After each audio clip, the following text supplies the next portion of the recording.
Good evening. Happy holiday if you celebrate.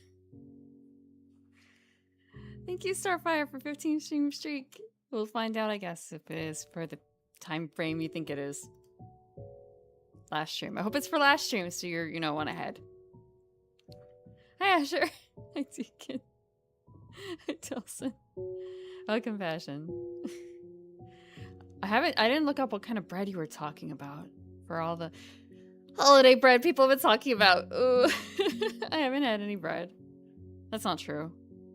I had a peanut butter sandwich. That doesn't count, though. That's not like an Easter food. It's not like hot cross buns and stuff like that. Hi, Clay Chap. Hi, Bird Moss. You got a bunny for the holiday? Kind of jealous.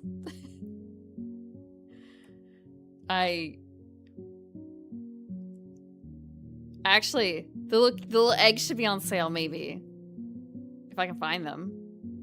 I do 10. I see the monkey I Dustin. Something to hop about.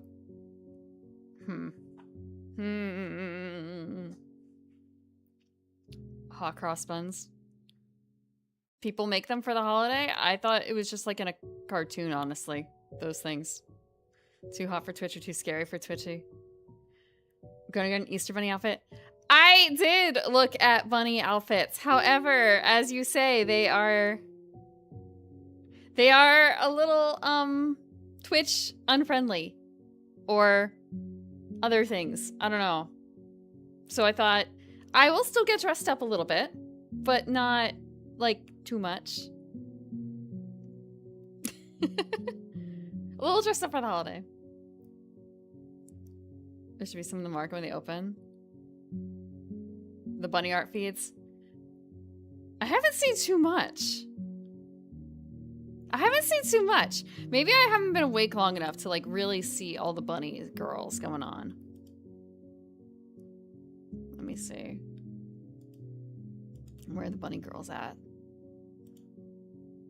You should post your bread. You ate like 20 in a day. Do they have icing on them? Is that what the cross is?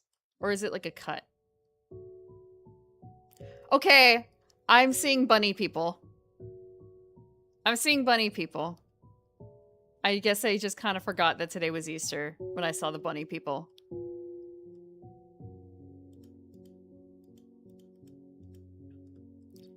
All right, yeah, okay. Yeah, I forgot about this one.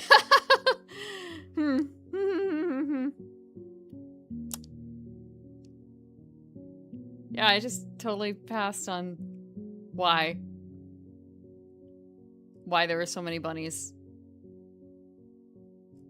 And also, I guess today is the day that one of the Digimon died for your sins or something. I'm seeing a lot more bunny boys than anything else. I guess that's just my feed. For you is very full. What does mine show me? This Rosalina animation is longer than her screen time in the movie, and it's just a GIF. Oh, that's sad. Oh, I didn't see this one. Hold on. Okay, that's okay. Oh, okay. I see bunny horse girls, and the one Digimon that is on the cross. I have naked women with swords and bunny girls and Digimon on the cross. And also Sonic on the cross. So, I guess that's that. Abumon? Is that what his name is? Oh! An Uni! I have Uni. Uni with ears. I will try and get a photo if I can of one of the cats wearing their bunny ears. I totally forgot that that was an option. I have to find the bunny ears.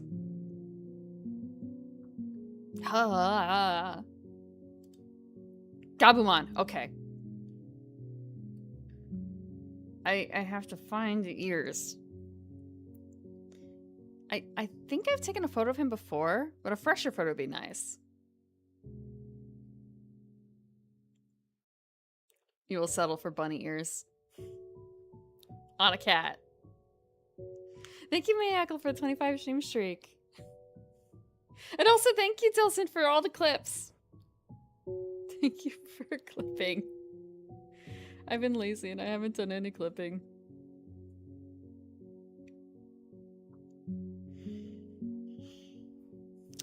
I think I also have a Kirby hat for... Well, maybe Kirby's not the right word. I have some Kirby brand hats for the cats. 2 of them, but I don't remember what the characters are. I'd have to check.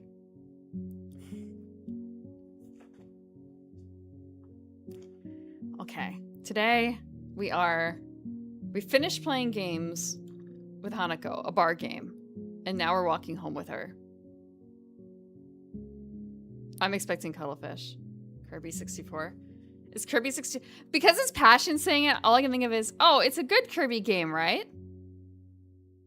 You're not trying to like toss me to the wolves and telling me go, I can't wait to watch Prim play like the worst Kirby entry ever.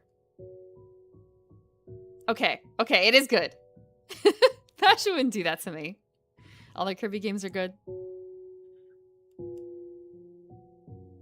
Really? Surely. I trust Passion. Passion has not lied to me. He doesn't want to see me play bad games, even Smash Brothers. I don't know. There's a lot of Kirby games out there, and some of them could theoretically be a little off. 64 is the last one made by Sakurai.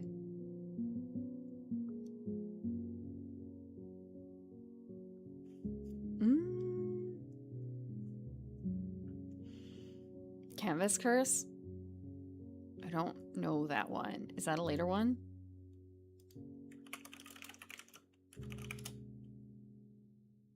Oh, okay, it's a DS game.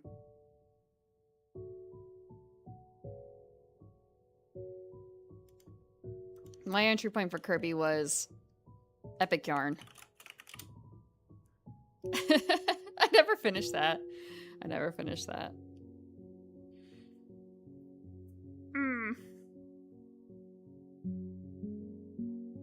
I'll have to take a look. I'll have to take a look at what's possible. Epic Yarn is the odd duck. Really? I thought it was really nice because it was something I could play with I think I played it with my nephew a little bit. And it went really well when he was young.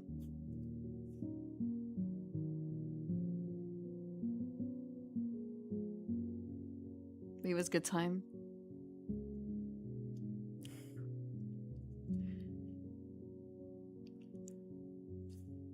Okay. I've got the game up. Let's go.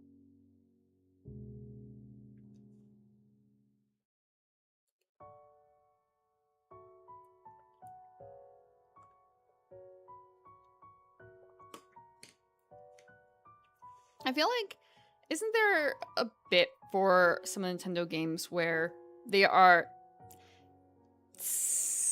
A number of them will be developed without a property attached, and after, I guess, the higher-ups see it, they will be like, okay, here you go. Here's a license for something. They have to work it out afterwards. We like the concept that you're going with so much. Here's Zelda. Work with it.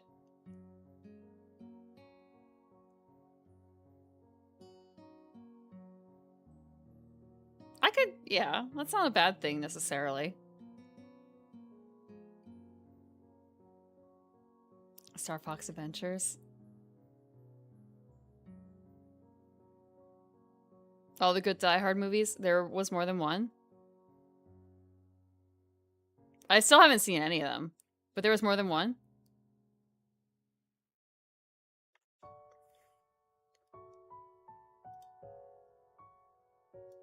Stripes and Solids.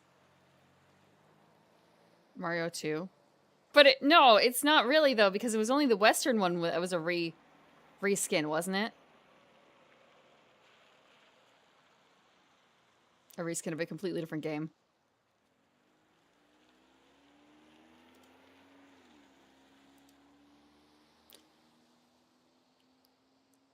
Hanako won. Fair and square. Super Mario USA. That... yeah, I could see that then. Like...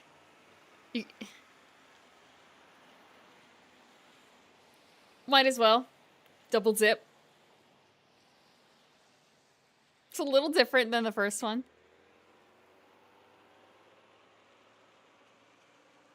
Hanako and I finished tidying up the table and cues and pick up Lily and Akira on our way out of the club. It feels like something changed between Hanako and me. I can't quite place what it is, but Hanako is acting differently now. I feel like we're further apart, if anything. Ooh. I forgot how to voice Akira. So, you enjoy yourselves? Hanako and I both nod and agree. The game was good, and we both did learn more about each other, so it's an honest answer. Lily appears to be a little distracted. Worried about the trip, Lily? She pauses before sighing and smiling weakly. Never. No Akira route. A little. It means quite a bit. The comment earns her a clap on the shoulder from her sister. Hanako smiles back too.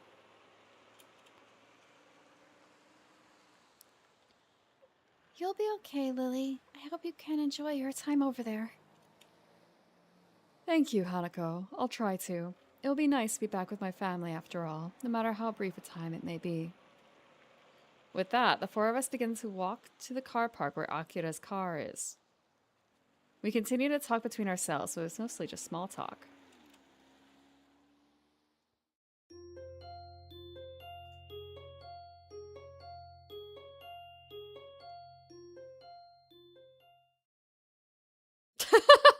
So, like a double reversey sort of thing, huh, Clay? Ninja Bread Man into an Easter-themed platformer? What? What is Ninja Bread Man?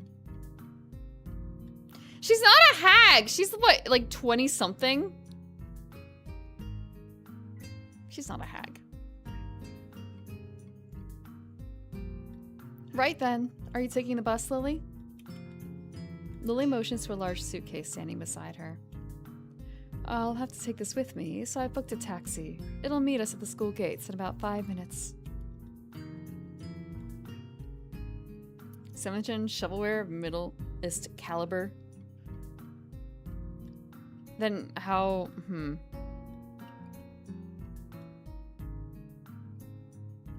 Did you guys actually buy it? Oh, I see. Lily reaches down and feels at the handle of her suitcase. Its weight causes her some difficulty, so I quickly offer to take it myself. That is awfully kind of you, Hisao. She has no qualms about accepting, and I end up picking it up. It's not what I call light, but it's not exactly heavy either. I don't think I'll have too much trouble carrying it. YouTube videos on it? Ah, yes. Like how I learned about Superman. Is it Superman 64? Superman for the N64? Whatever. That game. Well, thank you then. We should hurry through if the taxi leaves, and it will take quite a while to book a new one. Are you ready, Hanako? Did you enjoy it, Passion? Were the other YouTube videos a little off? These are not my best clothes. This is a more casual.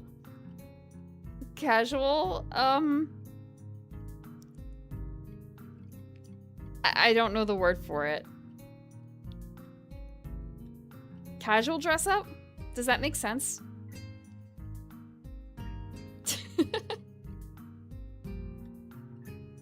That reminds me, I didn't turn this on.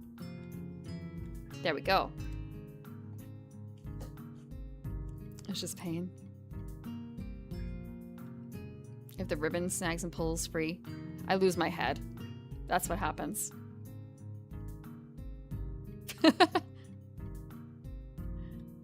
The head just goes rolling off. Have you seen the comics?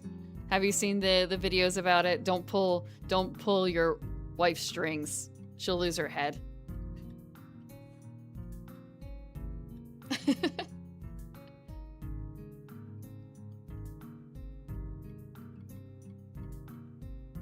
I do have some other outfits I pulled out, but only for certain occasions.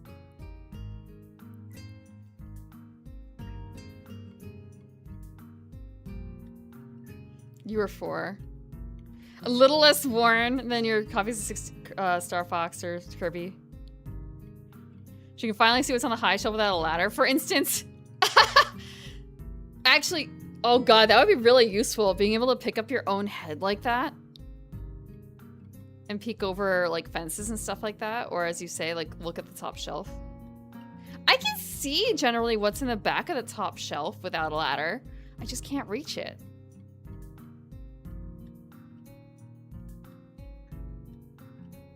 Getting ahead with a drone attachment.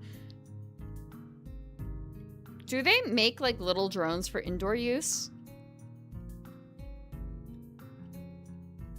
Because I don't feel like it's safe to use it outdoor, like a regular drone indoors. Oh, yeah. Let my wife's body go shopping while I take her head with me to shop on the other side of the store, cutting down the shopping sign.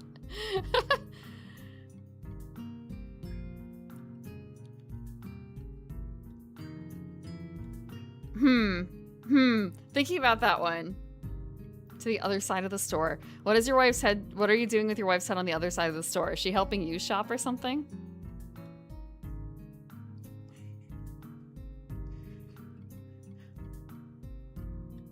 Or is it more, thinking like, well, the head can like pick out the clothes and then like bring them over to the body to try them on and then go to look for more clothes. 2 things at once.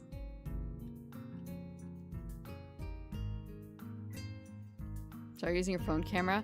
Ooh, that is also good. Oh, at the top shelf, items at the store you can't see. I haven't done that. Yeah, let's go. We rush to the gate as fast as we can, only to find that the taxi is yet to arrive. Well, nothing like a bit of exercise in the morning. Nurse told me that I should be doing that. I think he probably had other things in mind, so. And probably with more regularity. Do you intend to be helping people with their luggage every day? I guess not. Looks like we've got a bit to wait anyway. How long should we wait for the taxi before calling them again? Well, I would say another 10 minutes, but they've never let me down before.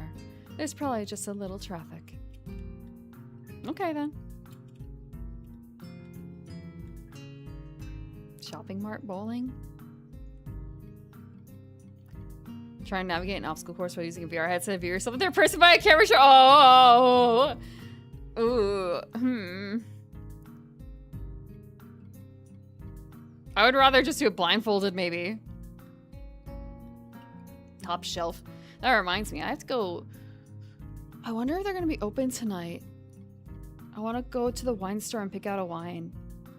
For drops of God. I tried looking online, but it's kind of like, I can't tell.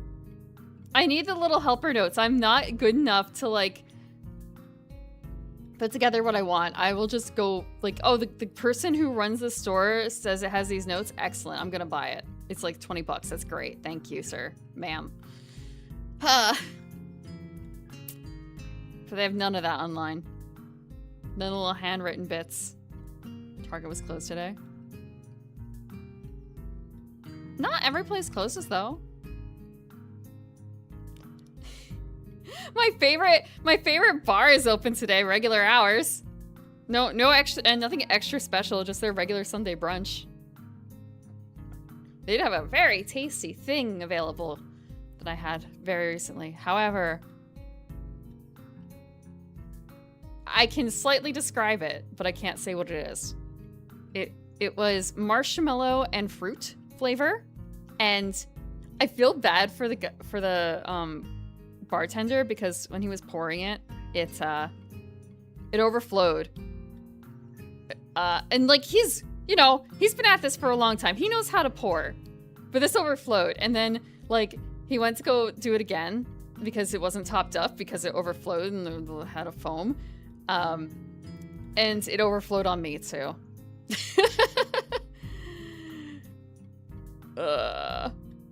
Yeah. it was named, and like you look at the name and you look at the picture and like how it acts, and it's kind of yeah, I understand how it earned its name now, like a lava.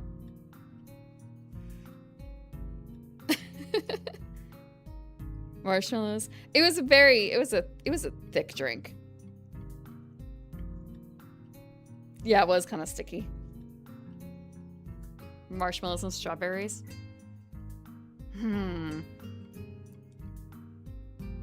Covered in melted marshmallow. And you don't have to melt the marshmallow. It could be kind of liquid.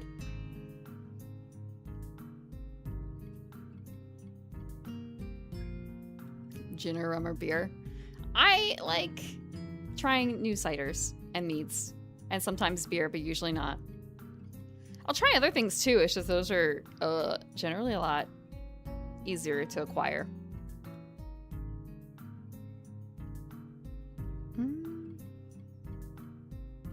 A wine quest. A wine quest. Wine flights. Go find a wine trail near you. Surely there are wine trail is probably not the right word. Like, but it is kind of the right word though, at least from what I know. Like a bunch of wineries will put together a thing like, hey, come visit us here, here, here, and here. And they all have different things going on, and like they work together a bit for advertisement because it helps them all. And oftentimes the wineries will do flights. You should have picked a cheaper hobby.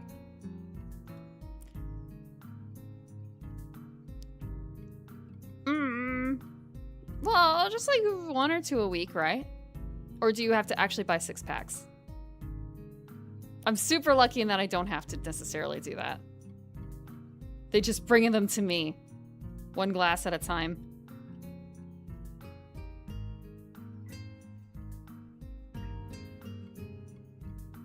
Half again. Pay employees, and that's where you have the places that are run by the people who own the joint, so they just everything goes to them.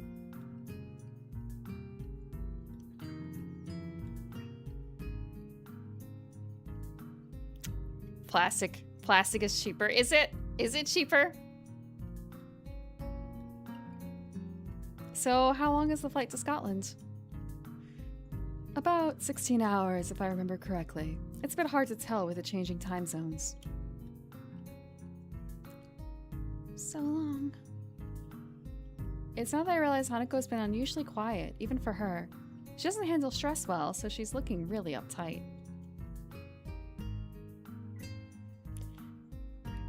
Do you spend less than $30 a week on your plastic? Yeah, I can't imagine being on a plane for that long. I've only ever flown on a short family holiday up north, so it's really quite hard to fathom. If Hanako spent so much of her childhood at an orphanage, she's probably traveled very little, much, let alone flown.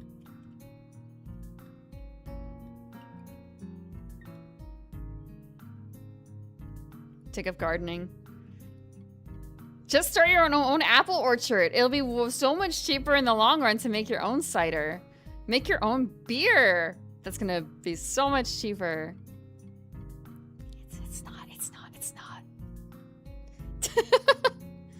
Drink your mistakes.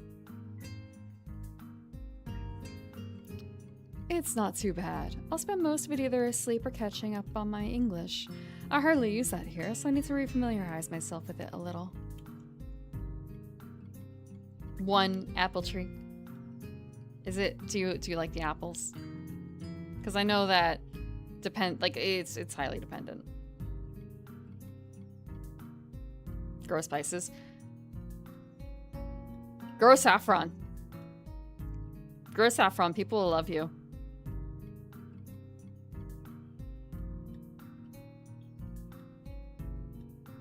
They're cooking apples. So, yeah, I guess you make pies. Will your accent be a problem? All 3 bits of saffron. 3 strands per flower. I wouldn't worry about that too much. It may be an issue initially, but I should be fine once I get used to it. We all moved to sit down on the small bench beside the school gate in silence. Strangely enough, even though I know that Lily is going away, I can't think of anything to say to her. Lily is a reliable person, so it might be because she isn't the one that I'm thinking of most. Lily may not be able to see it, but Hanako's chewing her fingernails nervously. I move to talk to her, but I can hear an engine straining up the hill before I get the chance. 3 pieces. You will eat great for the entire season. You get 1 strand a month for winter. You will not starve.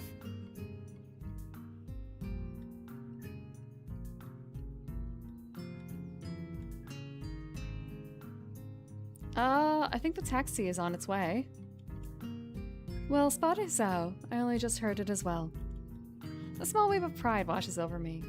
To have noticed something at the same time as Lily must mean that I've become more aware of my surroundings. I don't know if I ever had saffron, rice, or anything like that. Anyway, we won't have to call the taxi company, nor worry about missing Lily's plane. Once the taxi stops and we're standing, the driver rolls down a window and leans over.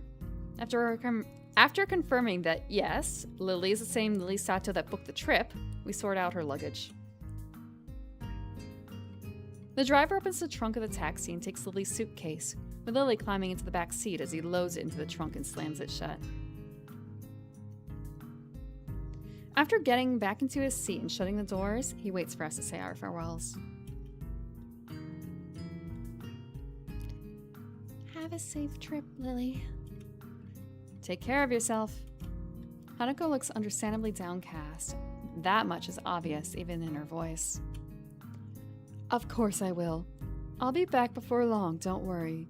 There will still be another person here for you too, won't there, Hisao? Yeah, of course. I turn and smile to Hanako, putting my hands on her shoulder. She only manages to keep eye contact with me for a couple of seconds, her cheeks red all the while, before turning back to Lily. See you, Lily. Goodbye. Lily gives her farewells to the both of us with a fair measure of reluctance. Without further ado, the driver starts the engine once more and they begin the journey down the hill and towards the airport. The two of us stand at the gates for a long time, even after they've disappeared from sight, not really knowing what to do. So, what do you want to do? I don't know. Do you want to go into the city? How about we call it a day? Save! How about we save?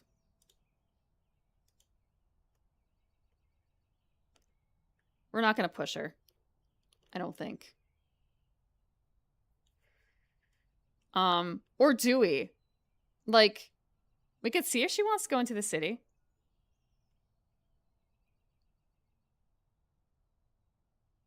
Let us save Hanako. Do you want to go into the city? The bus stop, standing by the school gates like a mute sentinel, puts a strange idea in my head. Do you want to head into town and look for a bookshop or something? We have the rest of the day free. It's a long shot, as Hanako doesn't like going into the city. I count the fact that we managed to get her out there, even when it was so dark, as a small miracle. But I genuinely want to spend more time with her. Anyway, she's likely to just refuse and go back to... Okay. Really? Really? Let's go. I can't work out why Hanako decided to agree with me, but I'm not about to ask her to change her minds. We got a date! Stepping off the bus, I immediately noticed that a lot of people are around us. In hindsight, it should have been obvious. Of course, lots of people will be downtown on a Saturday afternoon.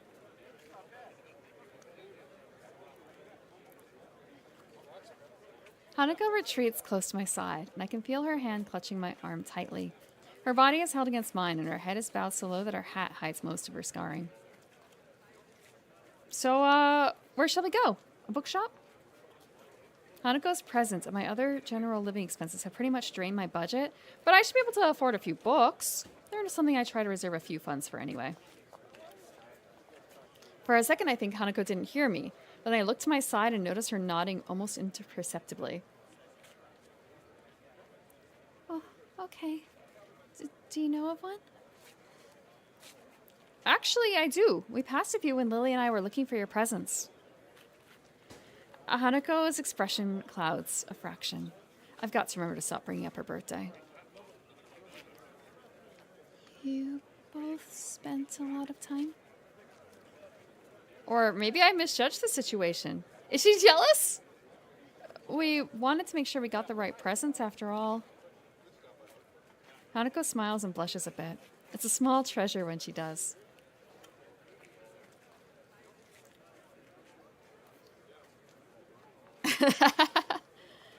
How do you deal with watching anime today? Anyway, there should be a bookshop just up ahead. Do you want to check it out? Sure.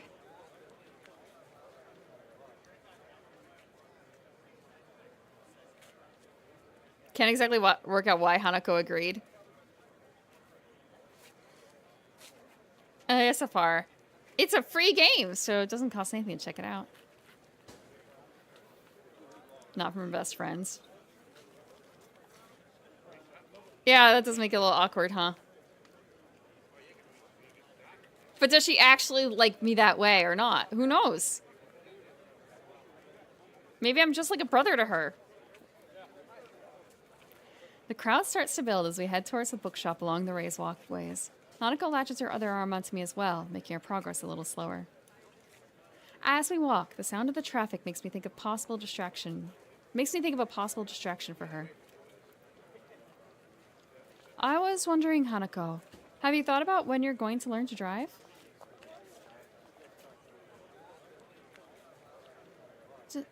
Driving? Yeah, you're kind of lucky in a way. There aren't a whole lot of students in Yamaku that are allowed to drive. It's not the best topic of conversation, but I want to try and distract Hanako from the situation. She's really high-strung right now. Gamers? Gamers. Isn't a side glance? The irony may be obvious for those feeling in the same position.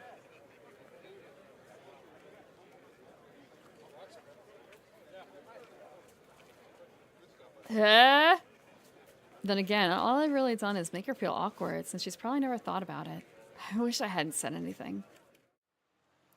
Before long, we are before one of the bookshops Lily and I passed by during our search.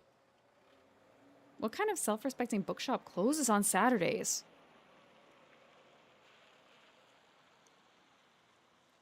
Bookshops don't make much money anymore because of the internet. Maybe they just had to close over weekends? She seemed pretty knowledgeable about technology. I guess it's a pursuit that would lend itself well to someone who enjoys solitude. Huh, I guess that makes sense. It's easier to find books online. Anyway, it looks like this idea is shot. Anything else you'd like to do? If it's not a bother, could you show me where you bought my present? Sure, not a problem. It's not far from here. Primfault called out. About what? About what? What did I feel called out about? Those feeling in the same position? Gamers? Watching gamers? I head off in the direction of the store, only half sure of its exact location. I don't want to repeat it last time, spending half a day walking around aimlessly. Monster fucker novellas. You know, romance novels have been a seller for a long time before that. They've just evolved with the demographics. I remember a friend's grandmother passing on to her granddaughter some romance novels because I guess the granddaughter didn't have a whole lot of options for like actually going out and buying. There used to be other genres being sold.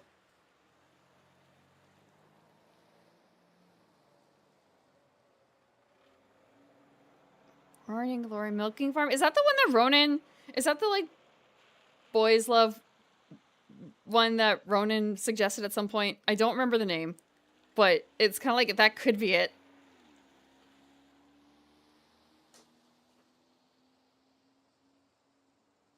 It's not BL. Well, frick. I don't know. Mr. A's Farm. Yes, it's probably Mr. A's Farm then. That sounds familiar. I have no idea what the other one is.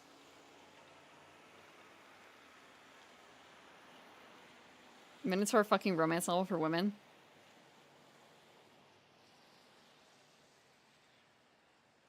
And you're saying if I go to local big bookshop, I will find a copy of this on the shelf somewhere? Is that what I'm hearing?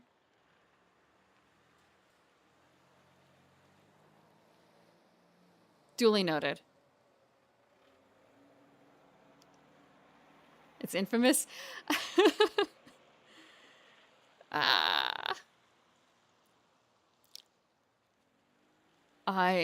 I'm so out of the loop when it comes to popular books.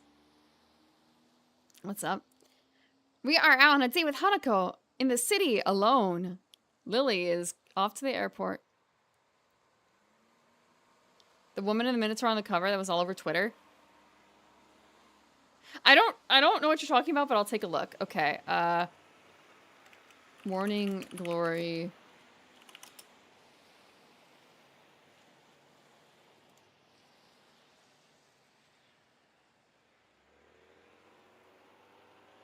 Oh.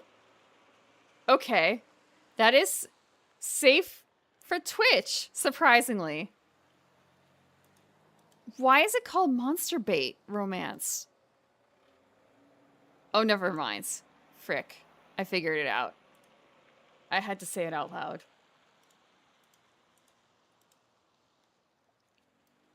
It was just more like, why is it bait? Why is it bait? Ah, that's why. Okay, it's you have to use them together.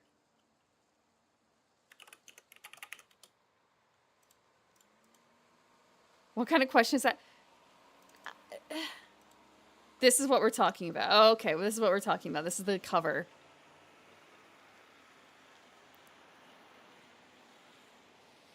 I just realized it may not actually be safe for Twitch. Fuck. Okay, it's fine. Look, it's at the bottom of my screen. I couldn't really see it very well. It's fine. Wait, no, it might be a loincloth. It's okay. Yeah, okay, I think it's a loincloth. That's great. Okay, thank you so much. It's probably fine because it's on the cover. It's in bookstores.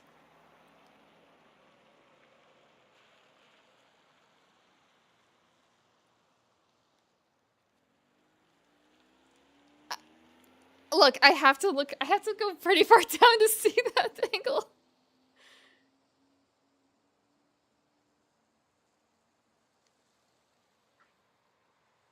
That's way too realistic aside from the whole fantasy Minotaur thing.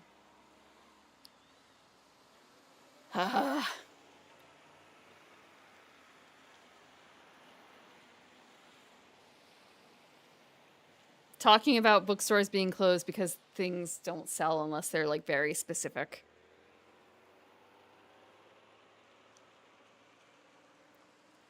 I don't think Hanako knows this is a date.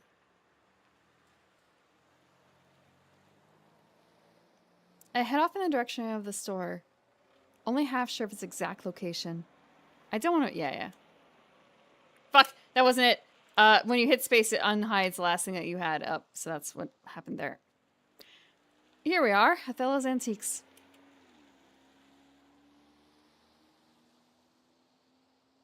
It's small. Would you rather have a lifeless existence selling things that you hate to people, or would you rather be dead? Well, yes, it took Lily and me some time to find it.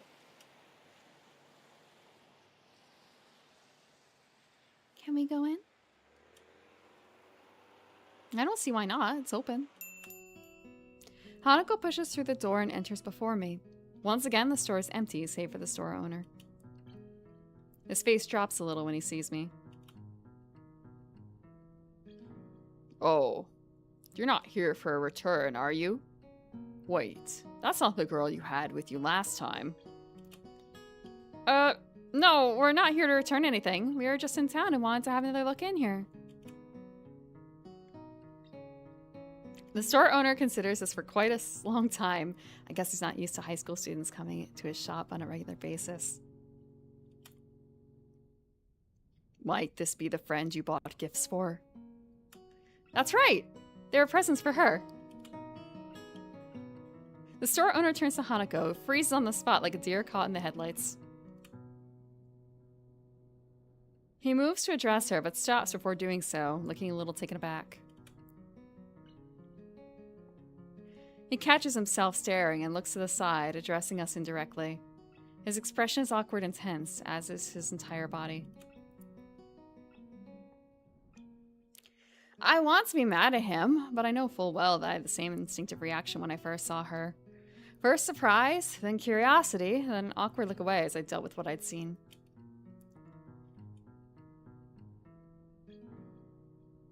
Hanako looks less panicked than before, but I think the feeling she's giving off now is worse. It's not anger nor annoyance. If anything, it's one of apology. You're lucky there, young lady, to have friends that care about you as much as they do. Thank you. If I hadn't spent so much time with Hanako, I wouldn't have even realized that she said anything. Then again, the store owner's mumble was hardly clear either, thanks in part to being directed away from us. Hanako strikes out into the store, gazing in wonder at the various items on display. She finds the dolls section and spends lingering minutes studying each and every one. It's a side of Hanako I've only barely been introduced to. I was astonished when Lily said she liked dolls, and even more so to find her collection sitting on her dresser.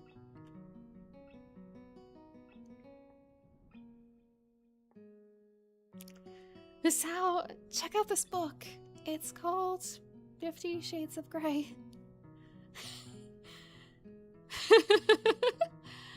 She reads all types. She looks a little better now that she's distracted and out of the store owner's sight, but I'm still quite put off by the whole experience. I might have my own problems, but I've never had strangers react to me like that, as if I was something completely alien to them. This is a nice shop. Yeah, it's not what I expected. Do you want to buy something? I didn't bring any money. Well, we can always come again. Now that I know where to find it, that is. We can? Of course, we can come here as often as you like. Thank you. You don't need to thank me. I almost forgot where this place was. I don't really think either of us completely believes in what we're saying, but rather we're just repeating what we think we should say. Ooh!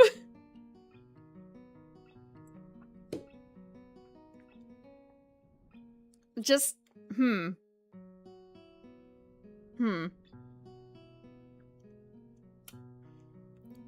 Can we go back to the school now? Sure thing. Let's go. As we leave for the bus stop, I see the store owner peek through the curtain at the back of the shop. I'm not really sure what that glance he gives her says. It feels a bit weird, and the fact that Hanako didn't see it is both a relief and a bit frustrating.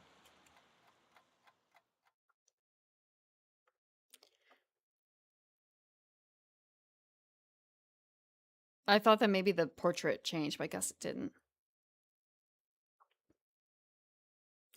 Hanako and I stop walking once we reach the concrete area between the dorm buildings. There's barely a word said between us on the way back from the city. Well then, goodbye. Do you want to have some tea or something? How about a game? Hanako shakes her head embarrassedly. Embarrassedly. I'm tired. Maybe later? I've got homework. She sounds a little depressed. Hanako obviously does want to do more, but I suppose she would have a bit of homework to catch up on. She'd miss a few days of lessons.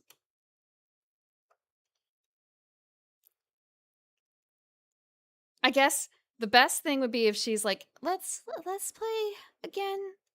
after school on Tuesday or something like that. That would probably be the best thing, right? Like, she's not just dodging us.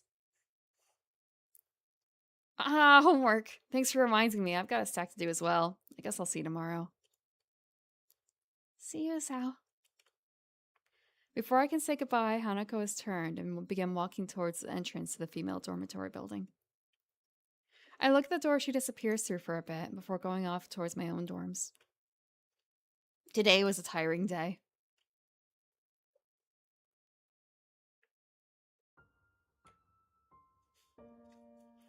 Fourth act?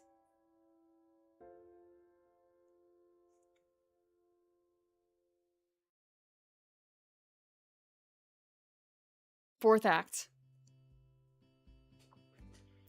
I woke up, took my pills, had a nice shower, quickly slipped on my uniform, ate a tasty breakfast, grabbed my bag, and headed off, all as per my usual daily routine. No, we're not ripped. I don't think we're ripped at all. We're not doing anything. We're like so out of tune. We're out of tune. It was only after arriving in class that the normality of the day was thrown off. After taking my seat, I watched my classmates trickle into the room over the next hour, until every empty seat was eventually taken other than Hanako's.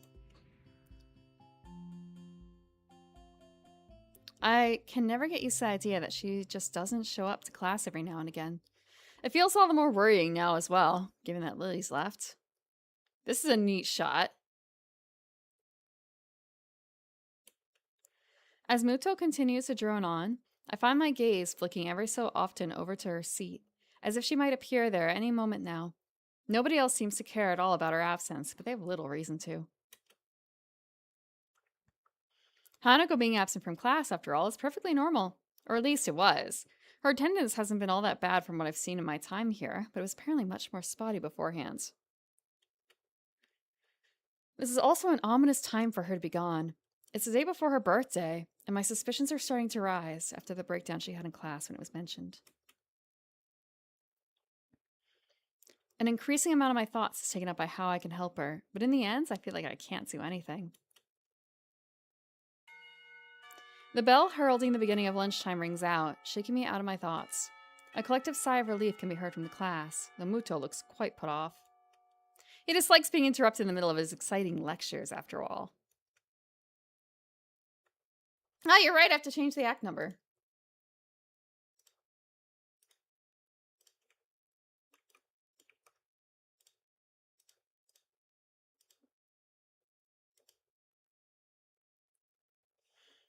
I'm also going to change the image.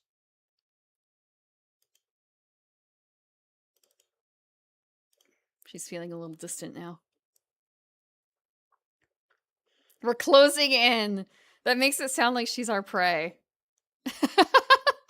I mean, in a way she is. We're hunting girls. Just when I'm wondering what I should do on lunch break, given that Hanako and Lily aren't here, the solution presents itself.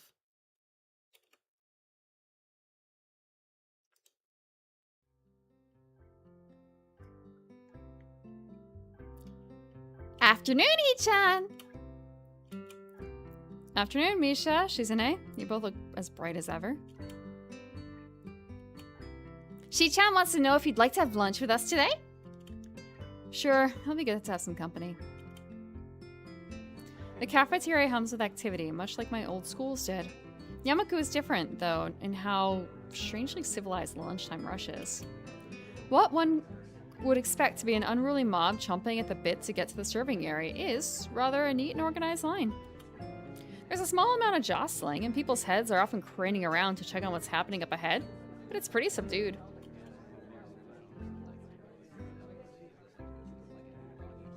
This is due, no doubt, to the very serious rules regarding such matters in this school. The same strict discipline is observed when students move in the hallways, or come to and from their dormitories in the school gate.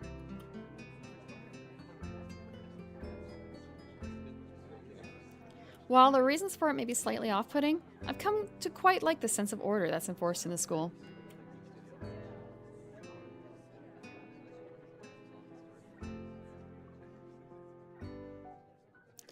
I didn't really like being told by Shizune and Misha to get their lunches, though.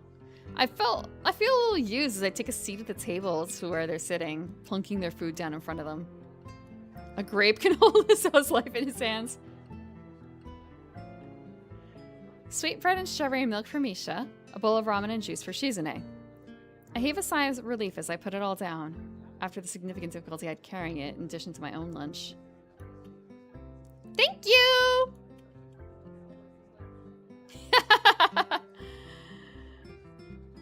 Just thinking about, like, making the guy order and get your food for you at the cafeteria at the... There's not too many opportunities for that anymore, is there, once you're out of school? But there are some places that still have cafeterias. I've been to some museums like that.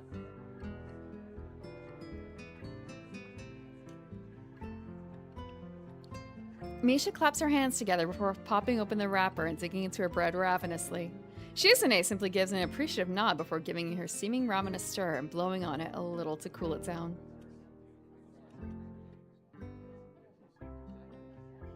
I open my own lunch, another packet of sweetbread, and take a bite before washing it down with some juice.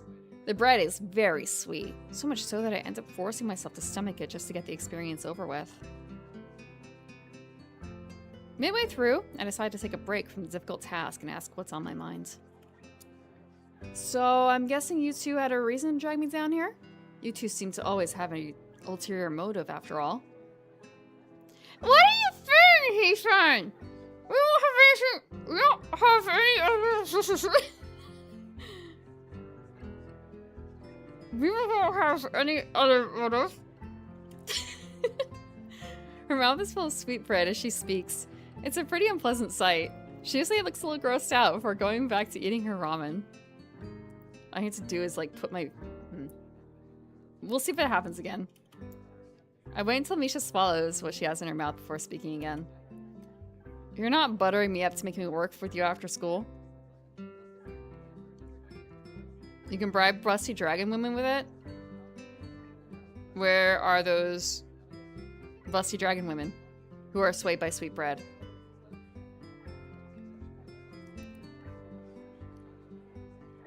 Nope!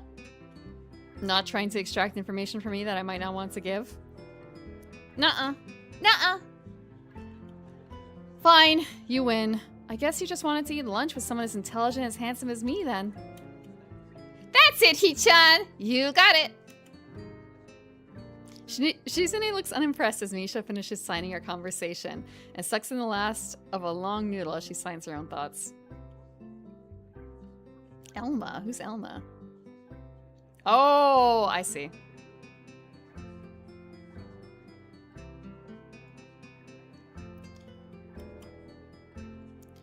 Shi-chan says you shouldn't be suspicious of us. She's just doing her duty as a class representative after all.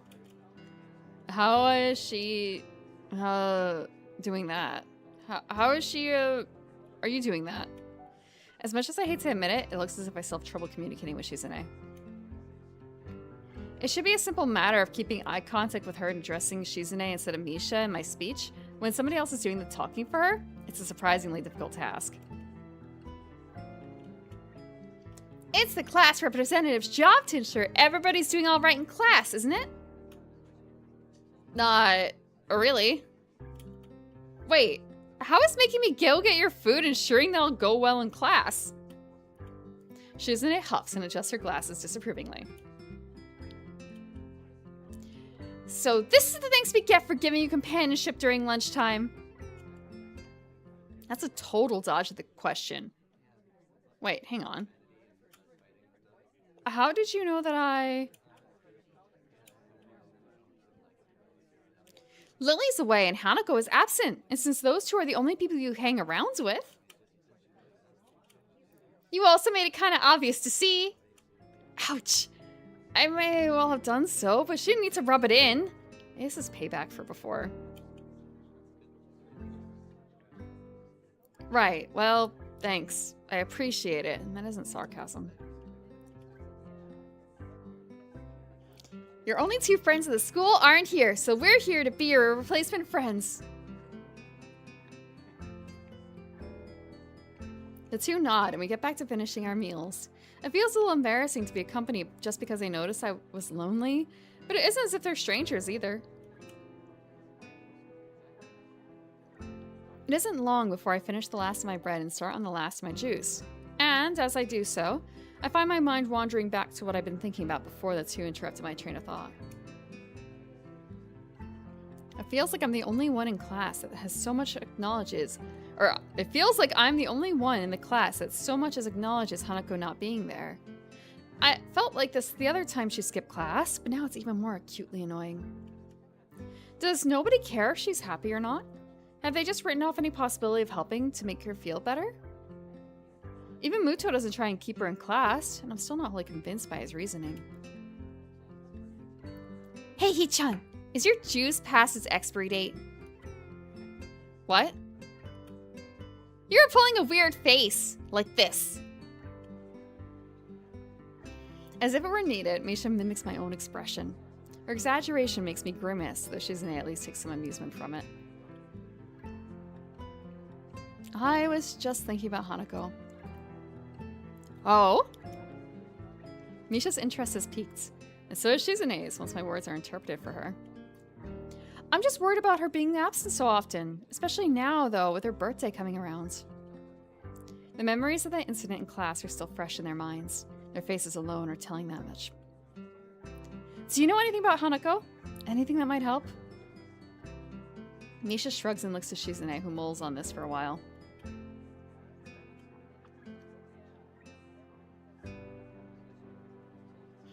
The only people she's ever talked to for more than a sentence or two are you and Lily. Shizune may not be able to convey Lily's name in a derisive tone of speech, but I feel as if it comes through in her sign language. The effect is lost, however, after Misha's interpretation.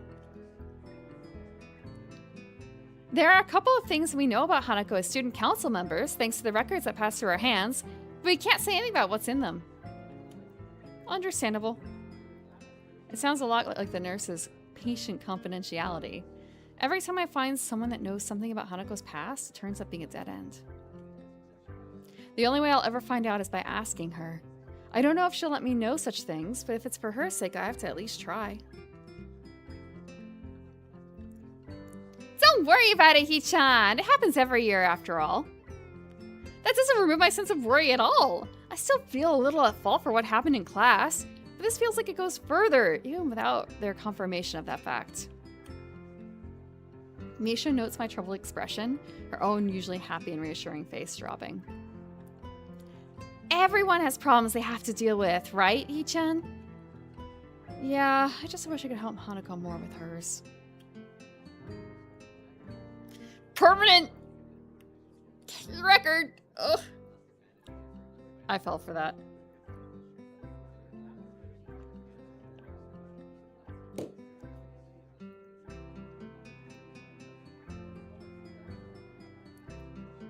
With that, the conversation trails off on a depressing note. Eventually, Misha manages to pick the mood back up through her usual bright and bubbly antics, but mine remains focused on Hanako. I'll go check on her later.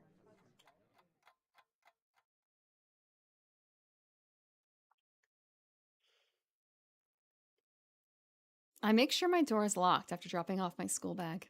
The dorms are quiet. Muto kept me occupied longer than I expected, discussing my studies after classes ended and pressing on me some worksheets to give to Hanako almost as an afterthought. Absorbed in thought, I'm late in registering the shadow that appears in front of me. Looking up reveals the owner of said shadow. It's our man! It's our boy! It's our guy! Hey man, haven't seen you in a while. Oh, hi. What's with that response? My absent-minded greeting visibly annoys him. I'd probably have had the same reaction. Sorry, just thinking about a lot of stuff. Thinking is a pretty poor excuse to not be aiding the war effort. I'm so sorry, Kenji. I'm so sorry, Kenji. I have defected. I'm thinking about girls way too much to be on that side. And how goes the war? I am preparing. Right now I need money to help with those preparations. No, I'm not giving you another $10 for pizza. If you want me to loan you money, just say it.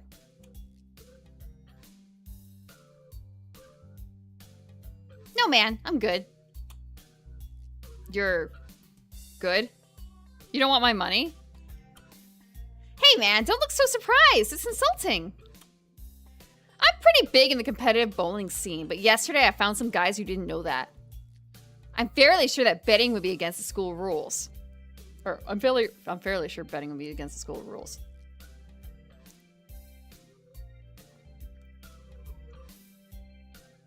Zuim, if you don't think you have the Kenji friend, does that mean you are the Kenji friend? School rules don't matter. This is a war situation.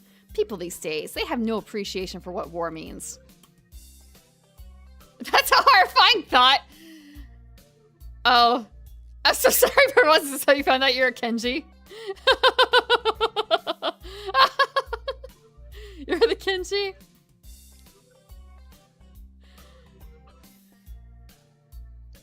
So what's he needing this money for, dare I ask?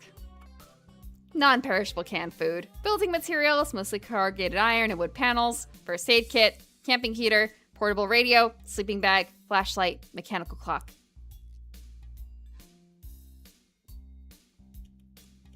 Every so often the Tree of Liberty, Kenji's stomach, must be watered with the blood of tyrants, pizza, and patriots, antipsychotics. I don't think he's getting those antipsychotics, Deacon. At first, it strikes me as a rather random assortment of objects and materials, but after a few seconds, it clicks. Isn't that the list of materials for a fallout shelter?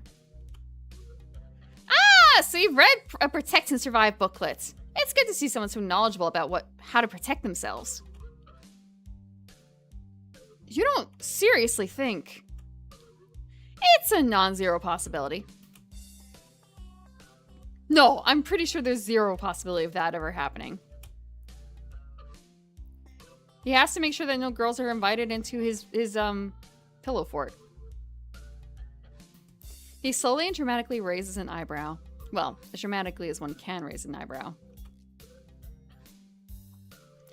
The chance is, I don't know, 0.1 to the trillionth place. It's infinitesimal. Besides, where can you build a fallout shelter anyway? Certainly not on campus. It's my summer holiday project while I'm at home. My dad said I can do it. Really? Yeah, he thought it'll improve my crafting skills and manual dexterity or something. Knowing Kenji, his dad probably just thought it might keep him out of his hair for a while. Still, it does make me wonder what his parents are like.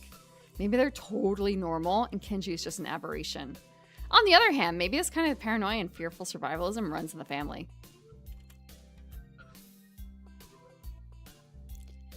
Hey, want to help me build it? You look like the type to be handy with tools. If I had your help, we can make a really badass bunker instead of just a fallout shelter. I doubt that. Playing soccer before my accident gave me good footwork, but I've never really tried my hand at anything approaching real handiwork.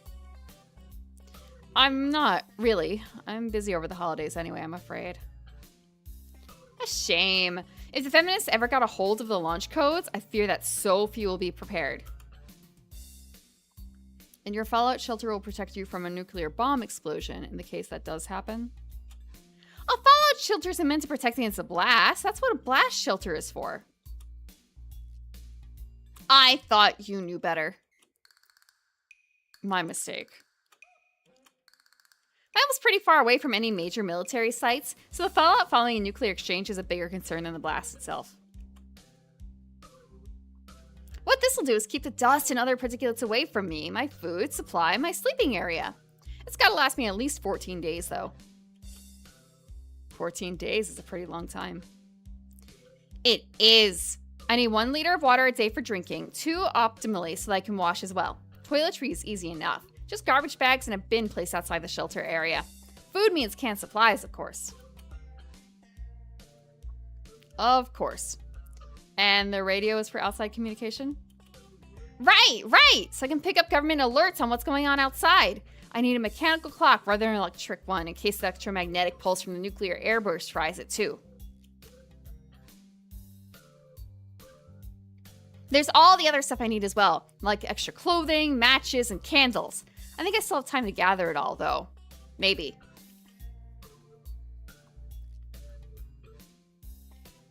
As much as I hate to say it, I'm a little impressed. He's really researched this and thought it through. Then again, I don't know if I want to live in a post-apocalyptic world with only people like Kenji having survived.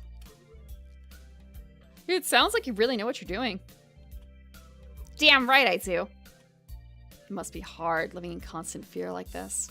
He hardly ever socializes either, so the fact that he went bowling with others is in itself something of surprise. This mentality reminds me of a little of a certain someone. Thankfully, her fear of others doesn't manifest in such a distinctly eccentric way. Gender swap Kenji. Would you?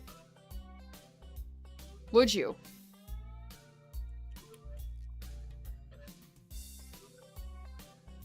You don't know. Not even with a rented ticket. One thing I know for sure is I certainly can't tell him exactly why I haven't been hanging around with him much recently. It's late. I have stuff to do. I'll think about making a fallout shelter or something, though. Yeah, alright, that's cool. A man has to do what he's gotta do, after all. You should hang out with me sometime, by the way. You're a cool dude. Cool dudes should hang out together, right?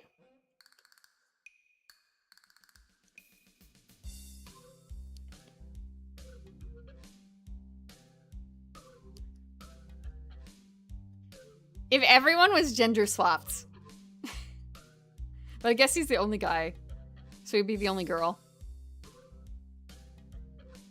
For some reason, that compliment actually feels kind of nice. The situation with Hanako being what it is, though, means that I probably won't be able to fulfill his request.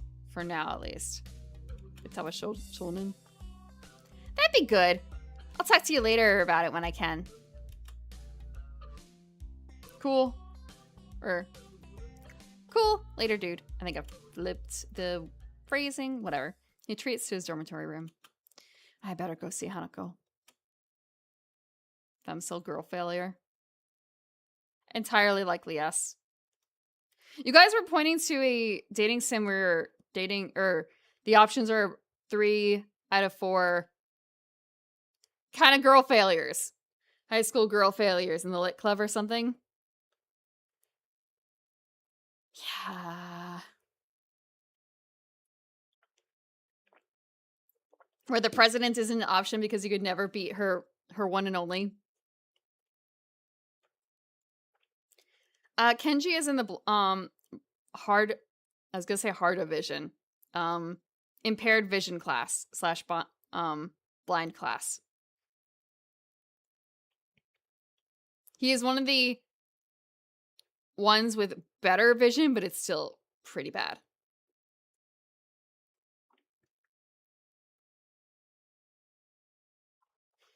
I stand outside the door to Hanako's room, hoping that she isn't in too much of a state as I nervously clutch the worksheets Muto asked me to pass on to her. It's one more reason to visit her, and it gives me something to talk about, so I suppose I should be thankful to him for giving me the task.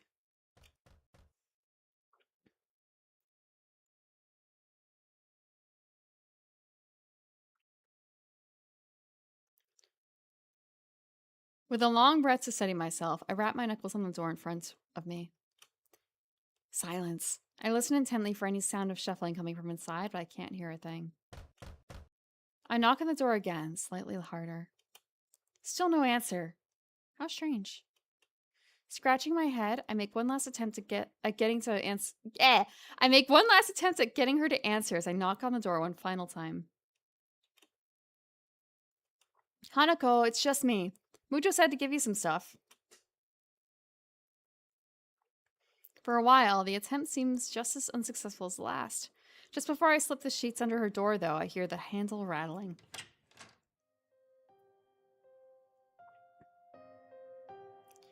As the door opens halfway, I quickly try to see how Hanako's faring.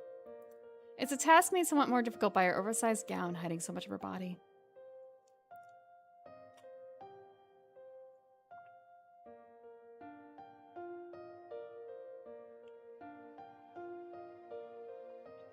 She doesn't look sick, or at least not immediately so. To be honest, I'd have preferred that to be her expression right now. She just looks terribly tired and appears to be barely acknowledging my presence. Hi, Hanako. Muto wanted me to give you these since you weren't in class today.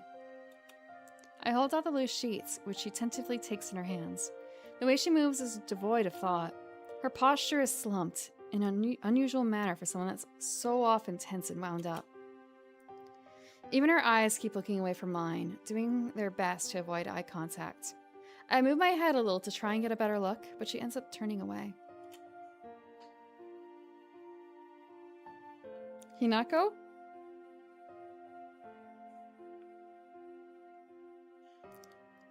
Are you okay? If you're feeling sick or anything, I could go get a nurse. Happy Easter, Generic! Hope you had a good meal today. Or will have a good meal.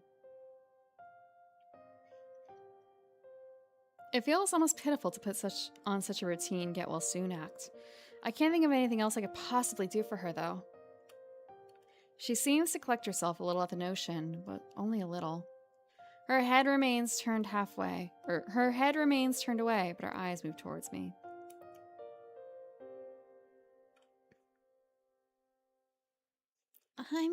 I'm fine. An awkward silence follows. As it lingers, I notice that the sleeves and the cuffs of her gown bear slightly damp stains. Her cheeks are a bit red, too. Has she been crying? I see. I hesitate a little before coming out with the words I really came here to say. Would you like me to stay? I don't have anything urgent to do at the moment, so it wouldn't be any trouble. Her eyes slide away from me, and I lose any hope for an improvement of her mood. I wait for a response, but she doesn't say anything, nor give any kind of gesture. She just stands there, looking away from me. Hanako? She slowly shakes her head. Okay. Good night then. With that, Hanako steps back and closes her door without a second word. More than a little worried, I retreat back to my room.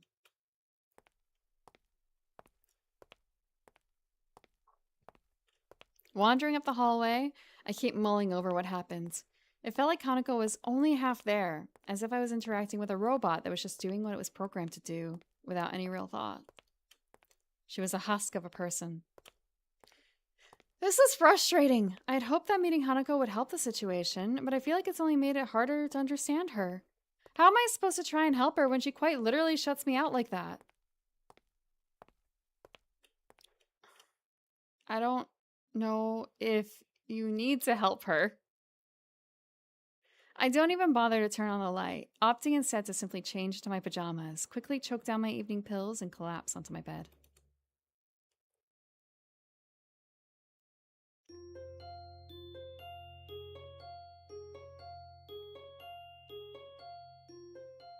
Keep on trying daily. I don't know.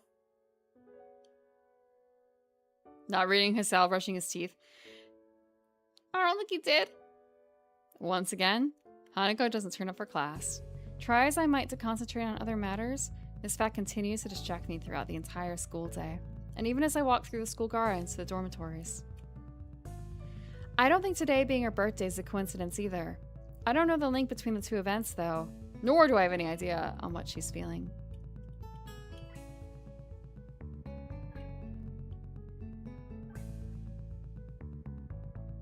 Were it physical pain, I could at least provide some limited comfort. With something like this, though, I have no idea where to start. You're not a licensed therapist. I run the people I know through my head, thinking about whether they could help.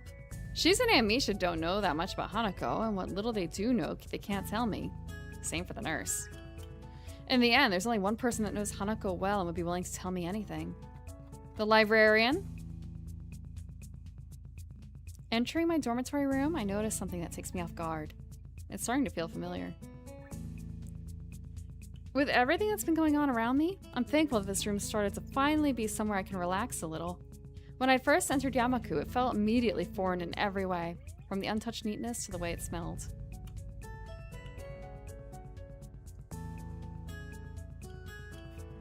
Or she commits Yuri.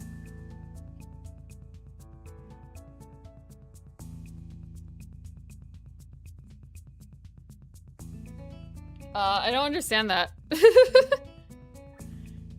Focusing back on the task at hand, I throw my bag onto the bed as I open the top drawer of my desk. Oh, there's Lily. Yeah, I suppose that's fair. Before she left, Lily told me the number to call her on while in Scotland, and I wrote it down. In hindsight, I wonder if she knew something like this could happen.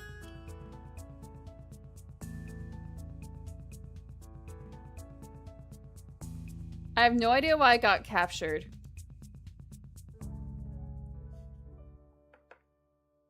Oh. Oh, that. Okay, I was thinking Yuri as in something else. I don't think that she would...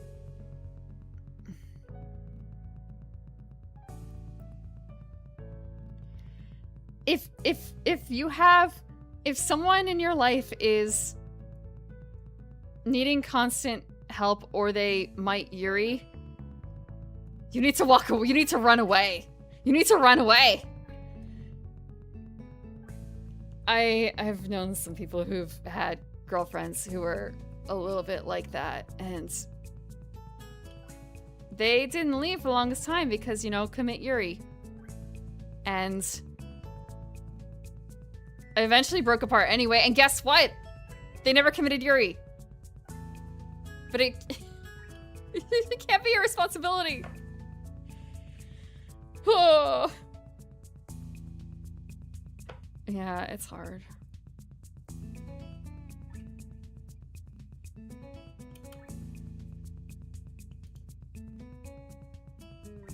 Now that she's out of reach, I realize just how much both Hanako and I have relied on her for guidance. I dig around drawer after drawer, looking for that damn piece of paper.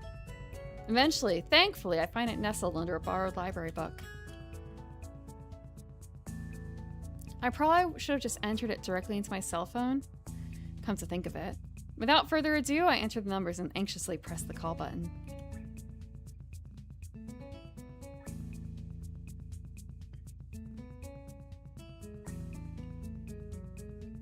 Sporty gal clone?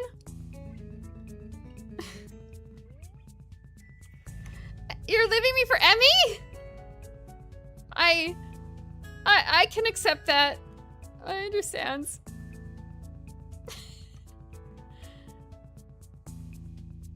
Eventually, the phone picks up. A feminine voice I don't recognize on the other end. It's probably Lily's mother.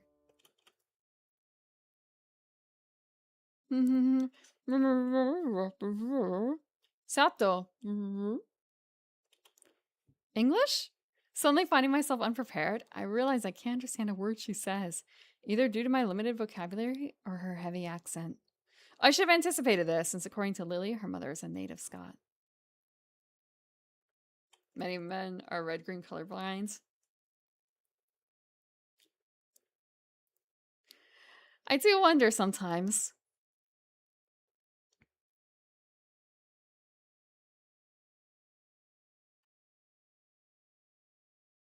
I guess they would just see red, huh? English?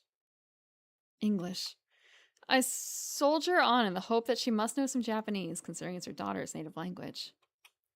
It's Sao Nakai speaking.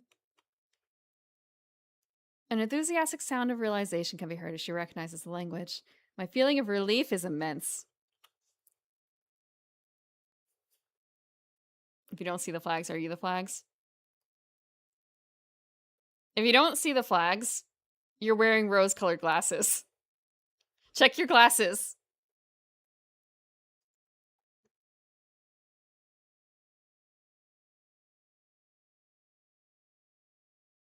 Throwing more flags in a soccer match.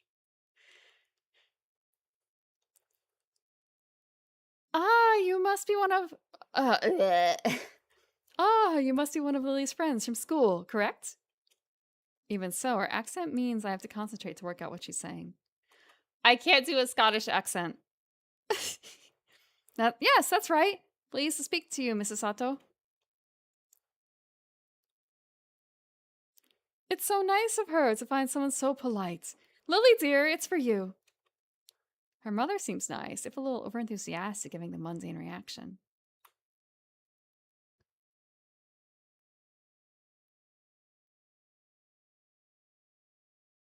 I'm all green. What if someone sees her as red? Then they'll never come back and watch my streams, so that's okay.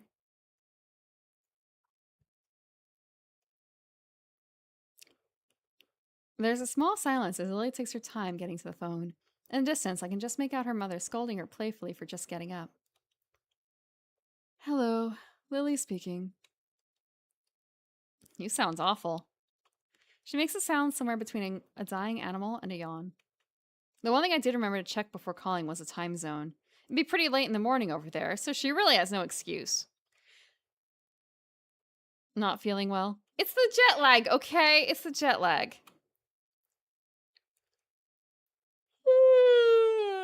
I'm just tired. What time is it there? Late afternoon. School finished for the day not long ago. Hanako's not well, is she? That was quick. My assumption that she must have known something like this could happen seems to have been on the mark. How did you know?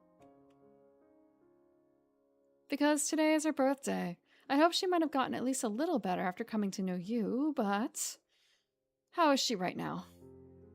She missed school today and yesterday. I still have to check up on her today. To be honest, after seeing how she was when I talked to her yesterday, I'm pretty anxious. I really have no idea what to make of it. Has this happened in the past? Is it related to her scarring in some way? Unfortunately so. Roughly the same thing happened last year when her birthday came up. As far as I can tell, it's because her parents died in the accident that caused her scarring, and Hanako blames herself for their deaths. Hageshu? What is Hageshu? What she says does seem to make sense. If she's blaming herself on her birthday, she may well be ruining that she was ever born. Haggis, but Japanese? I don't want to think about it. Hanako had mentioned her stay in the orphanage to me. Maybe I should just take some heart that she trusts me enough to tell me such a thing.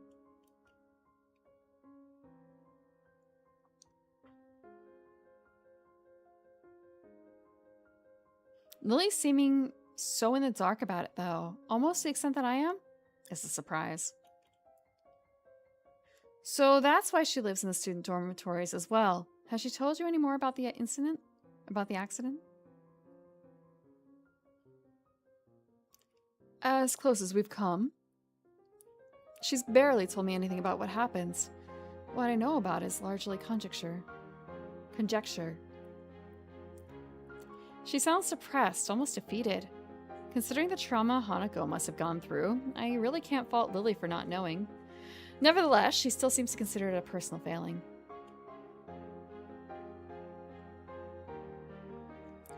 Don't blame yourself, Lily, with everything she's gone through. There's a long silence from the other end of the line. I begin to wonder if the call cut out before the voice on the other end speaks once again. There is another person, though, that has been a subject of worry for me as of late. Oh?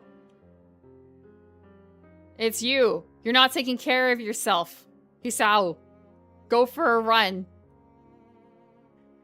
Stop focusing on other people so much and focus on yourself a little bit. I run through the people she could be talking about in my head. The only friends she seems to keep very close are Hanako and me, though there is Akira as well. See? That person is you, Hisao. I am him! I should be able to save him! If I had just gone the Emmy route, I would have been able to save him! There's another silence on the line, but this time it's caused by me. Making others worry about me is something I very actively tried to avoid since coming to Yamaku. Indeed, even my interaction with Hanako has helped stave off any major health problems thanks to our relaxed and slow-paced lives. Uh-huh. What is there to worry about over me? I apologize. I didn't mean any offense. Sorry, I was just taken a bit off guard. Still, isn't Hanako a bigger problem at the moment? For some time now, I've thought that the both of you may be feeding into each other's more worrying habits. I tried to amend this before leaving, but it seems to have done little. Worrying habits?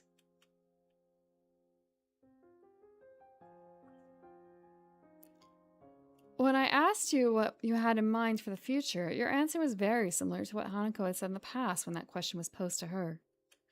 It is well and good to want to protect her, but I fear that treating Hanako like this, as if she were a daughter or someone in need of special care, is only going to achieve the opposite. The situation got effectively turned on its head. After everything that's happened, this is the first time I find myself doubting Lily's judgment. No, we're not judging our own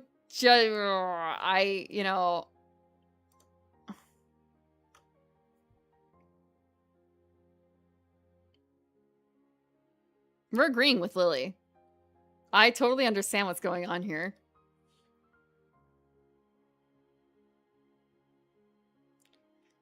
I mean, Sharona's a pain in the ass. She tries so hard. We're agreeing with Lily. I don't want to admit it, but she may have a point. Something else bugs me, though. And you tried to amend this? Wait, our outing into the city? Quite astute. I thought it might help if I dragged both of you out of Yamaku into the wider world. I'm thankful you became closer for it, though. So she noticed that. I suppose she may well have been paying attention to us, and her hearing's incredibly good. Quite likely good enough to have picked up what we were talking about if she tried. This sounds more and more like you were manipulating us. Silence. It's a harsh way of putting it, but I have no intention of stepping back from those words. I'm sorry. I was just worried about you. As if that's not what we're doing to Hanako as well, Hisao. We're not any better than Lily in that regard. It's fine. I guess there are more important things anyway. It's not a total surprise that she'd do such a thing. Her motherly nature can be slightly overbearing at times, but she does have the best of intentions. You can't yell at yourself a little bit, generic? So you think I should think about myself more instead of trying to cater to Hanako? That largely sums it up. Again, I'm sorry for not telling you this in a clearer way before going behind your back. I know that I am at least as guilty of being overprotective of Hanako as you, but I fear that you are neglecting yourself in your efforts to give Hanako happiness. Do you really think Hanako will be okay? She isn't as fragile as you think. I don't know exactly what experiences she's lived through or what feelings she has in her mind, but she managed to work her way through them until now. It's also my hope that giving her a little space will allow her to decide what she truly wants for herself and give her the initiative to reach out for it. Please have faith in Hanako. That's all I ask. I guess I'll think about it for a while. That's good. Being rash won't get you anywhere. I know that at times you may doubt your relationship to Hanako, but she does. Lily cuts herself off and takes a moment to reconsider her words. Oh, she what? Please keep in mind that I wouldn't have befriended you if I hadn't thought you were a fundamentally good person. You're a good friend, both to myself and to Hanako. Can't out it. Can't be the one to out it. Someone else has to say it. Thank you. That helps. We share some small talk to try and lighten the atmosphere, but it feels very stilted. There's a lot I don't know about Lily's stay in Scotland, but after such a heavy subject, I want to be alone for a bit to think.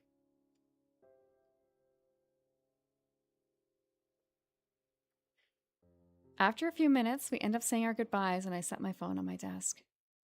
Compared to Hanako's situation, mine feels utterly mundane. I still have both my parents. I had a reasonably normal childhood. Unlike many in Yamaku, my condition isn't immediately visible to the public. But then again, isn't this just an attempt to justify the way I've been acting towards her? That may well be what our pasts were like, but when it comes to the future, I still have no idea what I want to do. In school, I've just concentrated on each day's work, and I've put off more and more things to cater to Hanako. I recall the words Muto told me after Hanako's breakdown about the purpose of Yamaku in my education. In hindsight, he was probably trying to push exactly the same thing. Just what have I been doing in the time since my heart attack? If I ever did manage to get Hanako out of her room and to open up, what then? I look out of my dormitory window as the sun slowly sets. It's a nice sight, but what I really savor is the quiet as the students return to their dormitory rooms. All I want to do now is think. I'm not sure how much time I have, but I want to work out where I'll go from here. Nice long think about the future. Yay! Nice long think about the future.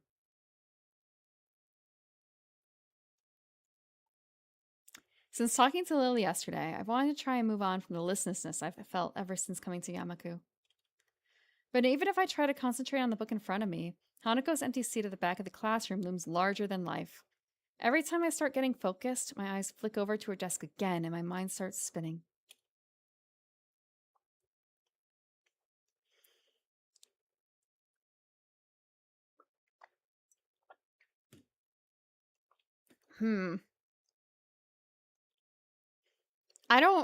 We already kind of got talked to by adults. Like 3 of them.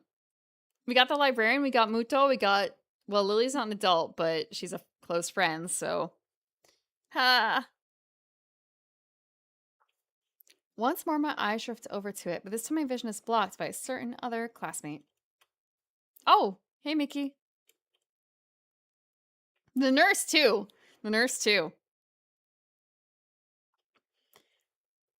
Maybe you should just have lunch. I can hear her stomach growling from my desk. I let my head drop in disappointment. She seems to take some amusement from my reaction, hops up onto my desk. Her grin as she sits on it reminds me of the Cheshire Cat. So, what you working on? Some math. I have a decent handle on it. I just wanted to revise. Oh, really? Let me see that. Before I can object, she grabs my mathematics book with her hand. She scans the page I was on, holding it open with one hand, the one hand she has, her left arm sitting uselessly on her lap.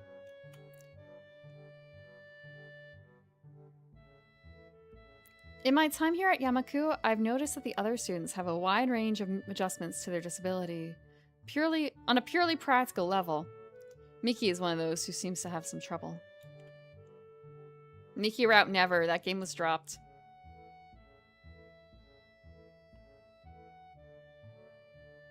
Oh, the family one actually happens?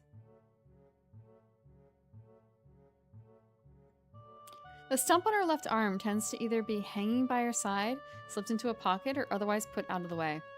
Sometimes she has a difficult time doing common tasks, which makes her visibly quite frustrated. I feel a little bad for thinking this way, but I'm thankful that Hanako and I don't have disabilities affecting our freedom of movement to that extent. Then again, if Miki's problem worsened, at least she wouldn't have a real possibility of dying. My attention is refocused as she thumbs through a few pages, skimming their contents. With such casual interest in the subject matter, it's clear by now that she won't be of any help.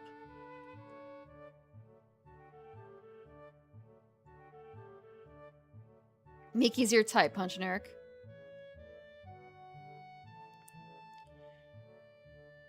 You see her a teeny bit in Emmys, but that's mostly just in the races, I think, because I don't remember interacting with her in any other past, but it has been, like, a very long time.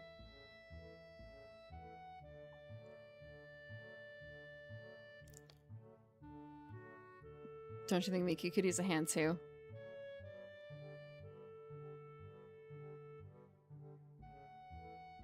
Miki is cute.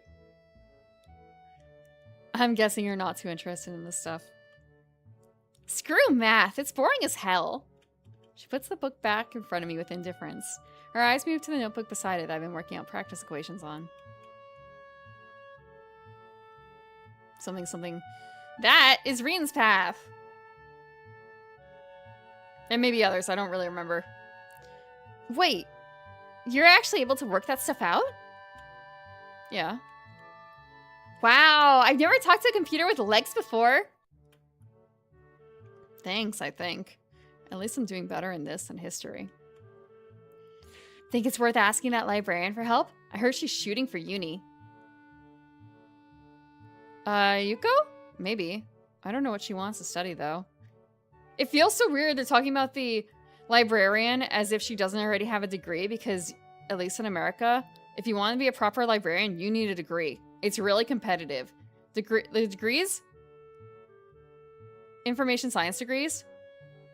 Does not... There's so much competition for librarian positions that even if you have a degree, chances are not great. Chances are really not great. So it's weird to hear that the librarian for this school, she doesn't have any degree yet. It's just like, what the hell?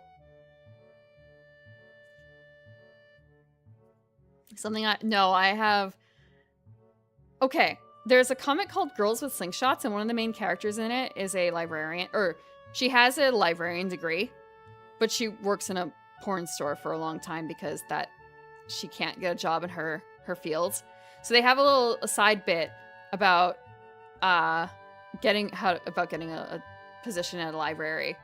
And also I know multiple people who have information science degrees who could not get a librarian position afterwards. So they went into other fields.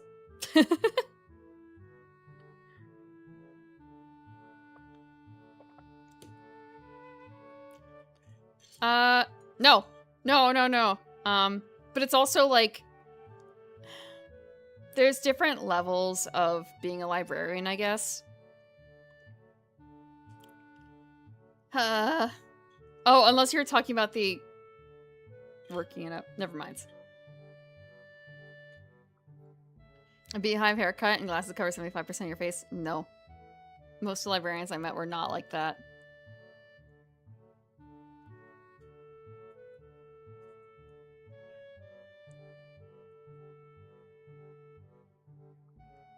Dia's talked about it before. Does she have an information science degree? I know that she currently works in the library.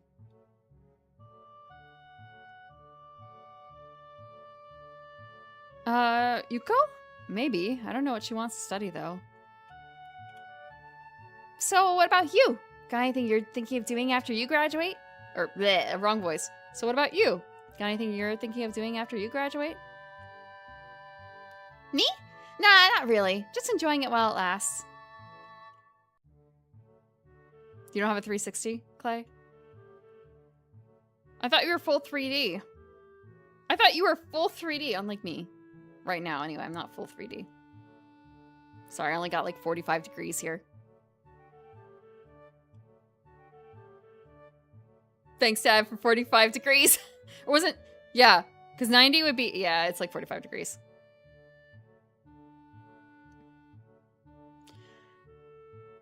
$45 so 90 total. Thanks. Yeah, I guess yeah, I guess so. She looks a little awkward when she asks about her future and absentmindedly rubs her left forearm. I kind of want to ask her about it, but I don't think I know her well enough to do so. The conversation peters out, and I lean back in my chair, giving up on the prospect of studying. Miki notices my tired expression and looks oddly serious. Thinking about Hanako? It's that obvious. You've been glancing at her seat, and you've been pretty quiet. Not too hard to connect the dots. I'm just worried about her.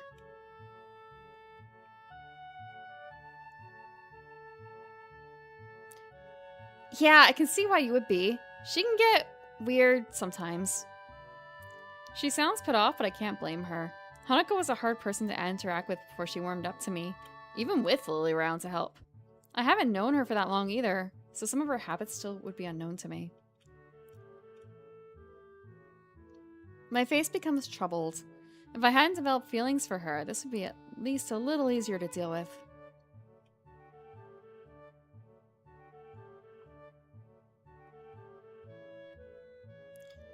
I mean, no offense. She isn't a bad person, I know that much.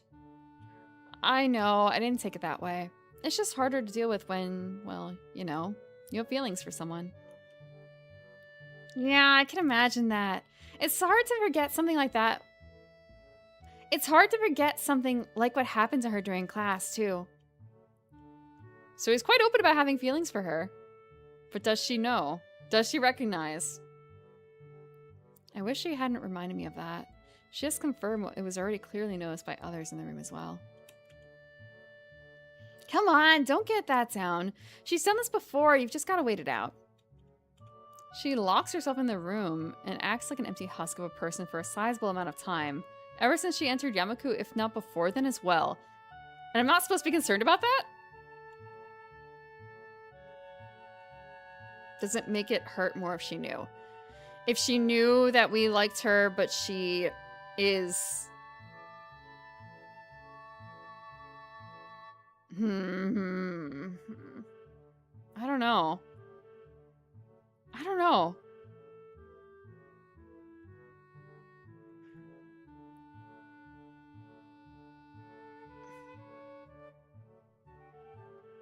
This is some, like, I know that she knows that. I know she knows.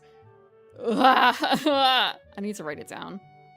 Well, I might think that, but there's nothing I can do. I can't force her to come out, and she does see a therapist, so it's not like she isn't getting any help for her issues. Maybe it's natural to think that way when you're so powerless to help someone. That's just the way she is, and you just have to deal with it. As I mull things over, I notice a movement out of the corner of my eye. I glance to see who it is and end up doing a double take. Sure enough, it's Hanako. She walks through the door just as she would any normal school day and begins to move towards her seat in her usual silent and humble manner. She looks at me for a moment before blushing and looking away in embarrassment, which makes me realize I was staring at her. I feel sorry for that, but not doing it is hard after all that's happened. As long as she didn't hear me say what I just said. How far back was that? Hold on, text history.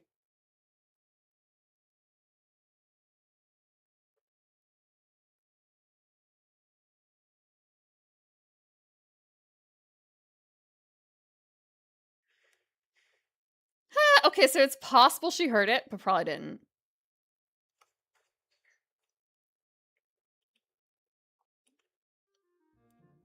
And the girl sitting at my desk looks to me, grinning. See? Your sweetheart's back already. What did I tell you? You be quiet. It might only be meant as a joke, but she hits close enough to make me quite uncomfortable. As we talk, someone calls Miki's name from the door. She jumps down from her vantage point on my desk before turning to me. Gotta go, Hisao. Remember to eat sometime, will ya? Yeah, but that's teasing. That's not like the person that... Not a person saying like, without even thinking that you're there. That they're like, I have feelings for some... Actually, she could think that I have feelings for Lily. Depending on how that was phrased. But like, oh, they said that they have feelings for someone. There's no reason for them to lie while I'm not here. So they have feelings for someone, but I don't know who. And then this is just teasing.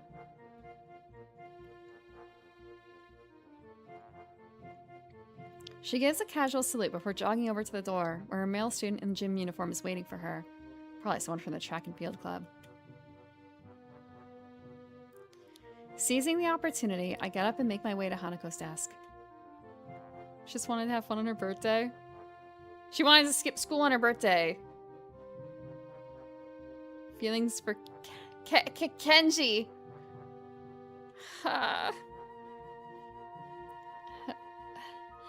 Hello.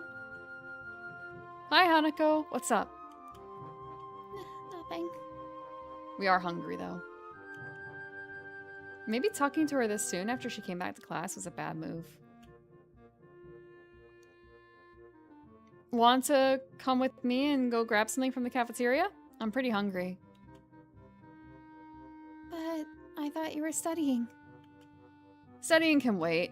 Turning up for class after all this time must have taken some courage for Hanako. So the least I can do is stay with her.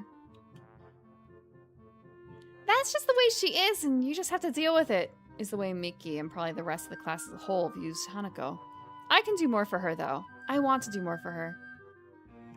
We're completely ignoring what Lily said! Ugh. After being distracted by Miki, I don't think I'm going to get any work done. Come on, let's go. She hesitates, but eventually gets up and joins me as we begin walking.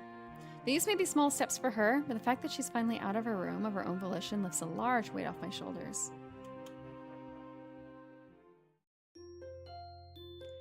Why is his house so dumb? Lily can do better than us. My pen busily scrawls onto a slowly filling page of my notebook.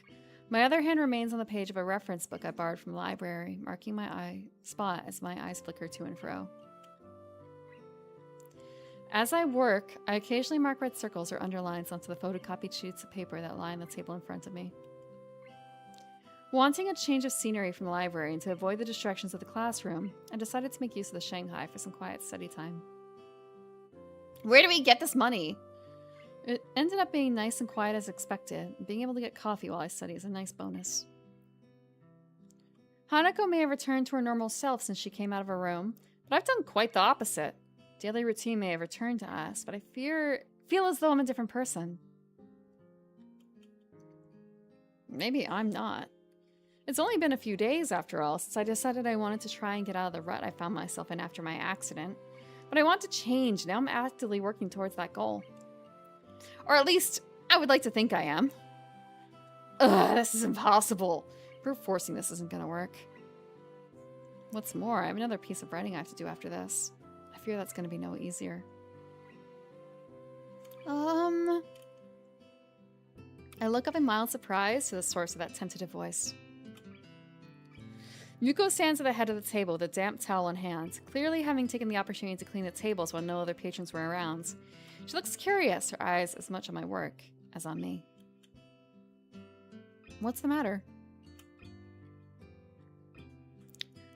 I was just wondering, what sort of work are you having so much trouble with? Oh, it's just history. I'm fine with science and math, so I'm trying to get my other subjects up to par. Yuko looks positively delighted at this development. I feel like I just chose the right answer on some big quiz show. Oh, I think I can help you with that. If you don't mind, of course. I briefly considered turning down the offer in order to not cause her too much trouble, but she looks too excited about this for me to do it. It would be mean to shoot her down like that after such a reaction. If you're willing to help, I'd really appreciate it. She claps her hands together and quickly deposits her towel on the counter before returning and taking a seat across from me. I take my notebook off the top of the textbook and hand it over for her to peruse. So, you're studying the Edo period? Yeah, I'm not really much good at this though. Thank you for the water. And for the stretch. Actually, let me do this too.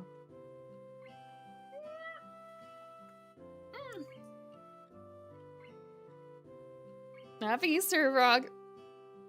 If you celebrate. If you don't, maybe there's another holiday you celebrate instead today. Dead people rising.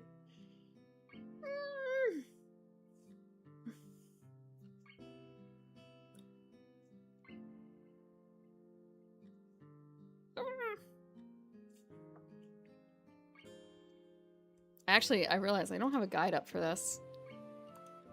It's fine. We're winging it. I don't know how many options are left. And we haven't gotten a single cuttlefish. Not a single cuttlefish yet. I thought after the bar we would get a cuttlefish.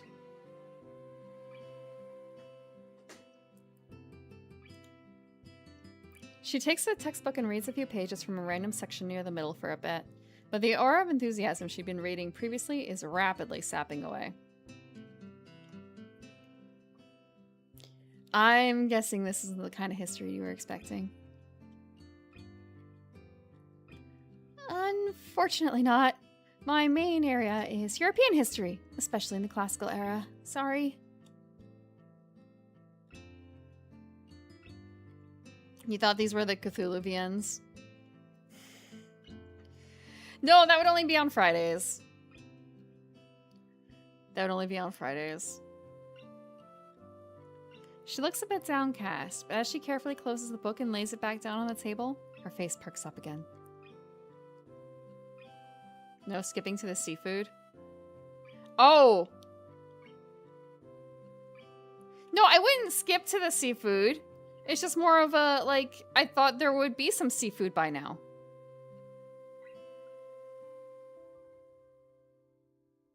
Why would there be a cuttlefish here? Oh, I don't know. Because cuddling is too much for Twitch to show. Chat can learn why you don't stick it in a meteorite. Yeah.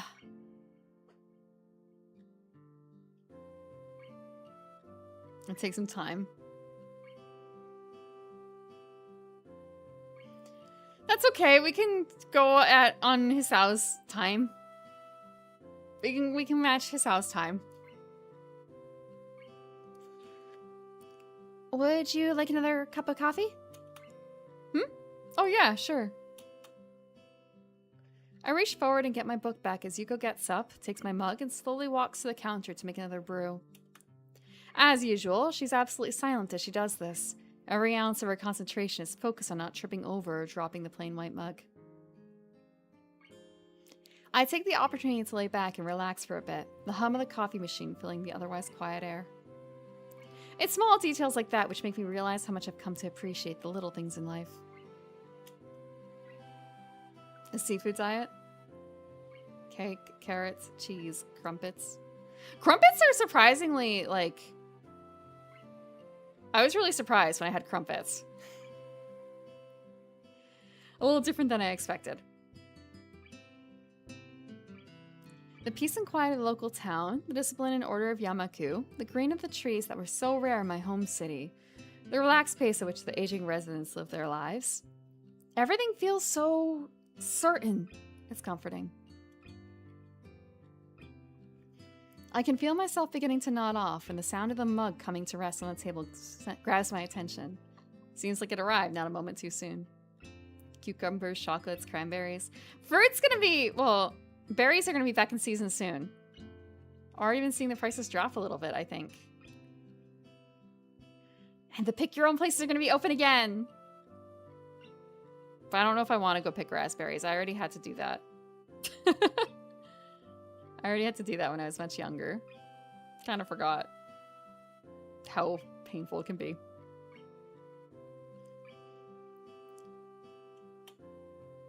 Yuko takes her previous seat once again as I pick myself up and bring a hand around the mug to check its temperature. It's just a little too hot to drink right now, so I blow on it a little.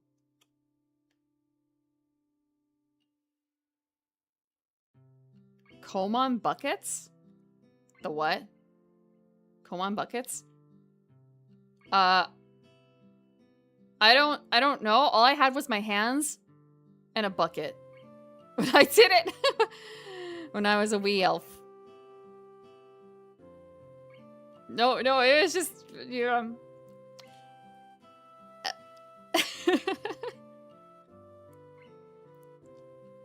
It's a shame you don't like history all that much. I sort of guessed you might be more into science. How so?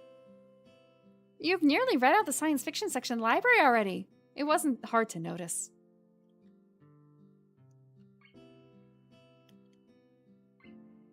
I wonder if the places nearby have the Komon buckets then, the rakes.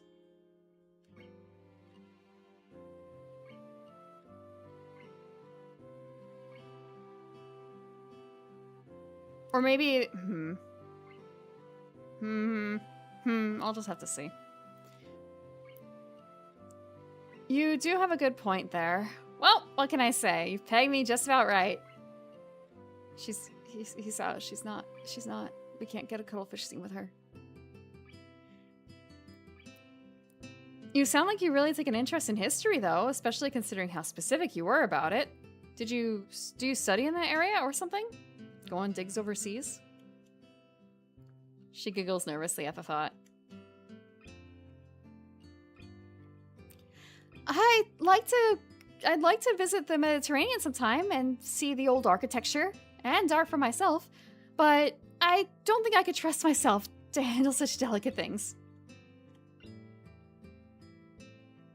I'm saving up to formally study it in university, although I also read up on it whenever I have free time outside of work. Sports gambling, no! Her dongo. So Mickey was right about her university aspirations. Considering how she fares as a waitress, a more theoretical path may suit Yuko better. It's nice to hear that she has some ambitions, though, considering how hard she works. I nod and take a careful sip of my coffee. By now, it's cooled to the right temperature, so I begin to drink while keeping an eye on the book below, trying to read at the same time. A few minutes pass quietly, Yuko looking out the window and watching the world go by while I have my coffee and study.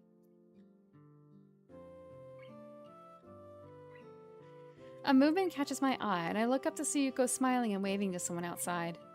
Following her gaze surprisingly reveals to someone to be Hanako.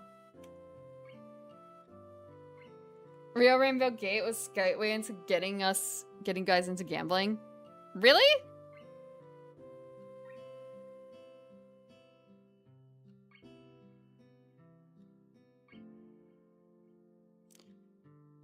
I thought it was more about getting you guys into bunny suits, but okay. She is looking at us from the side of the street across from where we are. Her usually all too visible timidity is largely absent, probably thanks to there being so few people around right now. Now I look ready to write poetry on a laptop in a coffee shop. Nope. How about now? Is it better if it's black?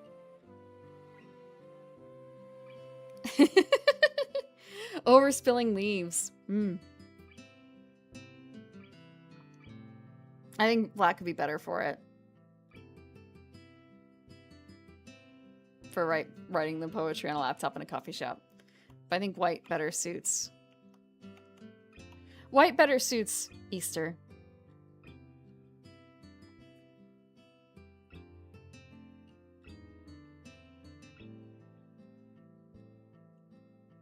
Evidently, she decides to join us, as after a little wave, she gives a quick glance up and down the street and crosses towards the side that the cafe is on.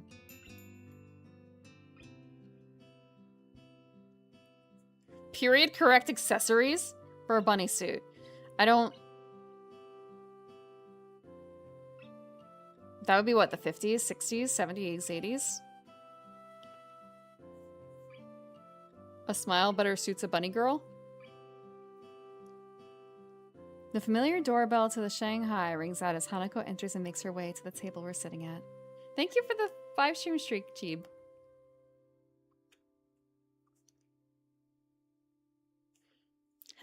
Hello. Good afternoon. Hi, Hanako. What's up? Nothing. Just going for a walk since the weather was nice.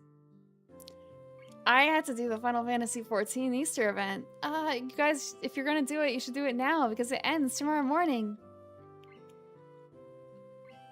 Less than 23 hours left. I don't know how many less than 23 hours, but definitely less than 23 hours.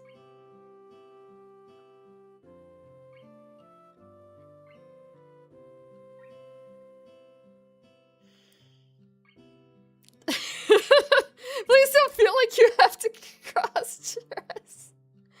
You don't have to put the bunny suit on. Late 50s, early 65s. I don't know how many, like, period-accurate accessories there can be, considering I think they were very strict about what the girls were able to wear. Yeah, I get what you mean. I'm glad I decided to study here instead of the library.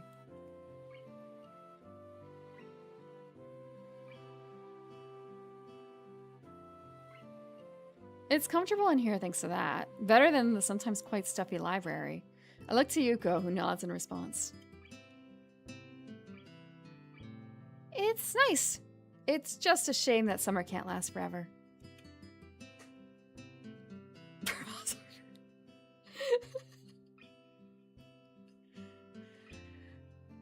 Hi, sorry, would you like a drink? A lot of paper.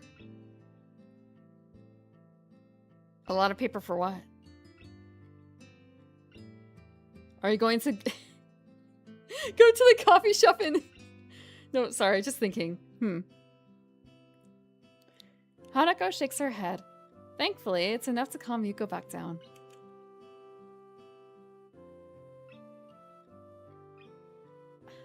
How are you going with studying?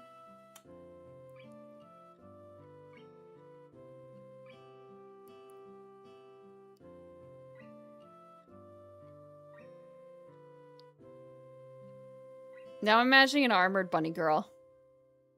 Like, paper mache the armor. Bunny suit. Okay-ish. Oh yeah, have you talked with Lily? I'm interested too. How is she doing? A duct tape bunny suit? That would... I'm sure people have made those, actually. The problem is... Okay. For the duct tape dresses, if you don't have any extra accessories or anything like that, you would have to get duct taped in, and then how do you get out? You just have to get cut out. Because I have helped someone with the duct tape bra for events, and like, you don't, it's not made to last.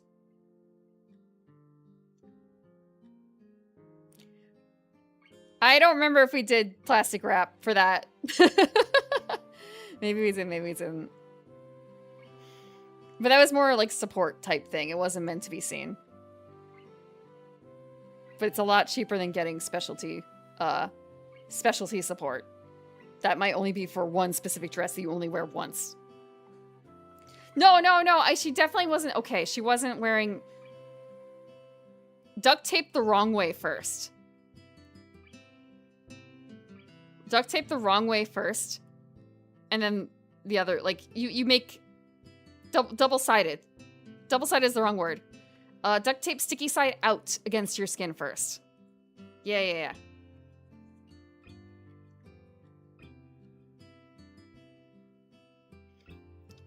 She's enjoying it, I think. I think that's all we're gonna get out of her. Being around Yuko is tensing her up. It would be so nice to travel to Scotland.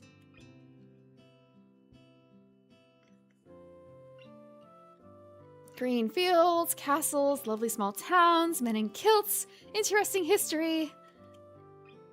I can't say I see the appeal of men in kilts myself. It does seem like a picturesque place, though. It's okay, Hasao. You don't need to understand. As long as you're still willing to do it sometimes. As we judge, the jingle of the doorbell rings again. Hanako is startled, noticing Yuko's panicked expression at the prospect that she might leave customers to wait a handful of seconds due to her chatter with us.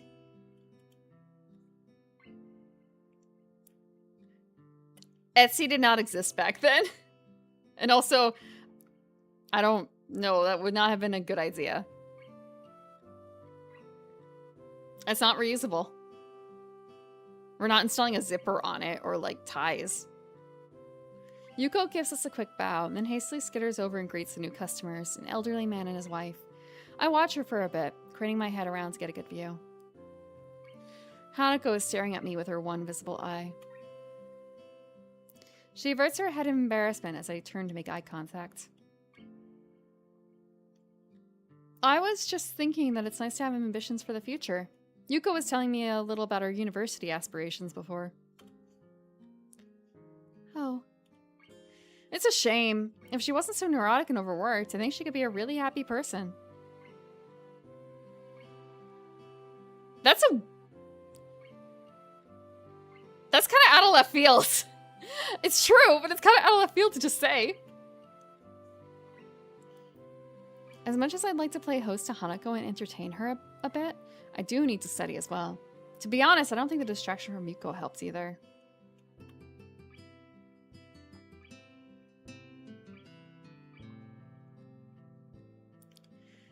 Sorry if I'm a bit distracted. I need to try and get this done, otherwise I'm gonna flunk the history exams pretty hard. I'm left running my hand through my hair in frustration. That letter needs doing as well once I get back to my dorm room. I hope I have more luck with that than this. Damn. What with? I was going to write to Iwanako. Right now, though, this is more important. Oof! This is okay. She's gonna be a little hurt, but that's okay. Probably. All I've done is rattle myself. I can't focus on the work in front of me when my stomach is slowly turning at the prospect of actually attempting to write her back after all this time. I force myself to concentrate on the book, picking up my pen once I have a quick sip of coffee. After a few seconds, Hanako stops silently watching me and leans back in her seat, relaxing as much as she ever seems to be able, looking out the window to pass the time. We stayed like this for a long time before leaving for the dormitories together. I'm surprised she had the patience to wait me out.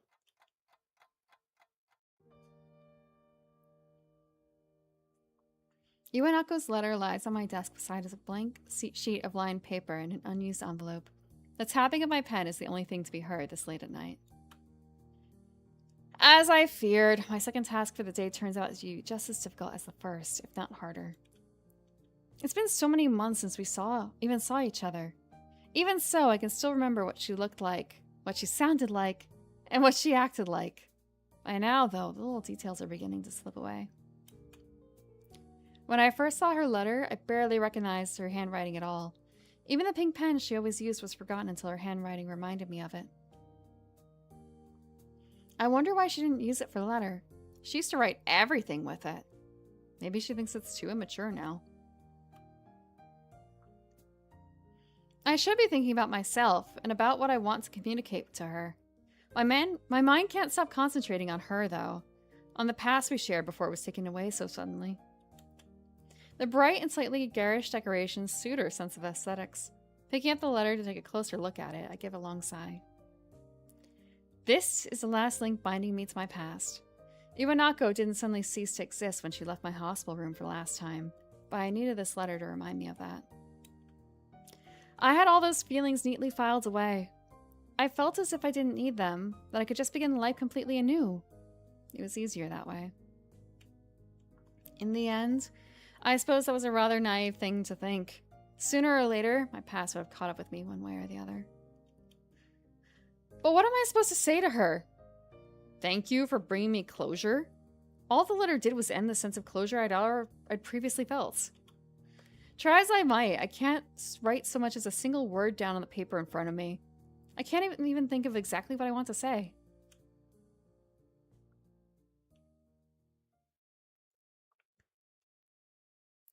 Putting the letter down on top of the blank sheet, I gather the materials together and file them away in my drawer. The clunk the desk makes as it closes makes me momentarily tense in frustration before I get up to go grab a drink from the vending machine on the first floor. I tried, but I couldn't do it. After all the time that's passed, I still don't know how to deal with Iwanako.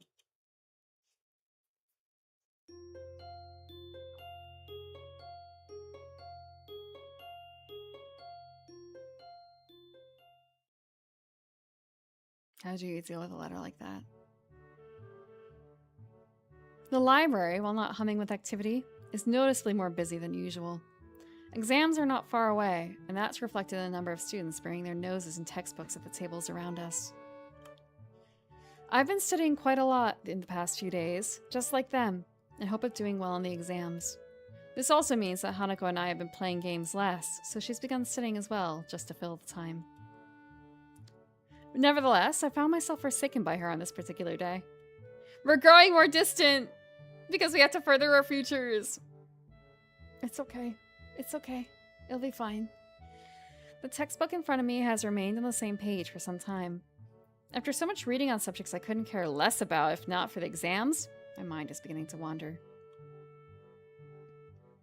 I find my eyes flicking over to where Hanako would usually be, just like on the days she wasn't in class. Her usual beanbag in the corner of the room is conspicuously unoccupied. It was here that we first really met. I tried to start a conversation with her. She got skittish and eventually bolted from the room altogether. I probably shouldn't smile about it, but it was kind of amusing in hindsight. Nowadays, it's more and more difficult to imagine her doing such a thing. Even with Lily gone, she's been doing well now that she's come out of her room. I want to talk with her, or at least play another game of chess.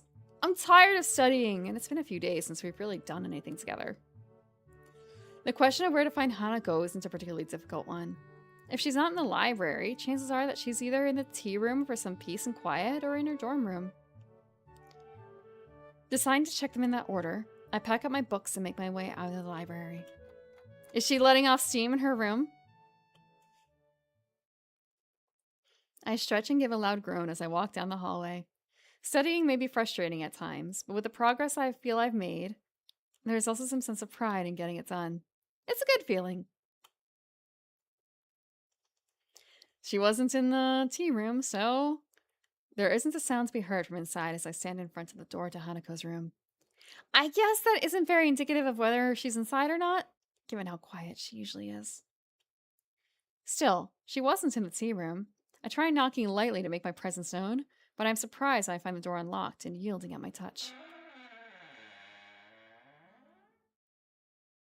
With a small creak, the door opens. It looks like my suspicions were correct. Hanako is indeed here. We just opened it. Oops. Just close it back up and knock harder. She's sitting at the table with an open book in front of her, but it pays it no heed as she keeps looking out the window. She looks utterly oblivious to my presence. With her head thoughtfully resting on her hand, she looks calm and collected. It's a shame she can't look like this more often. Smiling a little, I walk up to the table and softly speak to her. She's going to freak! She's gonna... oh! She's gonna jump. Good evening, Hanako. Hanako's head turns a little to see me, but she's still only half there. I put a hand on the table and lower my head to better look at her face, mildly curious about what mood she's in. What's up? She gasps a little, finally acknowledging my presence in the room for the first time. Hanako's blushing really heavily. Her mouth is open just a little, as if paused mid-sentence. Most striking, though, is what she's doing.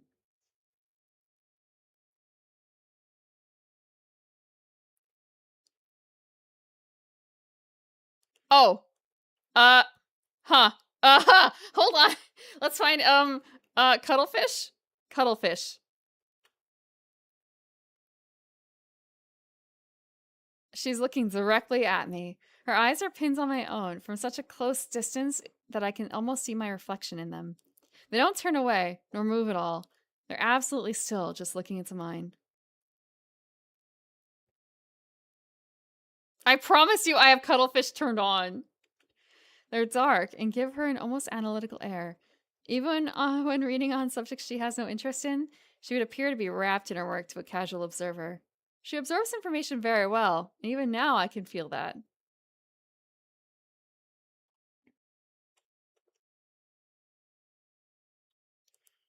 I feel like I'm seeing something behind those eyes that I never saw before. I don't know what that is, though. Oh! Hanako? Her lips move just a little, silently mouthing something. She looks like she's on the verge of saying something, but won't say it. But that's just the way Hanako always is. On the verge of saying something, but never quite doing it. As I look intently into her eyes, I realize something. Everyone has their own thoughts, things that they want to say, their own worldview. But I can't work out what Hanako wants to say, and I can't work out what she's thinking. I never have been able to. You can't fully understand another person. It's frustrating. It feels like I don't know her at all, despite all the time we've spent together. Sao?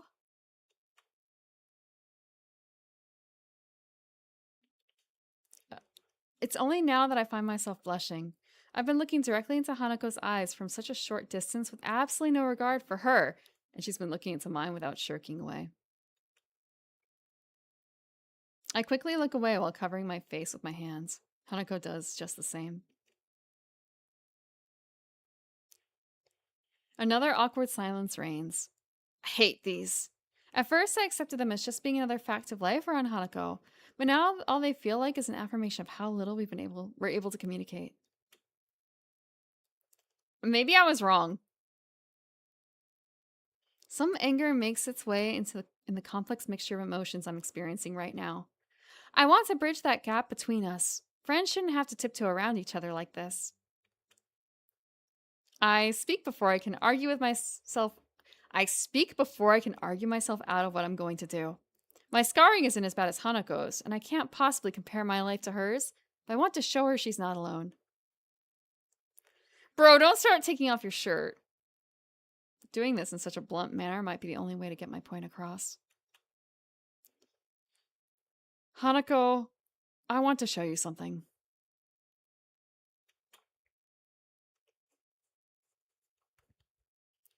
I take a deep breath to prepare myself. This could backfire badly, but I feel as if we've come close enough for this to be okay.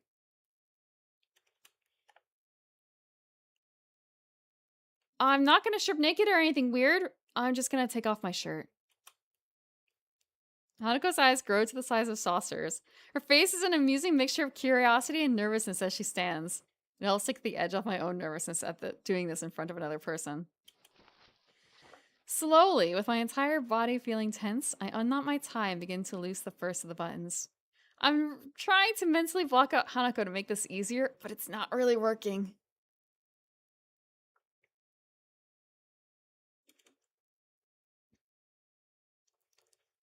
As I work my way down, I expect to hear some form of protest from her. She remains silent, though, which just makes this feel even stranger. With the last of my shirt unbuttoned, I take a breath and look at her. Hanako's gaze is fixed on my scarring, as expected, and once I nod to say it's okay, she steps forward and tentatively places her hand on the vertical line running down my chest. The scarring on her hands, a pattern of damaged skin across its surface, contrasts with a single uniform line that makes up mine. Her hand isn't trembling at all, unlike what I predicted. Want to compare scars? But I feel nervous. Hers is so much bigger than mine. Oh, I'm so sorry.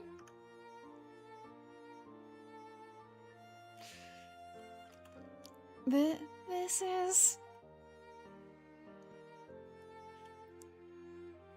the scar from the surgery that followed my heart attack. The surgeons had to cut open my chest to operate on my heart.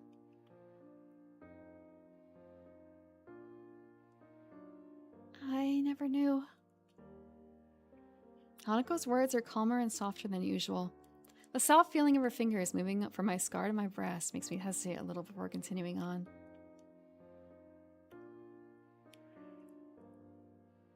You're the first person to see this since I left the hospital.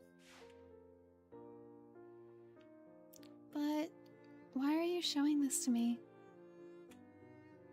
I wanted to prove to myself that I could do this, that I could accept my past and move on. I wanted to show that to you as well. I'm gonna do a real quick test of something. Okay. I wanted to make sure it worked. She nods. From her reaction, she seems to know how difficult this is for me. More than anything, this scar represents a visible reminder of my condition. A reminder that I'm not normal anymore. I shouldn't need it. But I did not censor any of the, CGs because I didn't think it was necessary. But I censored the sprites. That's something that, until now, I had tried my hardest to ignore.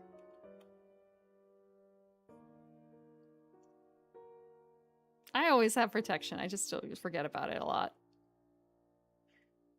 As the minutes tick by, Hanako's gaze lingers. Her eyes look less focused on my scarring than before.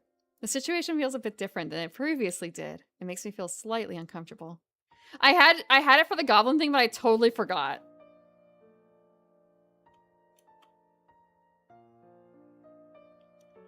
Her hand retreats, and I draw my shirt closed and begin to button it up. Her blushing face suddenly returns to its typical tense and timid state as she looks away. The room is completely silent as I fix my shirt and tie, feeling put off after such an unexpectedly intimate moment. So, I guess you're not the only one who's scarred. Hanako smiles a little at the joke, thankfully lightening the atmosphere a bit. Thank you, Hisao. I think I understand. I give a long sigh of relief. I really didn't know how she'd take it, but I'm glad everything seems to have worked out as I had hoped. Hanako's smile only proves that further. I'm finding the path I want to follow now, and what Hanako needs to do is to find her own. It's something I can't help her with, and it's something that she needs to overcome her past in order to do. I think we're on the good end. I think we have a good end. Hanako checks her watch. It's getting late by now. Hisao, yeah, I'd better be going. I'll be thankful for some sleep. It's been a long day after all. Good night, Hanako. Good night. We really aren't sleeping with her yet? I make my way out of her room and into the hallway, remaining silent as I do so. I think both of us have gone through a few motions today.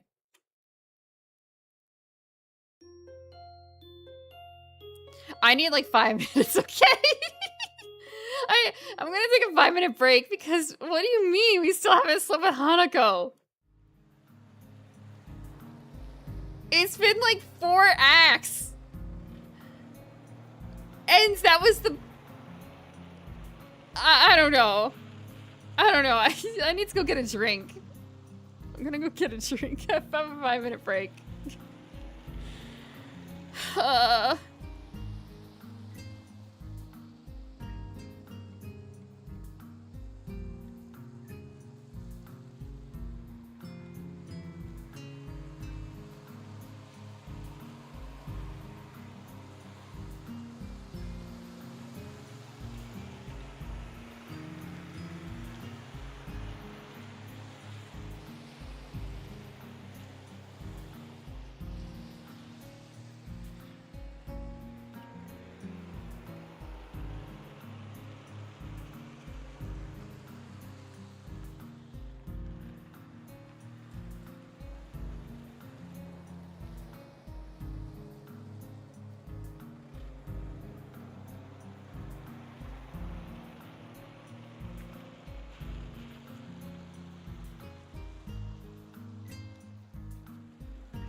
I don't know why it failed. I'll have to figure it out.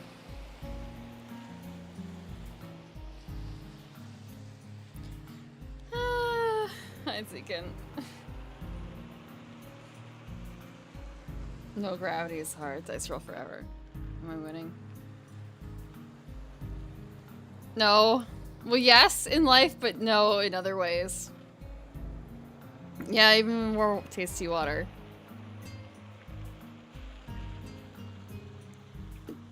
It's just water.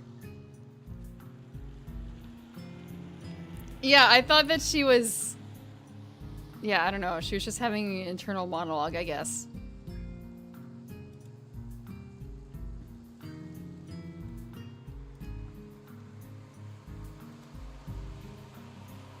Too heartwarming, too sentimental.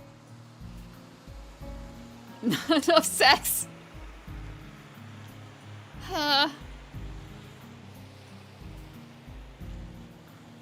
The heat of the summertime sun beats down on my sweating brow. Dabbing with a handkerchief doesn't help too much in making me any more comfortable. I don't know, some sort of spicy inner monologue.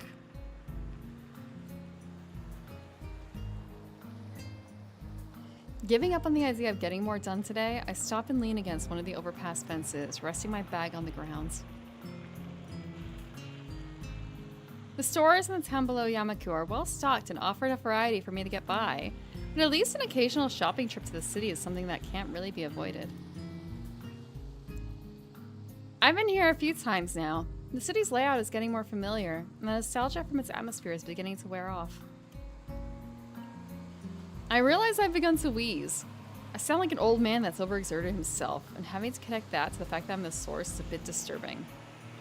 Do your cardio. I put my hands on my chest and concentrate for a bit to make sure I haven't gone far enough to cause any further problems. Thankfully, my heart is acting normally. There's no dull pain, and the beating is regular, albeit fast-paced, as I recover from overdoing things in this kind of heat.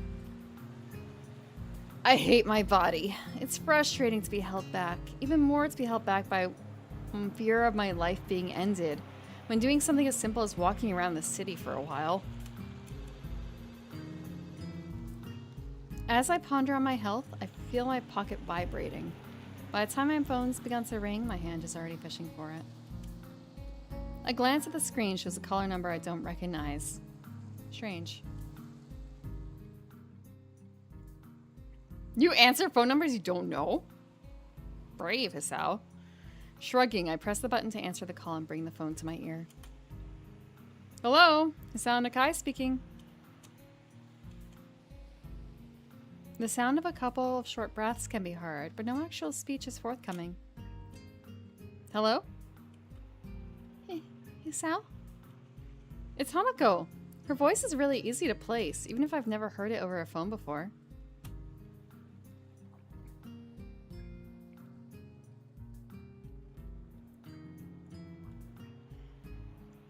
Hanako?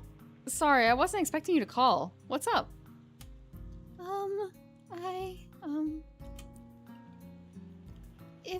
If you're not busy, I was wondering if you would like to meet up? Yes, I mean... She sounds really wound up about this. I can hear muffled voices in the background, and it's about time for afternoon tea, so I guess she'll want me to meet her at the Shanghai or something. That sounds fine. Are you at the Shanghai? I'm in the city. Hanako's here? Alone? That's a surprise. It's a little wonder she's like this if she's surrounded by people and entirely by herself. That works out well. I'm just wandering around there now. Where are you? Hanako manages to stammer out the street name, address, and some basic directions to where she is. Luckily, it's not too far, so I agree to see her soon before hanging up. She invited us to go somewhere! I look up to the sky. The summer heat is beating down. This is the first time Hanako's asked for us to do something together beyond a simple board game. And the first time, at least since I've known her, that she's come to the city by herself. Maybe this means Lily was right.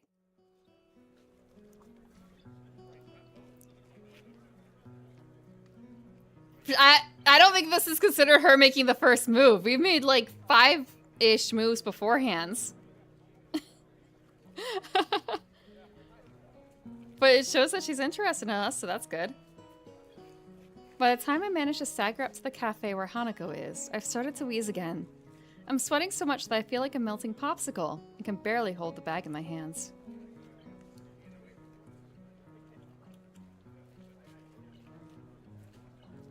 I need to sit down, badly. The tables outside are all occupied by busily chatting couples and girls gossiping between themselves. The contrast between the different age groups and fashions of the people here and the people from the town near Yamaku is striking.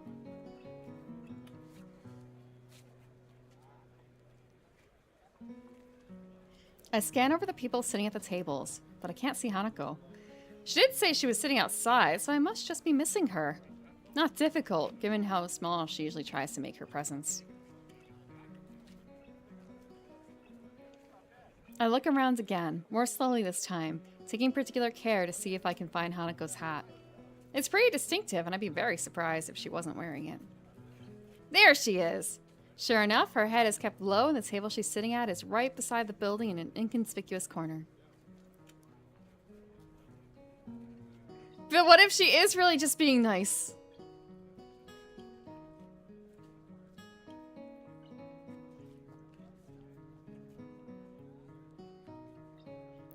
I walk up to where she is and make sure that I have her attention before I sit, lest I give her a scare. She notices me and gives a small wave as I arrive at her table. Are you feeling okay? I try my best to laugh it off, but in doing so it just makes me more out of breath. Not very fit these days. Don't mind me. Hanako nods, but still looks a bit put off. Now that I can get a good look at her face, something about her seems a bit different. I'm not sure if my eyes are playing tricks on me, but she looks kind of nice. What is that to say? That is something to say. At least we can still be friends. At least we can still be friends. Her eyes move upwards to look at me, before quickly flicking down again. I begin to think that this is going to be a rather quiet meeting, but a waitress thankfully arrives and sets down a cup of tea in front of Hanako. Hanako almost automatically turns slightly away and lowers the side of her head. It's an amazingly practiced motion, and does a good job of its intended purpose, hiding her scars from someone who's leaning in close. Her right arm is still laying on the table, though, with the scarring on the back of her hand quite visible.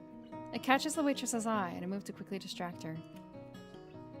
Excuse me, may I place an order? The waitress nods and gives me a couple seconds to look at the menu. Could I have a mango smoothie, please? She gives a nod before almost enthusiastically bouncing us inside. Everything is so different in the city, in more ways than one. Hanako looks back up towards me and adjusts her hat a little. If she noticed the waitress staring at her scars, she doesn't show it. Not coffee? I think I'd die from this heat if I had something like coffee right now. Resting my head in my hands, I look up to my quiet companion. She seems taken aback. A very unexpected reaction to my lame joke. An unwelcome emotion bubbles up inside me as I realize her reason why.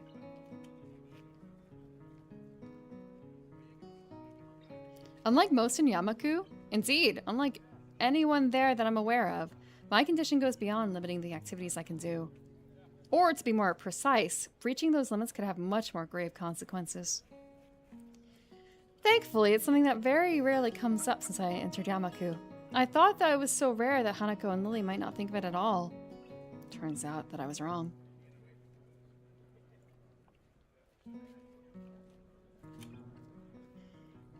Hanako silently drinks her tea while I wait for my drink, confirming that it's the right temperature with a small sip before she begins in earnest. I feel guilty for being the cause of an uncomfortable silence, since in the past I've been kind of hard on Hanako for those. Eventually, the same waitress as before bounces up, handing me my drink. I gather change from my pocket and drop it into her waiting hands, before she goes off to attend to another customer. My eyes linger on her as she walks away. Do you think that she looks pretty? Hanako is following my gaze, her eyes taking in the waitress that served us. I can feel my blood slowly going to my cheeks as I rest my smoothie back on the table. Oh. Nah, I can't really say that I'm into that. Nah, I can't really say I'm really into that look. She just looked a lot like an old friend I knew before my heart attack. Did you have many friends? You could have said that you admire how bouncy she is because you can't do that anymore. Ah. That's what I was thinking. I had a few at my previous school, though I wouldn't say a lot. The four of us just hang around together after school and stuff. Yeah, like I'm assuming bouncing in her step. Like, there's a lot of energy there.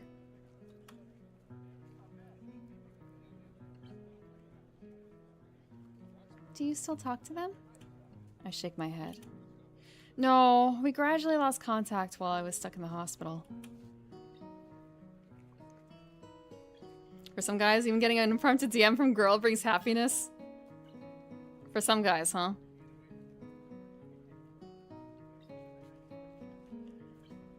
You're not saddened by that? Or angry? Hanako looks genuinely surprised. I guess it's the right reaction. Well, life did move on for them while I was stuck in the ward. I was pretty sore about it at the time, but now it's just a bunch of nice memories. A definition of some. Besides, once I came to Yamaku, I found new friends as well. That's quite a whitewash of what my feelings were back then. I went through some dark times during my stay at the hospital, and I really am glad that Hanako and Lily were around to help me after I left it. Any message is nice unless it's from Bills. What do you have against Williams, huh? Is there something wrong? Do you not like Williams?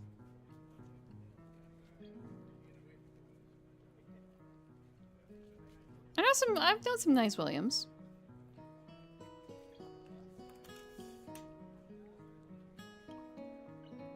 Hanako blushes as we both get down to enjoying our drinks. She seems to have calmed down since I arrived, and I've started to feel a little better now that I've had the chance to rest a bit. So this is getting to be a nice outing already. Even if she's calmer than before, though, she's still fidgeting a bit. She runs her hand down one of her bangs as I try to think of something to say. That's right, I was going to ask. Hanako tilts her head quizzically. I didn't know you had a mobile phone. How'd you get my number? Lily gave it to me. I should have guessed. You know, you could have just asked. I'd have given it to you. Want to exchange email addresses? Hanako nods, setting down her drink and fishing out her phone from her pocket as I do the same. It's surprisingly the same model as mine. Pink, though. Nice phone. What is challenge pissing? What the hell is challenge pissing? She looks to me with a curious expression before noticing my phone and giggling. It's one of the very few times I've seen Hanako let her guard down enough to do such a thing. I didn't pick it out myself, though. Big Bill Hell's home of challenge pissing?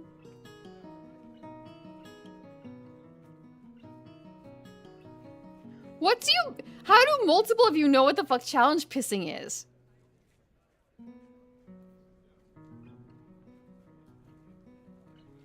This can't be a real thing.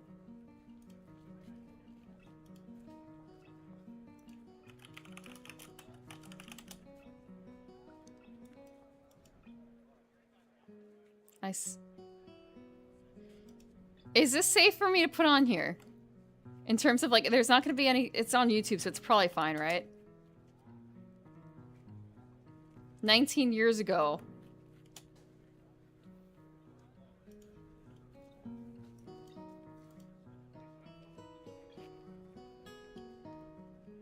Ignore whatever. Ignore whatever you see on the sidebar. I need to fix that at some point. Why is it so fucky? Actually, I'm gonna have to reset this transform. Okay, that's just the way it is. Rip me.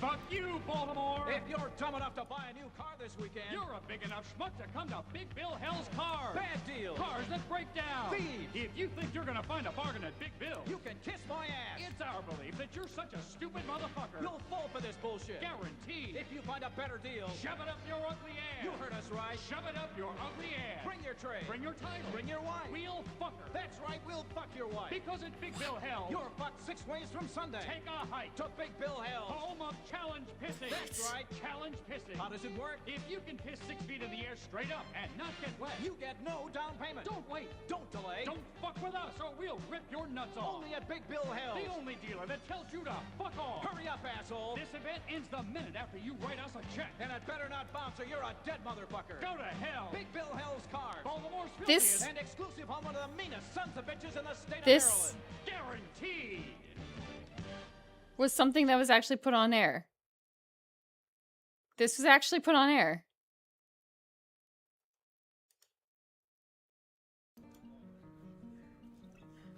Okay. Comedy skit? Okay, that makes way more sense then.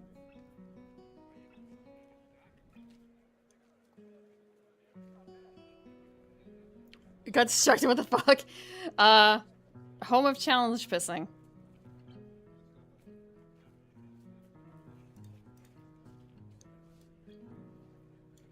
I'm gonna show Hanako this video. Hanako, you have to see this. It's of utmost importance. If you don't laugh at this, I can't date you.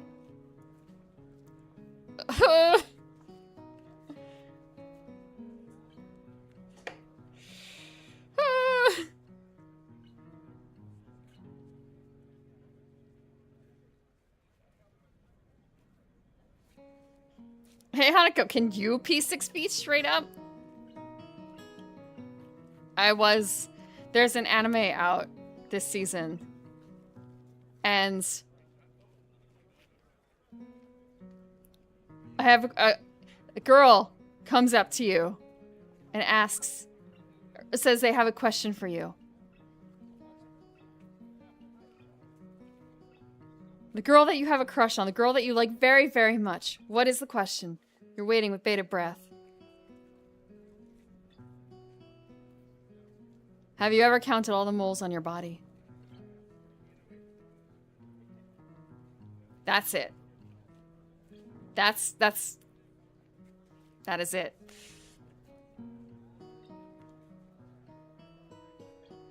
Does she like you or does she hate you? What does this mean? And then she walks away.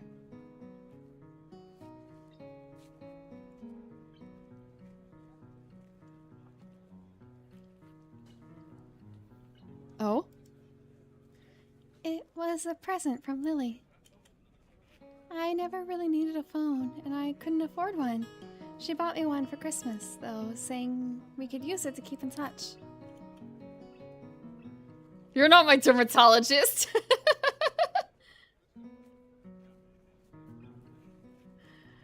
They see each other basically every day anyway, both in and out of school. But she's asking if you've ever counted all your moles. Then again, Lily does have her class representative duties and other friends that she talks with. It probably helped for situations like this, too, where she's gone away for a while. Lily is a very special person to you, isn't she? If she doesn't bite, we're both too tense. It was never meant to be. She is. I love her very much.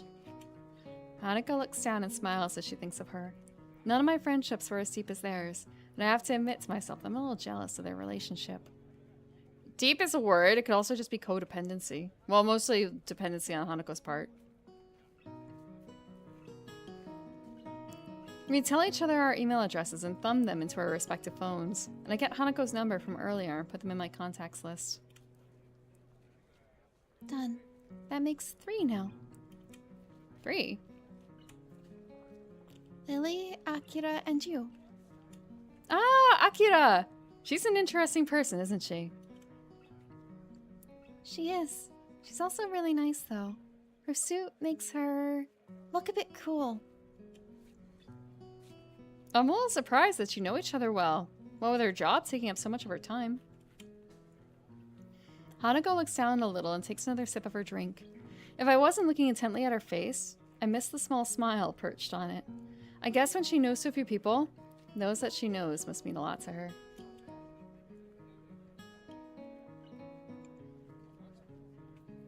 Ah, yes, the sinking corpse lily. Has one bloomed recently. How many do you have? Me? About 9 or 10. I hesitate to go into them for fear of rubbing in the fact that Hanako doesn't have parents or apparently even close relatives. 2 of those are Shizune and Misha too, which is another can of worms. Ooh, I don't know about that one. There may have been groups that have made, like, conceptually smells like stinking corpse lily. But I don't know if any have tried to mimic it. Or have, like, tried to use anything from it.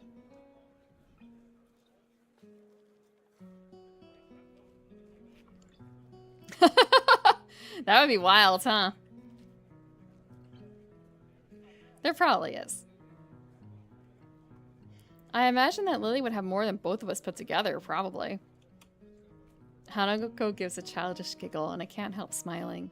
It's a good feeling that she's gotten this comfortable around me.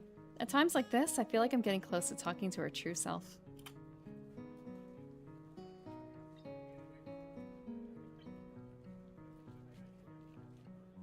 Do you mind if I ask something that I've been wondering? Hanako shakes her head as she takes the last sip of her tea, finishing it off. You don't seem very jealous of Lily having lots of friends. Don't you want to make some more friends for yourself? Or get to know some of hers? I'm not jealous. I don't like people, so I don't mind not having many friends. That's really not the answer I was expecting. She doesn't look fearful or sad as she says this, but rather quite serious. Hanako rubs her arm awkwardly, having taken my quietness as a reason to continue. I'm not really sure what I should say, so I end up simply giving her my attention in silence. Maybe with school-age, like, kids? In middle school, I got bullied a lot. I was called names and got excluded from work groups and sports teams. There were worse things, too. And that's what made you not like other people? She shakes her head. That was elementary school. I feel bad for bringing this up now. Adults have enough problems dealing with Hanako's scarring. Children would be all the worse. I'd assume that the way she tried to make her presence not felt was just to avoid people staring at her, or because she was afraid of them. Certainly not because she genuinely didn't want to interact with them in the first place as well. I noticed the condensation from my neglected smoothie forming a little puddle around the bottom of the cup, so I take the opportunity to finish it off. As I drink, she begins to fiddle with her phone. It looks like she's remembered the people around her again and begun to tense up. It isn't exactly a cheap phone. I had to save up for quite a while to afford one when I got mine. If Lily went to a private school, she probably wouldn't have too much trouble getting one for a present, though. Watching her fiddle with it gives me an idea. Hey, Hanako, wait for me. I'll be right back. I put the now empty cup down, slip my phone into my pocket, and begin to move off, carefully stepping around the bag I'd placed beside my feet. Thankfully, sitting around while talking to Hanako has helped me feel a lot better than before. Well, wait, What? Where are you going? Just stay here. I'll be back in a bit.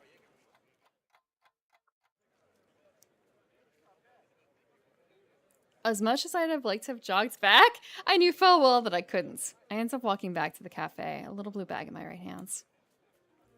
Hanako notices me quickly, looking about as confused as she did when I left. I deposit the diminutive bag in front of her and sit back down. Is this... It's for you. You can open it. But... Go on. She looks very unsure about it, but eventually gives in, slowly opens the bag and picks its contents out. A silver chain phone strap dangles from her fingers, ending in a delicate flower. It isn't exactly a masterwork of jewelry, but it's about as much as I could afford. It is cute! But, like, you didn't have to literally run away in the middle of the date to go buy this for her. You could have done that together. Hanako's eyes light up when she looks at it. It's the kind of reaction I was hoping for. The summer sun's light glints off the silver as it twists to and fro a little. It's not too ostentatious, but still looks a little charming. I think it suits her well.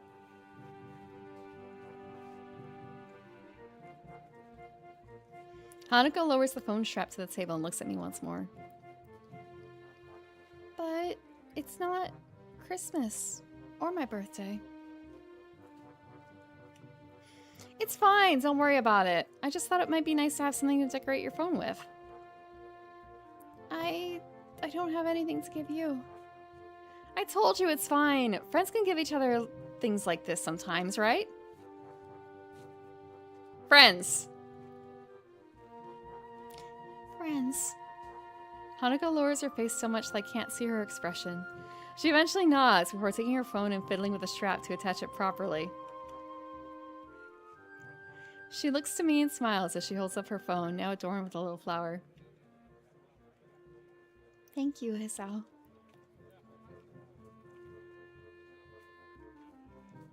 You get friends gifts occasionally? Yes, but he already admitted that he has feelings for her, so it's kind of like, sir, you don't need to, like, dig yourself a grave when you're this young. You don't have to, like, pre-friendzone yourself. Her smile proves infectious. Out of the corner of my eye, I notice a couple getting up and leaving. That reminds me that the bus back to the town below Yamaku will be coming soon. I guess I'd better be going if I want to catch the next bus back to town. You coming as well? Ah, yes. Is friendzoning generational? What do you mean by that? She hastily nods before carefully putting her phone back into her pockets. Before carefully putting her phone back into her pocket and getting out of her chair. I do the same and pick up the bag I left beside me on the way out. He's not in the friend zone until he fails the confession.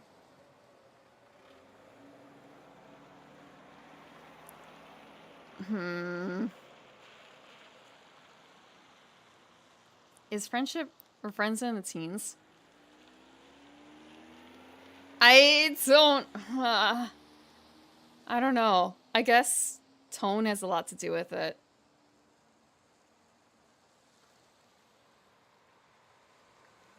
But I think that with her issues, I feel like, I'm not sure if emphasizing friendship, if that is not your intention necessarily, is a good idea.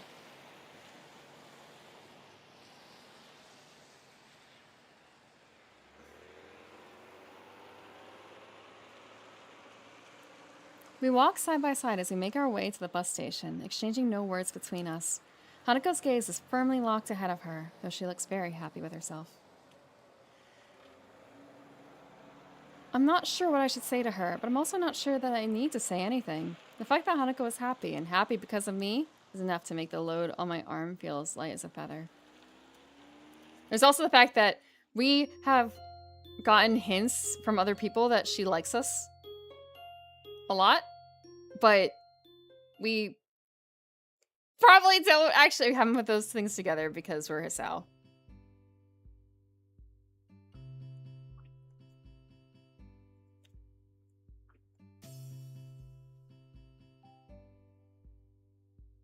After that date, nothing. Friendzone has been around since the 2000s. At least. I can tell you that. Finally reaching the classroom after the usual walk from the dormitories, I step inside. My eyes immediately turn to the third seat from the left in the back row. Hanako's seat.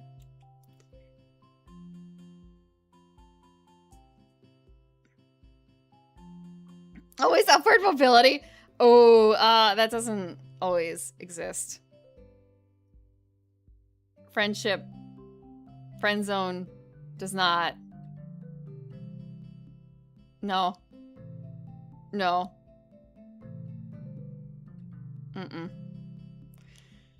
It's empty. And after glancing around the classroom, it looks like she isn't here yet. The two girls from the newspaper club are here in the two seats to the left of Hanako's, as are Shizen and Misha. That's not about it. We exchange morning greetings before I take my seat. I have to admit that this is a bit of a relief. This gives me at least a few more minutes to think. Not that I haven't been doing so previously. Ever since our trip to town, Hanako has been on my mind. I still don't know what to make of my relationship to Hanako. I like her, I can admit that much to myself. I want to protect and shield her from the pain she feels. I really don't think my feelings are just those of friendship anymore. But that said, I feel like I don't even know her. If I made a move on her, how would she take it? Is she in an emotional state that allows her to make a reasonable decision about a relationship? How would she cope with anything that might happen afterwards?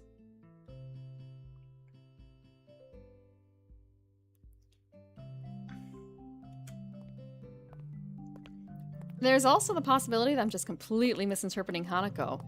Not a difficult thing to do with someone whose social skills seem to be so underdeveloped. The sound of footsteps comes up to the door, making me perk up. It ends up just being Miki. She barely acknowledges my existence when I accidentally make eye contact with her. I'm about to look away, but another person comes in not long after she takes her seat. I feel myself freeze as I see Hanako enter. This isn't a rational reaction, but I have no idea about how I should act or what I should say to her. For a moment, our eyes meet. And then, just as quickly, she looks away and moves to her seat without saying a single word.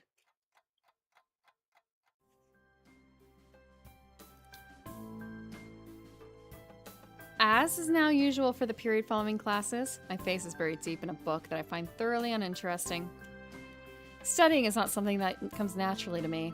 I didn't study a lot before coming to Yamaku, and until now I've largely managed to coast through on talent alone. It's frustrating that I can't do that anymore. Judging by the faces of the other few students in the library, I don't think I'm alone in my distaste for this. Misery loves company, I suppose. I decided to spend lunchtime with Hanako since we haven't had lunch together for a while now. I may as well have spent the time studying, though. Aside from pathetically small snippets of small talk, there was barely a word said between us. Why does she keep doing this to me? I just want to protect her, to be there for her, but every time I feel like we're coming closer, we end up further away. Is it really all her, though, that's doing that? Are you busy? She is reaching out in her own way. We did recognize that. Hanako? My head whips around in surprise, causing her to retreat in fright. That was bad timing. If I hadn't been thinking about her at that very moment, I probably wouldn't have been nearly so startled. Sorry, he just startled me. I find myself staring at her longer than I should, so I go back to the text lying on the table in front of me. I feel more like I'm just staring at the words rather than actually reading. I get the feeling Hanako can notice this as well, so I sigh and close the book. There's also the fact that it feels like you've been distancing yourself, Hisao. But that's because you're studying. But does she... Well, I guess does she fully know that? That you're distancing because you're trying to think about your future and not because you're disinterested in her now. What's up? I was just wondering what you were reading. She looks a little downcast after my reaction to seeing her. Giving up on the prospect of getting any more work done, I get up and return the book to its place on a nearby shelf. Just an English textbook. Has it helped? It helped me realize I don't like English, yeah? Hanako gives a small giggle.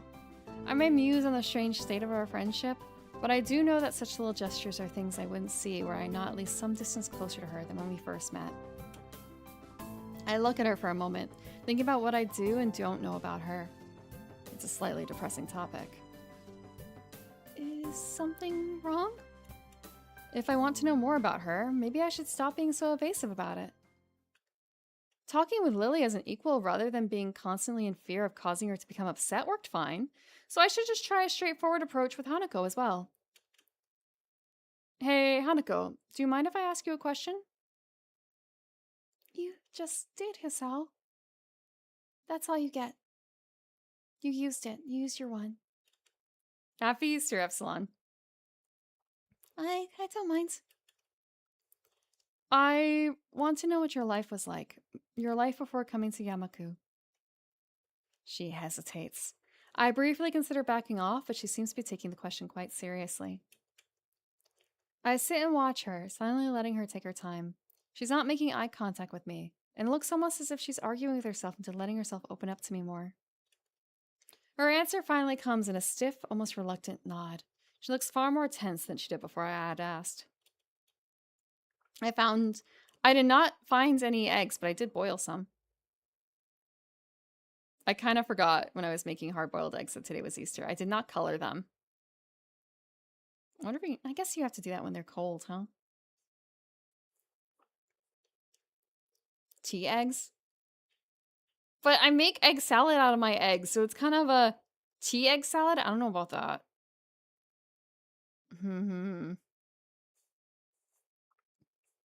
Have you had, like, tea?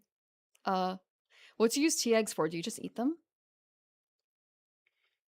Okay, but in return, you have to tell me about your life as well. I nod and follow her as she begins to walk out of the library so we can talk. Soup editions? Ah. If I didn't already have plans, it's kind of I can make sundubu and put them in a sundubu. By now, most of the students have already left the main building, so apart from a few people hovering around club rooms, the hallways are largely empty. I guess we'll start with coming to Yamaku. Let's see. I was in the hospital when my parents first told me about Yamaku Academy.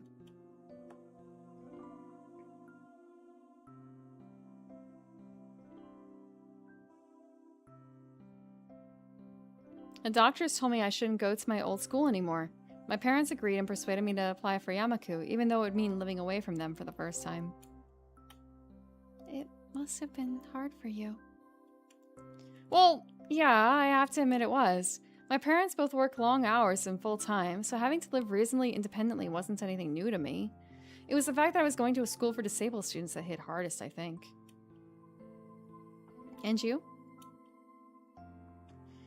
A small group of chatting girls passes us as we near the stairs, with Hanako pressing herself tightly to my side until we reach the ground floor. She doesn't usually come this close while just walking in the school, so I'm left a little put out. The staff at the orphanage offered me some options on what I could do. Middle school hadn't been good, so I thought that Yamaku might be better. It was isolated, and I thought it might be easier to get by here with most of the others being disabled.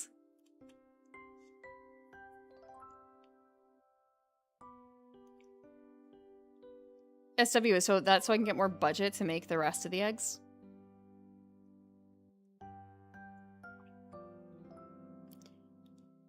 It's pretty ironic that the reasons Hanako looked forward to Yamaku are the exact reasons I hated the idea. To me, it felt like I was being shunted somewhere away from society and everyone I knew. To Hanako, that was probably an inviting prospect. What was life like at the orphanage?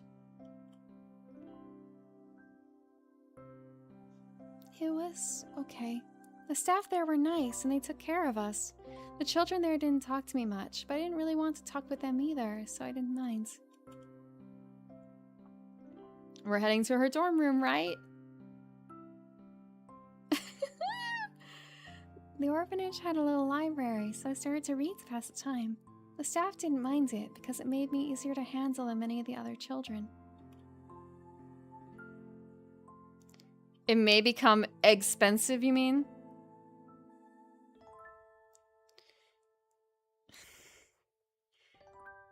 You didn't make any friends there?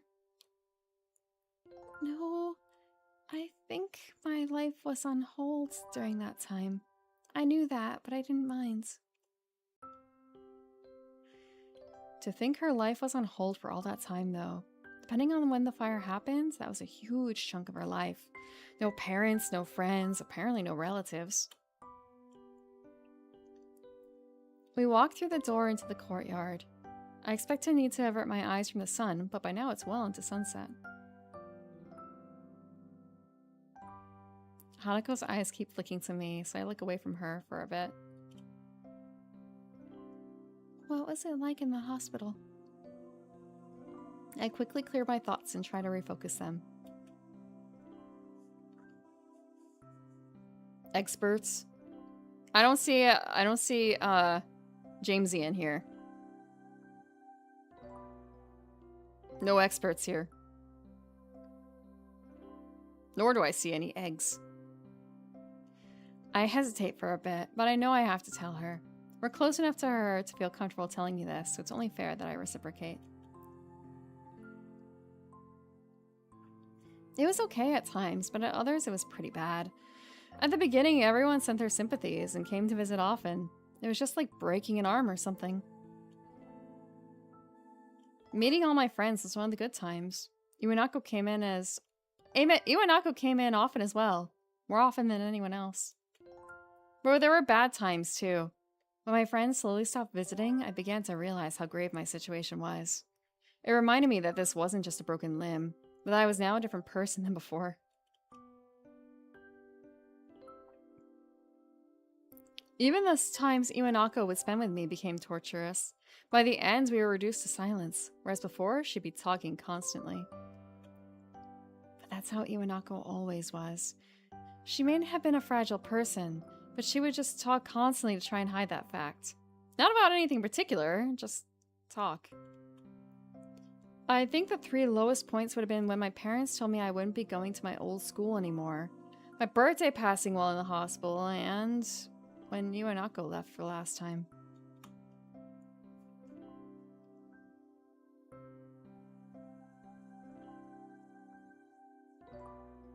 I'm thinking about it. It's kind of like I might know someone who has more eggs.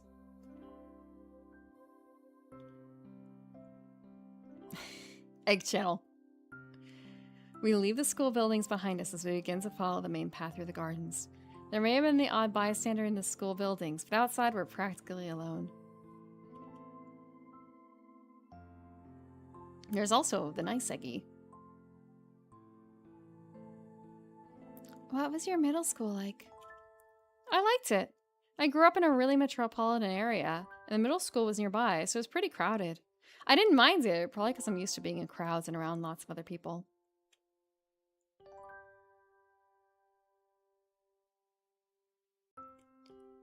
An 18 cart of eggs.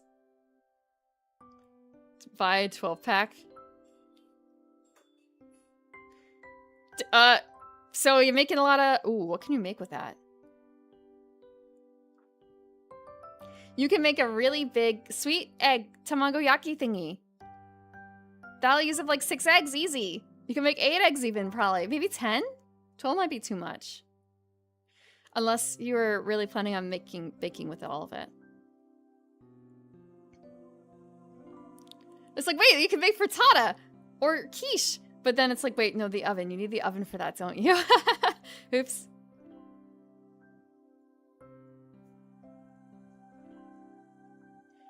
I got good grades and I played soccer with my friends. I spent a fair bit of time hanging out with them after school as well. Did get teased a bit over my hair though. Oh, you can't bake. You can't bake. Oh.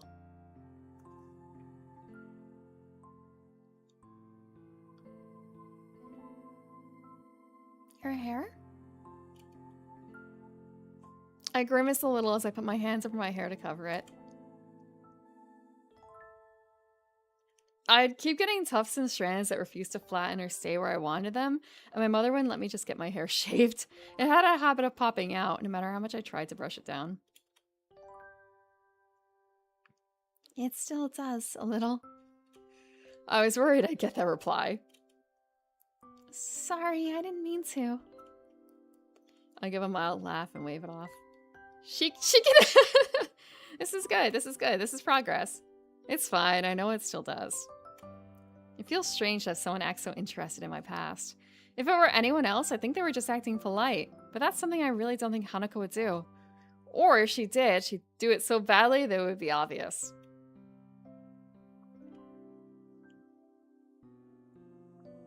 Yeah, we're walking back to Hanako's room? There are a number of girls in the common room on the ground floor, and Hanako presses herself to my side once more as we pass them. I expect her to break off, but instead she continues to cling on to me as we walk towards the stairway. Something about the way she's holding on to me feels different from the usual. I'm left deep in thought as we walk up the stairs and down the hallway. It's only when we stop that I look up and realize I've been following her without question. Look, there's only so long that you can, like, tease this, right?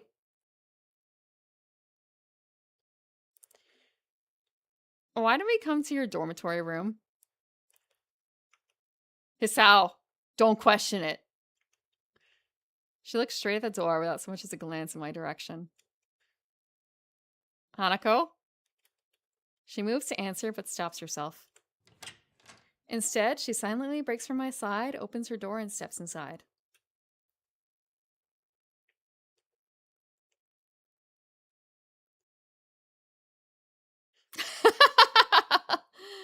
Oh. I look up and down the hallway, a bit lost as to exactly what I should do. Shrugging, I decide to follow her since I don't have any reason to do otherwise. No, that would be the bathroom, Delson. You don't do that in, like, you don't do that in the bedroom. You need a water source. You need a sink. Hanako stands in the middle of her room and looks straight at me. It's unnerving when she does this, as it's such an unusual action for her. I open my mouth to speak, but she preempts me. Could you close and lock the door? Hanako's hand reaches for her chest, grabbing her blouse at her heart. Crowns and cowlicks. The hairy ball theorem. The what? I turn and lock the door shut, then freeze. The atmosphere is beginning to feel quite strange. This feeling is only made more profound when I hear the curtains being pulled behind me. It's gonna be night soon. We're a guy and a girl in the bedroom. She's closing the curtains and I'm shutting and locking the door. She can't really have that in mind, can she? I gulp and turn around very, very slowly. Hanako's in the center of the room, but hasn't turned back to face me. You told me about your past, so I have to tell you mine. She takes a deep, shuddering breath and pauses for a number of seconds. Her hands move to her ribbon and begin to tug, all but confirming my thoughts. What?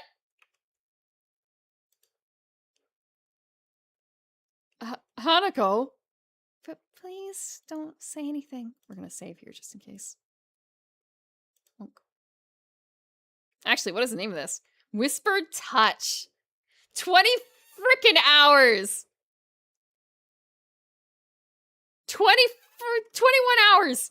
21 hours. Please don't say anything. I obediently stay hushed as she slips off her ribbon and continues to unbutton her blouse before working the clip on her bra. The process is slow.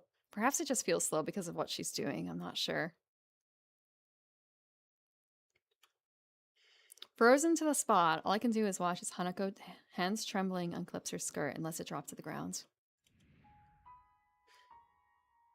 Okay, this is fine. I think this is fine because this is more of a like, this is not sex. This is just body. It's cool. It's fine. Finally, she takes her blouse in her hands and draws it off, her bra falling from her shoulders. And so, Hanako stands in the middle of the room, all but bared, save for her stockings and underwear.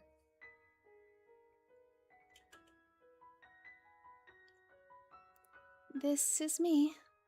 All of me. Okay, thank you. My eyes are immediately drawn to the scarring on her back. The skin on her right side is of a similar texture to that on her face, but it's also stretched taut and covering a much larger area.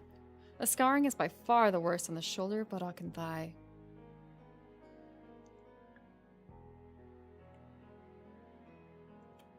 Just as my heart attack redefined my life, this is the event that redefined Hanako's. If I'd seen this when I first met her, I'd have been shocked. Not only at the sight, but also at the idea of something like this was survivable. Hi, Sid the Monk, welcome! 21 hours in.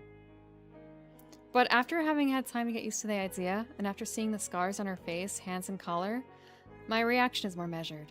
My reaction right now is not due to her scarring, but to her body.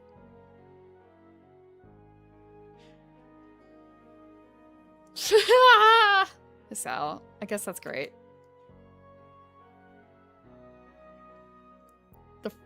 The fire happened when I was 8 years old. It was night and we were sleeping when it started. I wonder what that could mean. Hanako's voice trembles, the shaking of her blouse giving away the fact that her hands are doing just the same.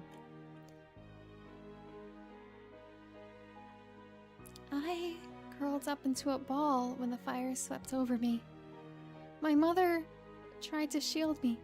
That's the only reason I lived. Hanako's eyes began to moisten, her voice cracking under the combined pressure of exposing herself to me like this, and reliving those painful memories from so long ago. I want to say something, anything to make her feel better. I can't, though. I feel completely useless when faced with a situation like this. She's forcing herself to come so close, yet it's at times like this when I feel most distant to her. I'm sorry for making you see this. There's no point in denying the obvious. I think what I should say now, and what Hanako wants me to say now, is the truth. What I genuinely, honestly believe.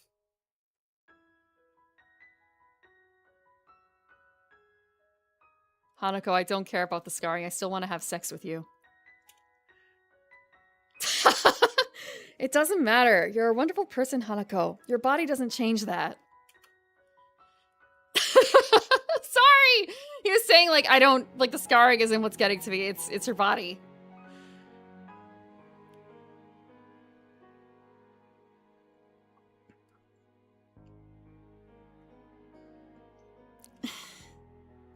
She looks at me for a long time, her breathing uneven as she tries to remain steady amidst the emotions we're both feeling. Feels like less like she's looking at me than she's looking through me. Complicated teen hormones.exe. Is it really all that complicated?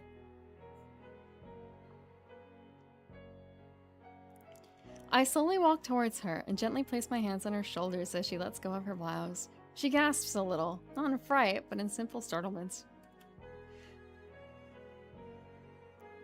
Being so close to her causes my mind to become a jumble of feelings. The scarring on her shoulder, plain to see and leather-like to the touch, conflicts strangely with her otherwise soft skin and silky dark hair.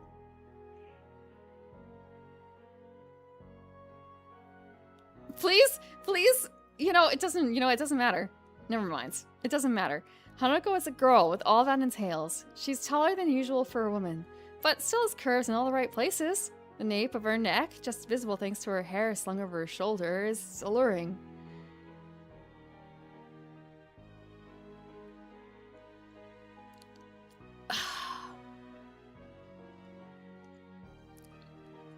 Prim fleeting. I assure you I am not this desperate. It's just in this game. In this game.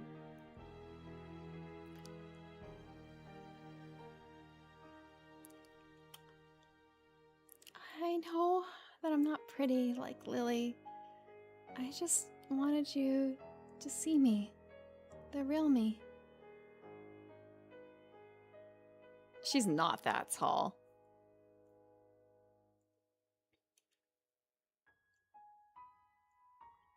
Thank you for the water, Sid.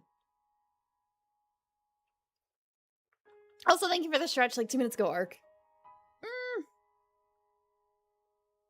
Is she really 5'11"? I thought Lily was taller, though. How tall is Lily? Lily's not over 6 feet, surely.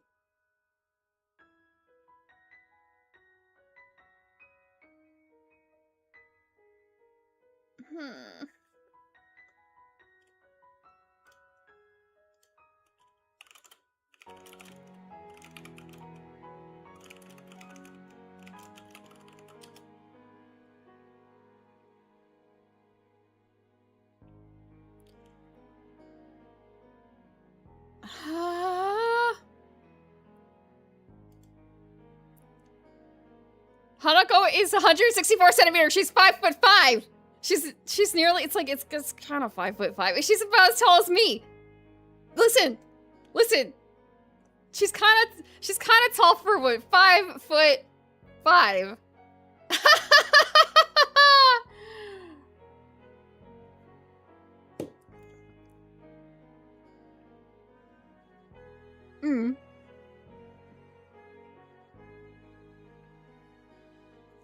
I don't know what centimeters are like. How tall is Lily? She's like 5'7". That's right. I've already seen the real you, though. You didn't need to take off your clothes for that. Oops, wrong window. So yeah, look, this is the Twitch safe version. Her lips are open just a little. She lets out a sharp breath as, without thinking, I breathlessly lean forward and press my lips to hers. It works! I did it! I modded a game! Hey, look. It's important to see the shoulder scarring, okay?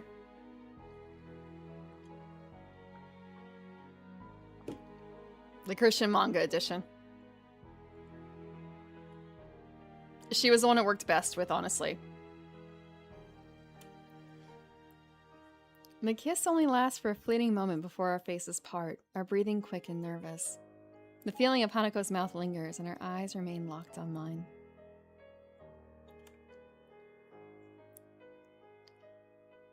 Trembling a little myself, I remove my tie and begin undoing the buttons of my shirt.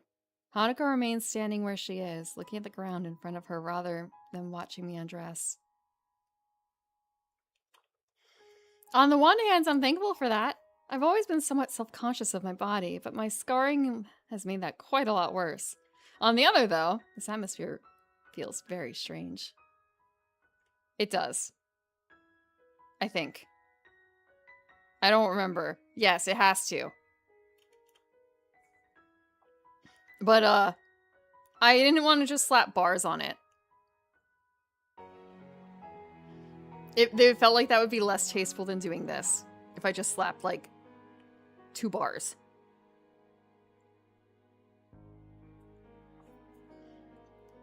My shirt falls to the floor in a heap, as untidy and crumpled as Hanako's blouse and skirt. Hanako's entire body visibly flinches at the sound of the zipper on my trousers being pulled down. I swear that this is supposed to... Okay, we'll see. My trousers join my shirt on Hanako's floor next to the bed, as do my socks in short measure. I hesitate before taking out my boxers and end up leaving them on.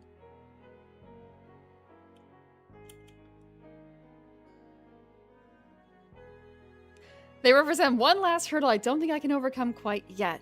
Sheer embarrassment stops me, along with not wanting Hanako to get even more worked up. My unease about the situation has also left me needing my own stimulation.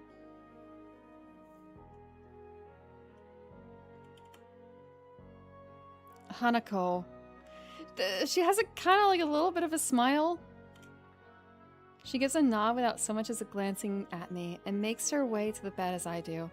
She walks as if her legs were wooden sticks. I'd find it amusing if I wasn't doing exactly the same thing. Okay, this is depressing now. I take the initiative, turning around and sitting on the side of the bed. I look to her face to invite her to take a seat either next to me or in front of me, but end up awkwardly looking down to stop myself from staring at her body. Okay, it's not cuttlefish. We get this instead. It feels extra awkward, though.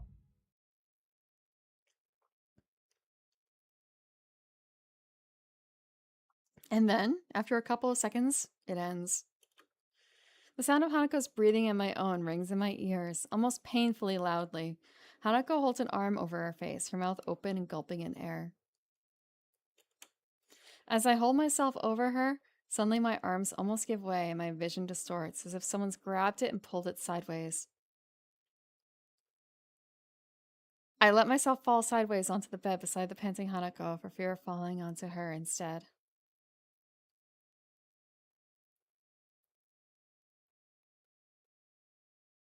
You need to do your cardio, man.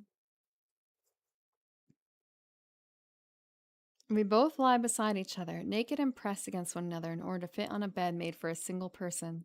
My eyes try to focus on the ceiling, to not much success. Pulling a blanket over us to stave off the cold is all I can do. The only sound in the room is that of our breathing. The sweat that had accumulated on my body feels uncomfortable. We're both physically and emotionally exhausted and a complete mess all over.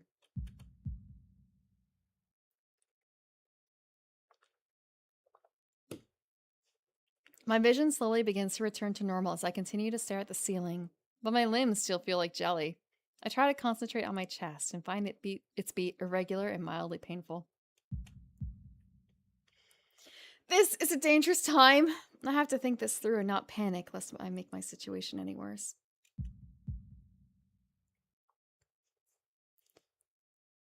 With a huge effort, I take control of my erratic breathing, forcing myself to make long, deep breaths. I count half a breath before I start to feel physically calm again and press my hand to my chest to assure myself. My heart beats back to normal. I'm okay. I turn to face towards Hanako, who's already looking at me. Her expression looks pretty dazed, but underneath that, there's definitely a look of concern. She's realized what happens. Yeah, this is really cute!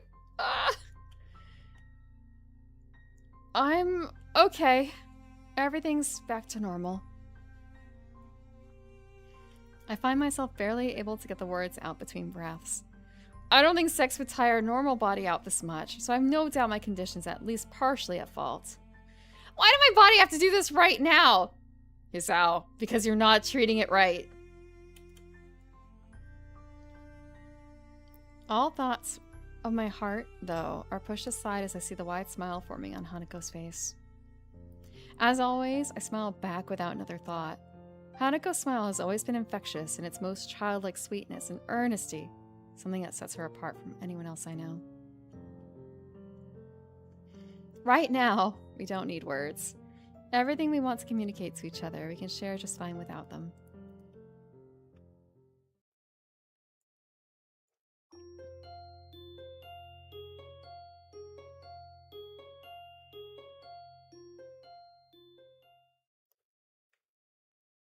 The consequence is what he'll feel stiff.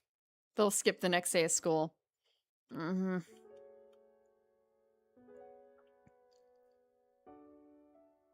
My eyes feel heavy as they slowly open, the light from outside making me blink a bit to let them get adjusted. My body feels like lead and my head feels just as heavy. He didn't take his medication! Waking up to an unfamiliar ceiling is an uncomfortable feeling. It reminds me of the first time I woke to the dimpled white tile ceiling of the hospital. He forgot everything.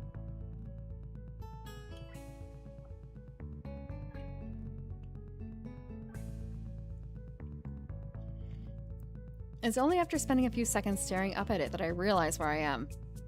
This is Hanako's dormitory room. I feel as though my heart stopped again as the events of last night rush through my head. Blood rushes to my cheeks and I shut my eyes once more. Unplanned outing? Unplanned inning, you mean? There's very little point to getting myself worked out this early, though, so I try to push such things out of my mind for now. I roll my head to the side to see if Hanako's where she was when I drift off to sleep. All that's there now is an empty space on the bed, and the room beyond. Ready to see the ends? Yeah, I guess that's fair. I sluggishly sit up and rub my eyes before pinching the bridge of my nose and looking around the room.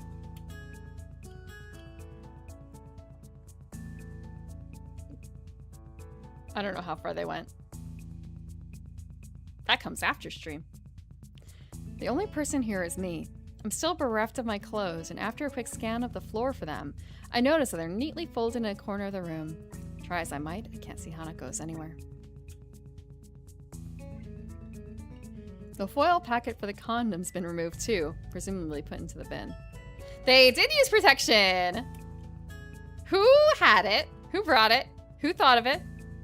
I see oneser. With a great yawn, I get myself out of bed and quickly look for some underwear. I grimace a little at the prospect of putting my boxers back on after yesterday's efforts did a job on them, but I don't have much choice.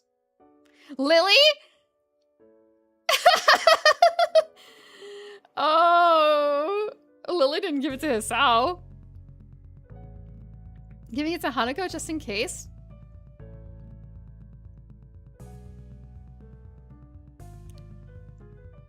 That does feel like it could happen, but at the same time, I can't really imagine Hanako accepting it because why would that happen?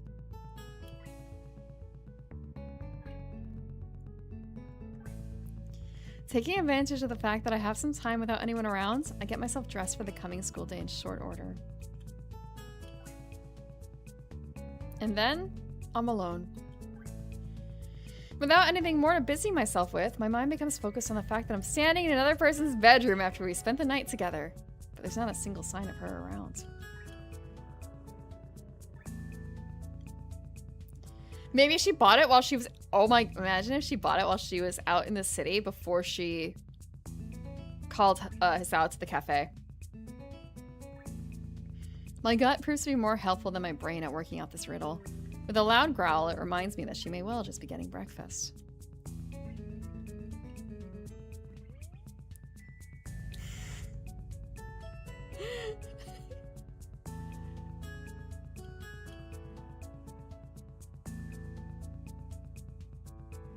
I would have liked to wake up next to her, but maybe it's a good thing that I have a few moments alone.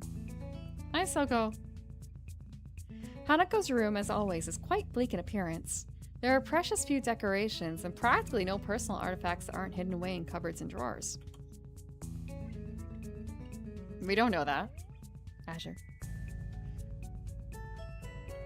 She's lived here for 3 years, but the room looks as if it's barely been occupied for a single day. I shouldn't overthink this. She might just like living this way, as some do. Having the ability to put such low stock in physical possessions does have its advantages, but even so, it feels a little disconcerting, given her past. Hope you had a good nap and that I wasn't, like... I hope I didn't interfere. Thank you for the water.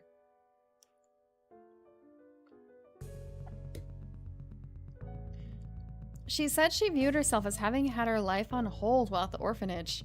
She certainly lives as if she still does, but after what happened last night, it's pretty hard to imagine that she still thinks that way. The sound of the door handle cracks through my thoughts, and I turn to face it. Sure enough, Hanako comes through and shuts the door behind her. She has what seems to be 2 microwave instant meals in her hands, so this is a little difficult. Good morning, Hanako. Morning. She gives a little bow before making her way to her desk, setting down both plates. I can now see them to be small satay dishes, their contents steaming, with a fork stuck inside the rice of each. And she made us breakfast! She's such a good girl. I give thanks to her for bringing them in, and we each take one and get down to eating. She sits at her desk chair while I sit on the side of the bed. I don't like talking while eating, so the silence between us isn't annoying in and of itself. It's the fact that it only exists because we don't quite know what to say to each other that's off-putting.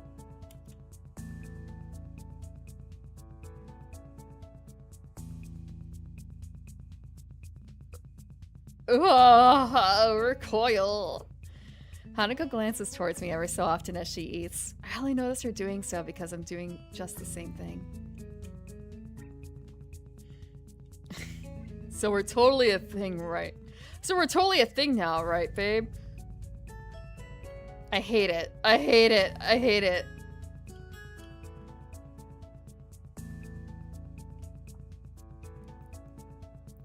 We're eating together as if we were a couple. We even had sex last night. A first for the both of us. Something feels wrong, though. Maybe that's why we can't say even a word to each other as we finish our plates and leave them in the sink. Maybe that's why we leave Hanako's room without holding hands or making small talk. Maybe that's why it feels as if we're further apart than we've ever been before.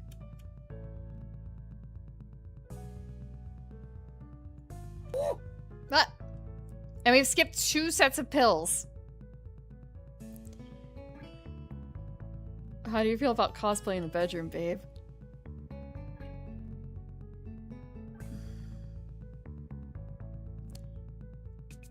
We enter the classroom together, neither of us so much as glancing at each other. Just after we do so, I realize this may have been a mistake. Shizune lifts her eyebrow at the sight, her suspicions raised.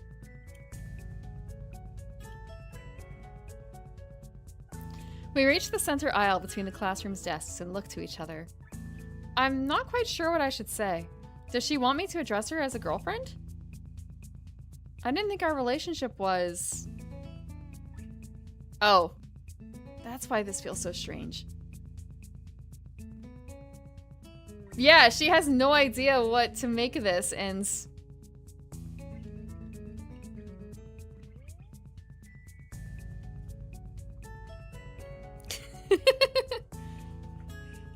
It knows. It knows what comes after, goddammit. Girls are fake, I'm sorry, Chugster.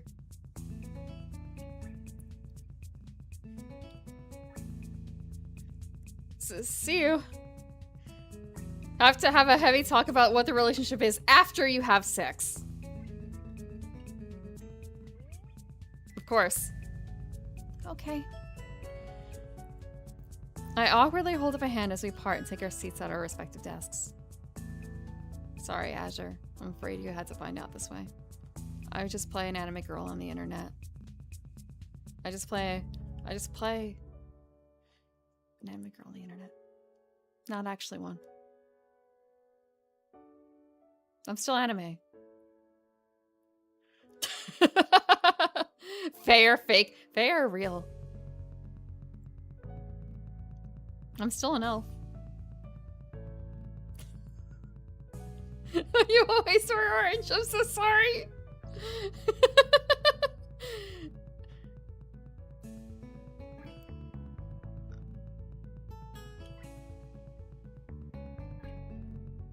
Huh.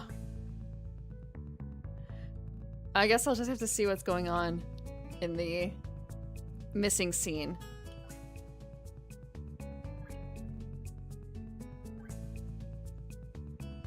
Thank you for the water.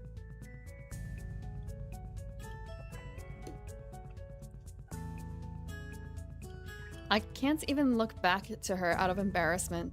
I feel like the gulf between Hanako and me is because of me. Shizune begins to make her way towards me, but then Muto enters the classroom. I'm thankful for his arrival being so well timed, drawing Shizune and her questioning away to wait for another time. I wouldn't have been able to answer her anyway. I like Hanako, but I've never told her what my feelings for her are. Hanako never said she saw me as anything beyond a friend either. Yet, despite that, we slept together. Yeah, maybe a little something that you should have worked out before the sex, but like after the sex is fine too. It's just that it's really awkward at this stage. The bell to signal the beginning of lunch rings out. Muto is taken a little off guard, his chemistry lecture being cut off mid-sentence, much to his chagrin. I was pushing too hard. I mean, I kind of figured considering the heart problems that came up afterwards, but I don't know if I was pushing that hard considering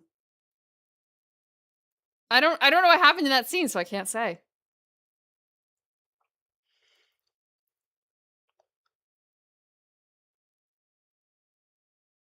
For the entirety of the class, his rambling has passed through one ear and out the other as my mind mulls over the question of Hanako. I can't get her out of my mind, so by now I've managed to wind myself up about it. I realized that she never said yes to what we did. She didn't say no either, but would she have been able to? She's extremely submissive at the best of times, and no doubt it took her a gargantuan effort to show me her scarring. I decided to try and at least make conversation with her. That would be better than the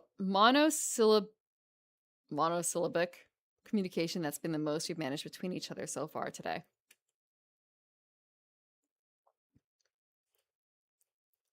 I walk to her desk intending to chat, but she awkwardly blushes and looks down even before I've come up to her.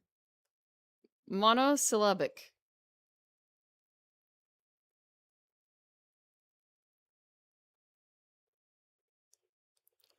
I'm never going to have to say that word again, so it's fine.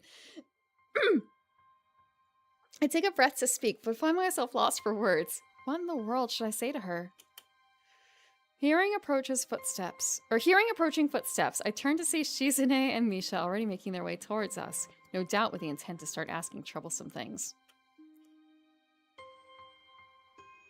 A couple of other classmates are looking at us and gossiping between themselves as they throw sidelong glances. They must also have noticed Hanako and me coming in together earlier. I open my mouth to reassure Hanako, but she preempts me.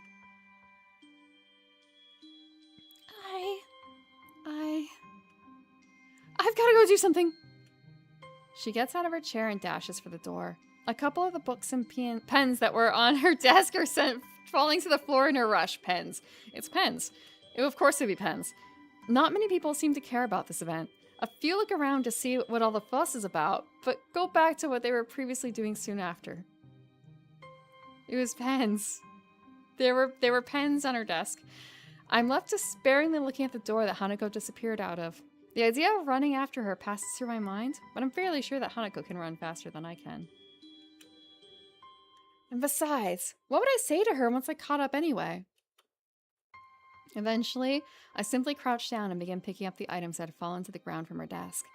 I feel low in every way, reduced to this as students pass by me on their way out of the room. I feel a tap on my shoulder. I look up to see Shizune and Misha looking at me, curiosity about the situation written on their faces, mixed with a slightly apologetic look at the idea that they were partially responsible for what just happened. He-chan, if we can help at all. I just shake my head. This isn't a matter for them, and from Shizune's expression and the tone of Misha's voice, I think they know the same thing. Shizune acknowledges my response and gives a solemn bow before making her way out of the room. Misha soon follows her out, obediently following her role as Shizune's shadow. I pick myself up, book and pens in hands, and place them inside Hanako's desk. With the classroom now empty, I end up just leaning against her desk and thinking up to myself in silence. It feels like there's a complete emotional disconnect between Hanako and me. We haven't known each other for all that long, and despite wanting to start going out with her, I really don't know that much about how Hanako views things.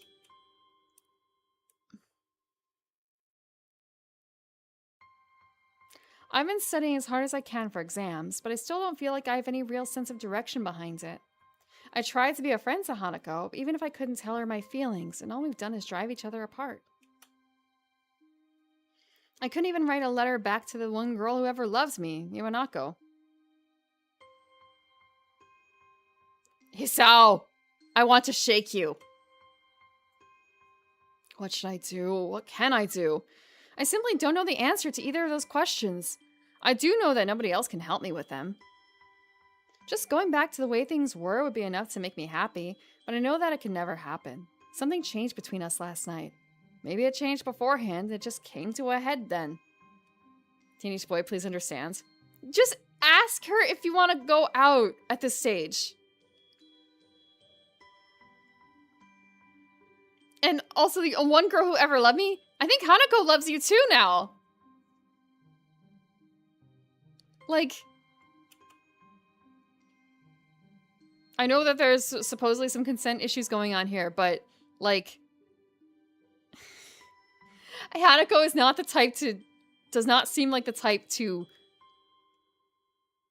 do that without some real interest in the person she's sleeping with.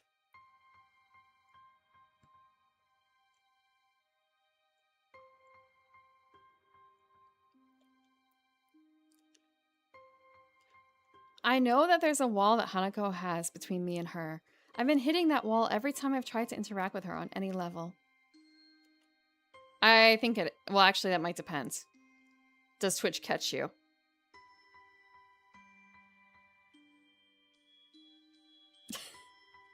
I think it does. I think it is against Twitch TOS. But I've known some people who do read some things that are probably a little spicy, but Twitch doesn't get it.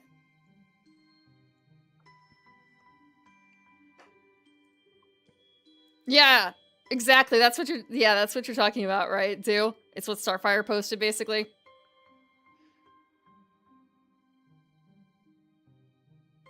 But now I'm beginning to think that I have my own wall between us just as much as she does.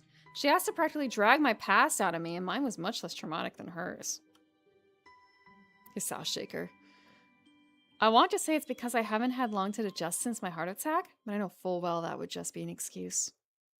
The one time I can recall when it really feels like she was opening up to me of her own accord, when we were playing billiards in the city, I was the one who stopped her from going further. I want to know Hanako better. I want to save our friendship, if not begin a real relationship with her.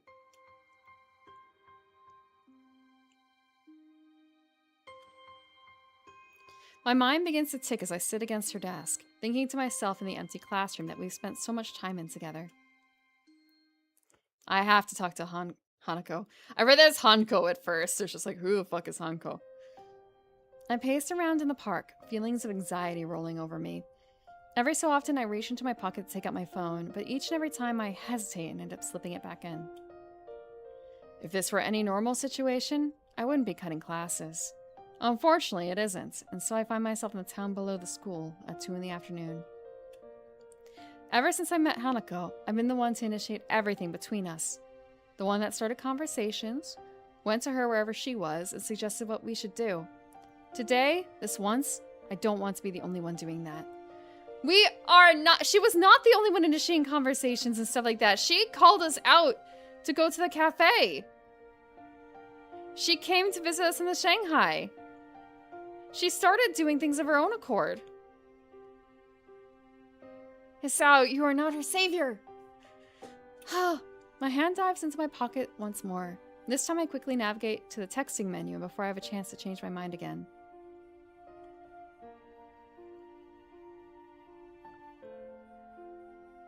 He's not studying the right game. Hanako is much better at this game than him, somehow. Hanako, if you want to talk, I'll be at the park in town for a while. Fighting a last measure of doubt, I thumb in my message to Hanako and press the button to send it. And now, I wait. My part in this has been fulfilled. What I need to happen now is for Hanako to make the decision.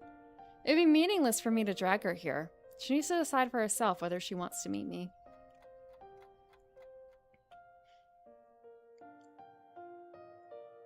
The apple juice from the vending machine tastes awfully bitter as I swallow it down. Or swill it down. My grip on the can has caused it to dent slightly in the middle. I shouldn't be this tense, but it's probably inevitable. Hanako is dear to me. What happened in the last couple days has put a lot of pressure on both of us.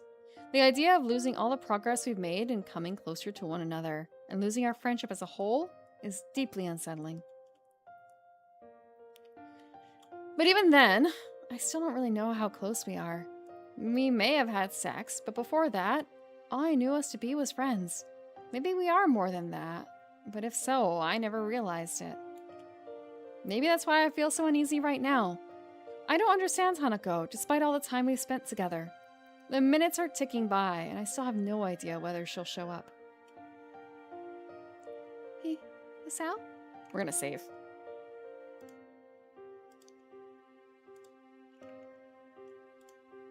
I pause for a moment, almost not believing that I'm hearing the voice I am hearing. I drop the can and stand up at the start. Hanako. We look at each other for a few seconds before Hanako becomes too embarrassed to maintain eye contact and begins to nervously fiddle with a roughly cut lock of hair covering the side of her face. When I went to see Hanako in her room by herself after her breakdown, I had no idea what to say. That was fine then. All either of us wanted was each other's presence.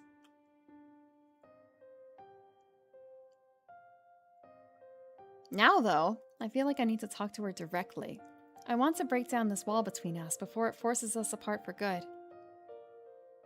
Hanako, what we did that night, how should I interpret that? Oh boy. Hanako stops playing with her hair and looks at me. Her head cast slightly downwards. She looks ashamed, which is probably a good mirror of how I would look now if I wasn't so concerned. I thought you might eventually go away if I was only someone you needed to protect.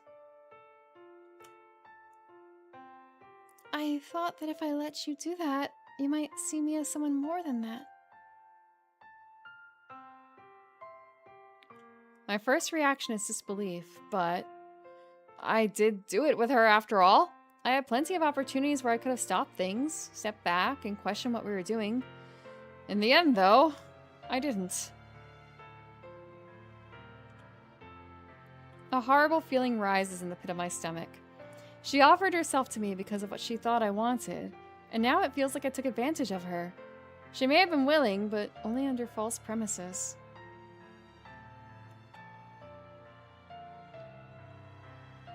I've never been good at hiding my emotions from physically showing, and now is no different. Hanako looks down once more, a strange mixture of depression, regret, and sickness written to her face.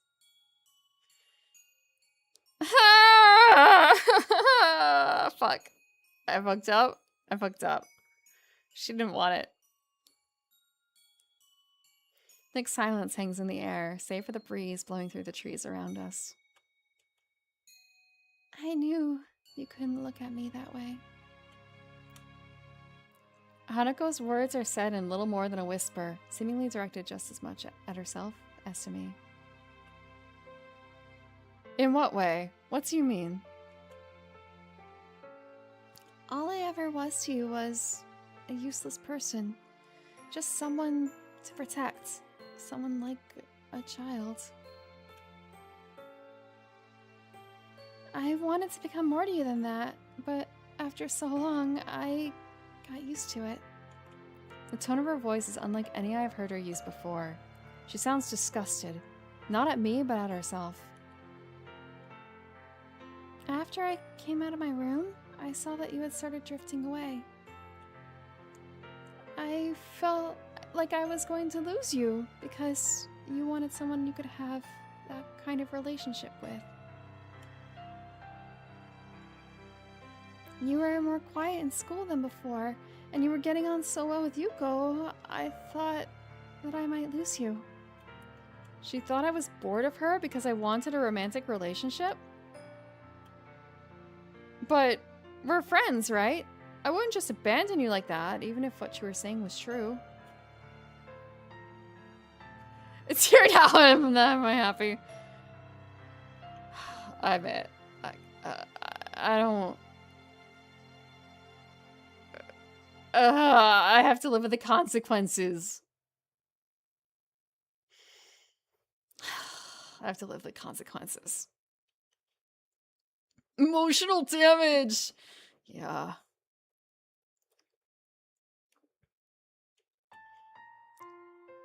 Friendship was something I thought I'd given up on. I stopped believing in others after what happened after the accident. Before the accident happens, I got on well with people and other children. I didn't have any friends, but I didn't mind because I treasured the ones I had. Afterwards, though, I was called names by the others and teased a lot. It hurt really deeply. The teachers tried to help, but they couldn't do much, and even many of them recoiled just at the sight of me.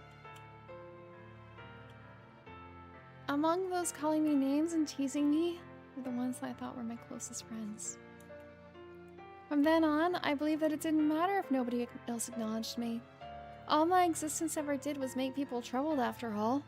It was easier if I just didn't exist. But after meeting Lily, and then you, I tried, but I couldn't make myself think that way again. All that time, she didn't trust me. She thought, just like everyone else in her life had, that she was worthless, someone to throw away once I got bored of being with her. That's kind of like not really what she's talking about, man.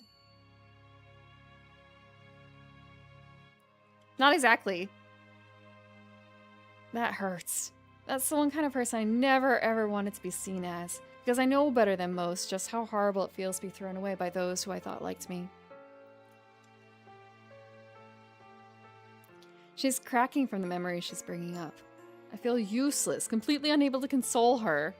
In a strange way, though, I'm almost thankful that she's allowing me to know this. The wall between us is going away, even if it hurts so badly to bring it down. Hanako, if you had just told me... Was I wrong? Of course you... She wasn't. Hanako wasn't wrong. It's difficult to force yourself to admit this, but I know trying to deny it is pointless. To me, and to Lily, she was someone we tried to protect. She had become to me what I'd become to my friends after my heart attack. A broken person. I liked her, possibly even loved her, but I never acted on that precisely because I thought she was so fragile. I mean, I don't look at you that way now. I got worried about you after what happened to you in class, and I thought I should try to protect you. When you locked yourself in your room, though, I got afraid. I thought you were rejecting me, and it forced me to think a lot about different things. I wasn't rejecting you.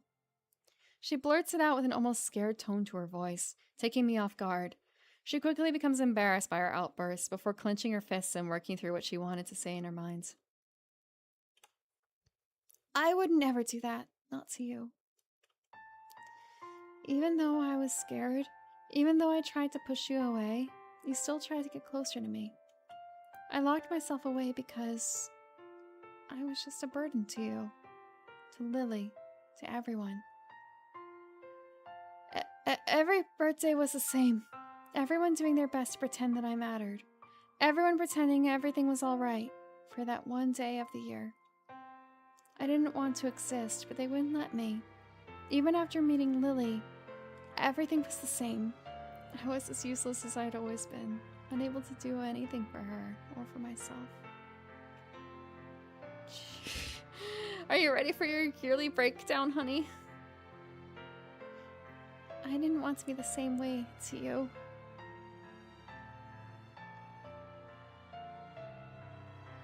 There do. I am the only mod here. It's just me.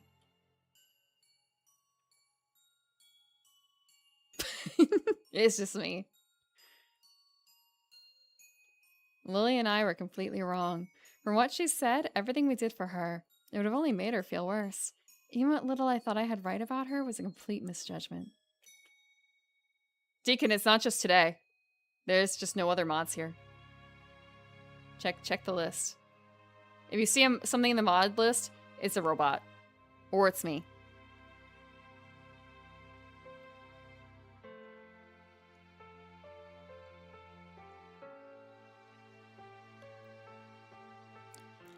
After you locked yourself in your room, I decided to try and work out my past as well and sort out my future. I didn't know how to deal with the things I'd lost by coming to Yamaku, so I was trying to sort them out myself. They're 4 foot 11. No, that's not true.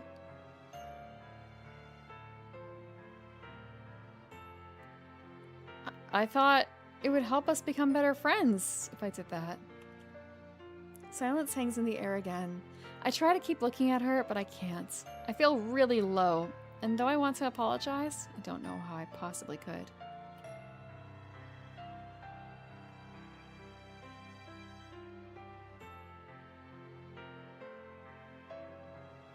I hear her take a deep breath and only look back to her after hearing her drop to the ground. Huh? Oh. The sound of her crying breaks my heart. I know I'm responsible for this, and I know that I can't do anything to help her. If Hanako feels ashamed, and I feel it all the more so. I rush to her as tears continue to roll down her cheeks unabated, wrapping my arms around her.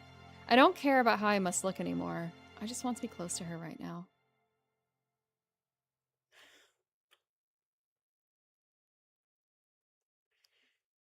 I'm sorry, Hisao. I've messed up everything.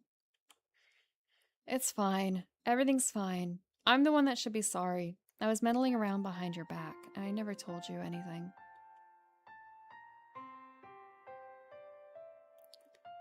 I can feel my grip tightening on Hanako as my vision blurs. I can't be bothered trying to hold back now. I have to force my words out as a lump begins to stick in my throat. To tell you the truth, Hanako, I was scared. For the first time since my heart attack, I was really scared. Sal? I lost so much when I came to Yamaku. I was depending on you more than I ever thought I did. Even now, I still have that hole inside me. After losing my entire life and everyone I'd known, the thought of losing you as well.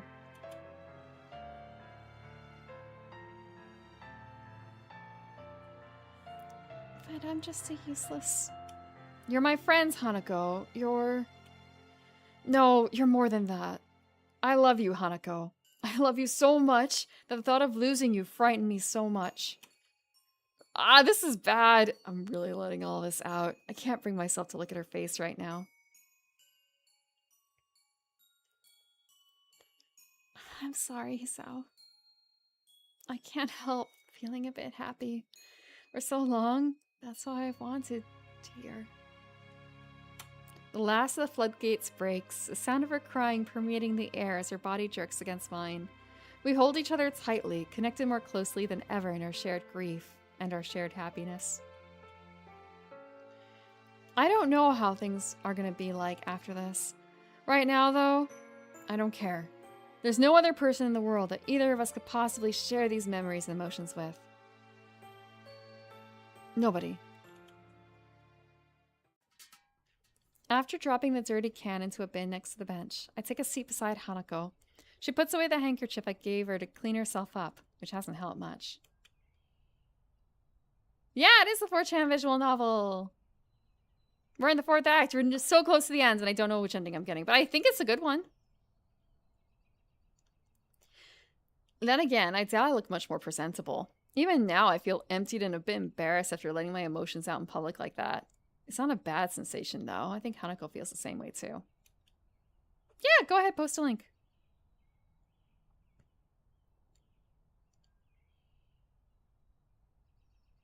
Did a bot break? Oh my god, it did break. Hold on. Token expired?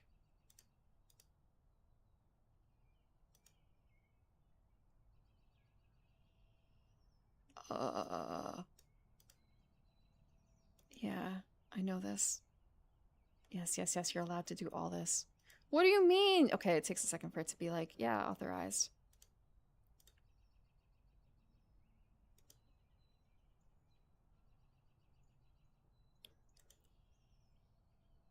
Yes, done.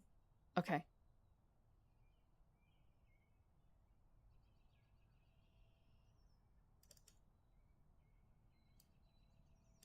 Okay.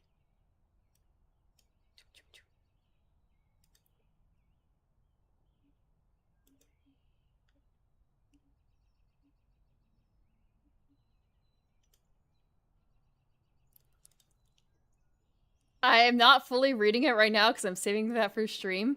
I can't imagine it be so bad. It looks safe. It looks fucked up but safe.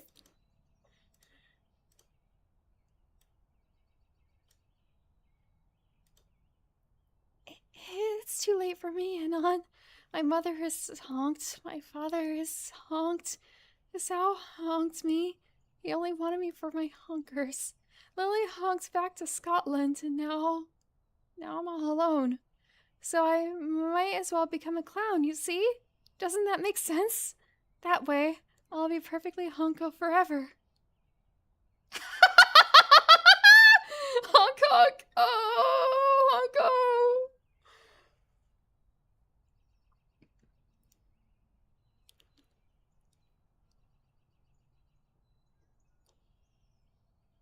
Yeah, I will find out. I will find 420 honko. 420 honko. Oops, that's the wrong hunko. I hit the wrong hunko.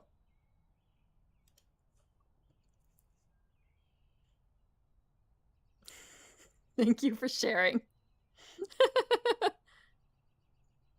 Lily is not left permanently. No, she's just on like 2 weeks. I feel very green right now.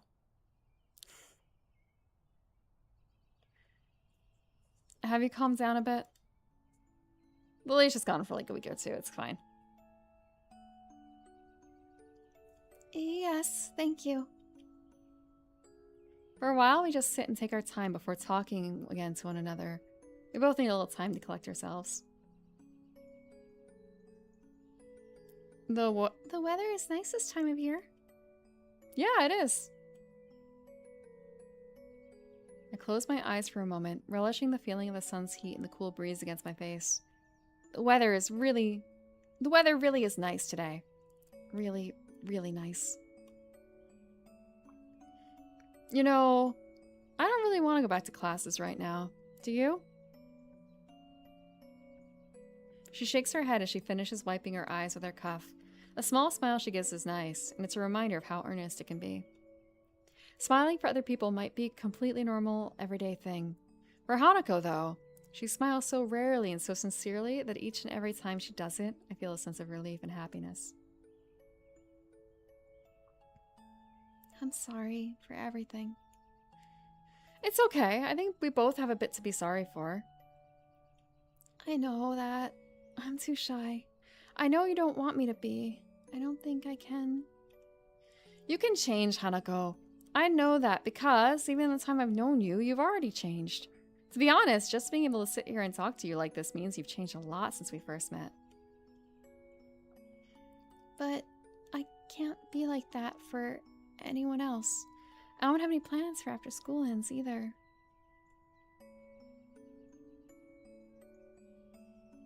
Hanako's confidence begins to slide down again, but I think that now I can finally talk to her as an equal. I can do it because I know that we're just the same in so many ways. Just give yourself time, and I think you'll be able to achieve what you want. No, I'm sure that you'll be able to achieve it. Or I'm sure you'll be able to do it. I can see you've been trying, and I have faith in you. And you can depend on me if you feel like you need someone to support you, you know. But I can't ask that of you. You can, because that's exactly what I'm asking of you. I'm going through the same thing, you know. It's called love. Hanako smiles, and before I get off the bench and dust myself off. Hanako smiles before I get off the bench and dust myself off. She has the same in short measure. I'm kind of hungry. Want to grab something to eat? She nods vigorously. The way she's smiling, the way she's acting, even just the general air she gives off, I feel as if this is the first time I've seen her genuinely happy.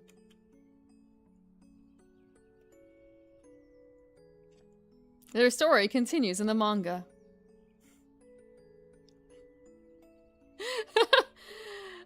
For that, all I can think of is I'm sure that wasn't there like a boru? Didn't they have a boru for fan art, specifically, well, art and fan art for Katawa Shoujo? The story continues in the boru.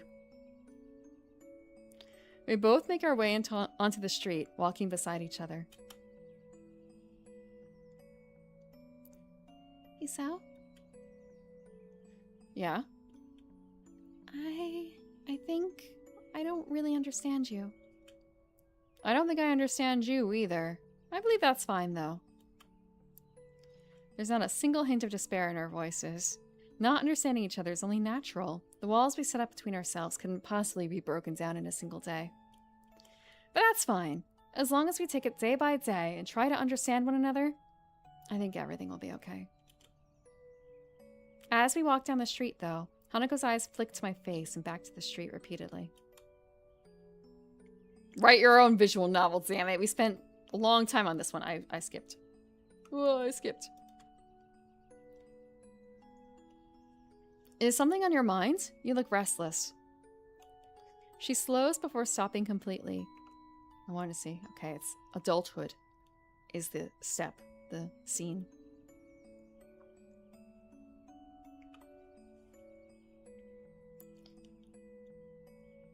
She slows before stopping completely.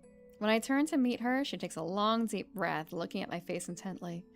This expression, I saw it once before on her face. Just once, when I accidentally surprised her in her room. I think I have something I need to give you. Is it a kiss? Please say it's a kiss. What is it? You don't need to be evasive about it. I wanted to give you this for a long, long time, but now that I need to, it's too embarrassing. The condom wrapper's in the trash. Don't worry, I'll accept it, whatever it is.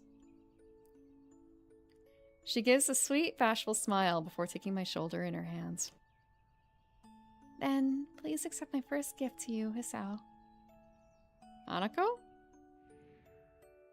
You and I, we both knew it was a kiss, right?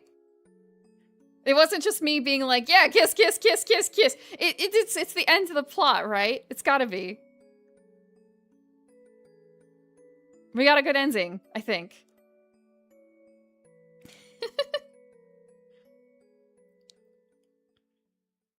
Good ending? True ending? Her hunkers are not really that big, no.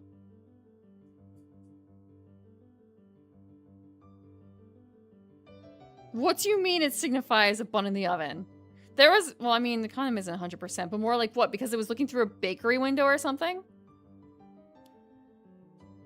Your first Twitch experience was watching this wiry, stone-faced Russian man in his early 30s fully break down at this finale? I'm not that easy to break down, I guess, anymore. I think streaming on Twitch has hardened my heart, unfortunately. Did devs mention it? Oh. Oh. Hanako, that's not good.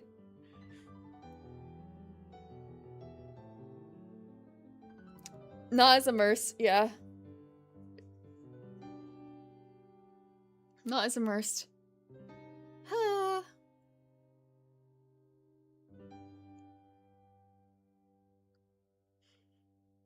I mean, they kissed while they were when they were doing it, right? Right?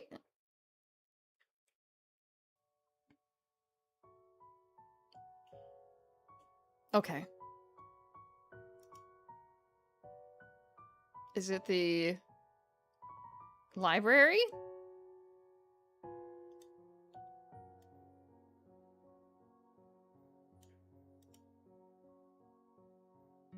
So I guess...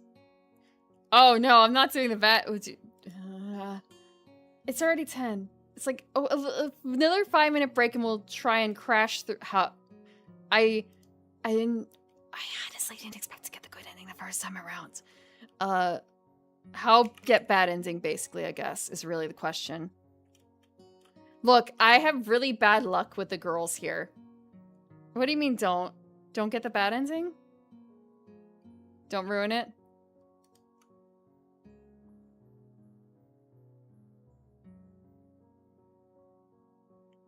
She'll make a good mom.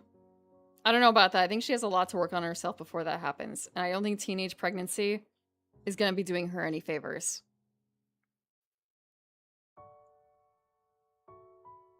Don't want to go to bed sad? Okay. I'll hold off on it. I'll do it on my own time. I'll go cry on my own time. I won't make you guys cry. We got lucky.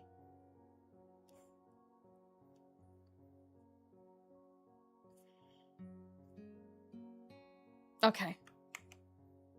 Let's see. I still have big bills, hells.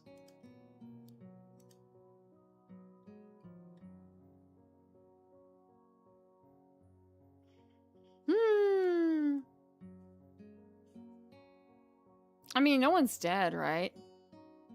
No one dies probably during that path.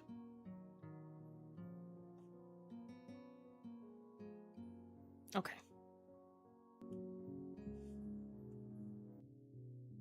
Schedule. Now I have 2 things to figure out, actually, with the schedule. Woohoo! Schedule's gonna be a little late from that, probably. Let's see. Tomorrow in the Discord, we are going to be watching more... Frick. Because I typed It changed the color.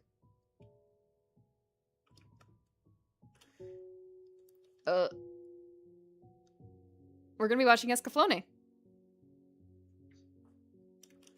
Thank you. It's extra Faye.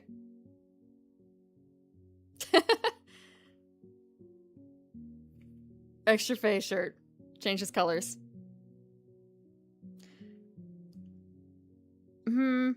And we're on like the second to last set of episodes, I think. We're on the second to last set of episodes for Escaflowne, near the end.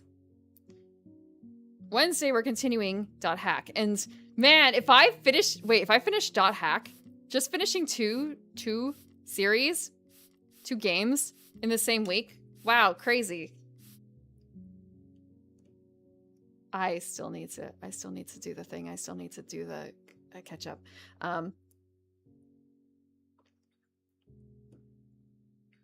Who had finished multiple games? No, I feel like I have finished multiple games in a week. I still have to do the grinds.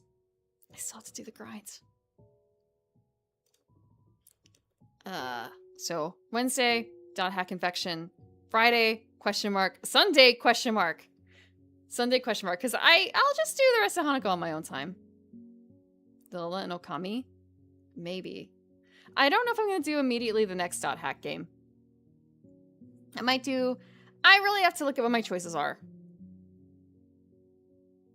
A Fae being extra. More Fae than average. Isn't there something called like Fae Weave? Fae Woven. Wait, that's Warcraft. That's fine. New for late... Well, yeah, spring. What is another good spring game? Descent of Lunaris demo? I will copy and paste that.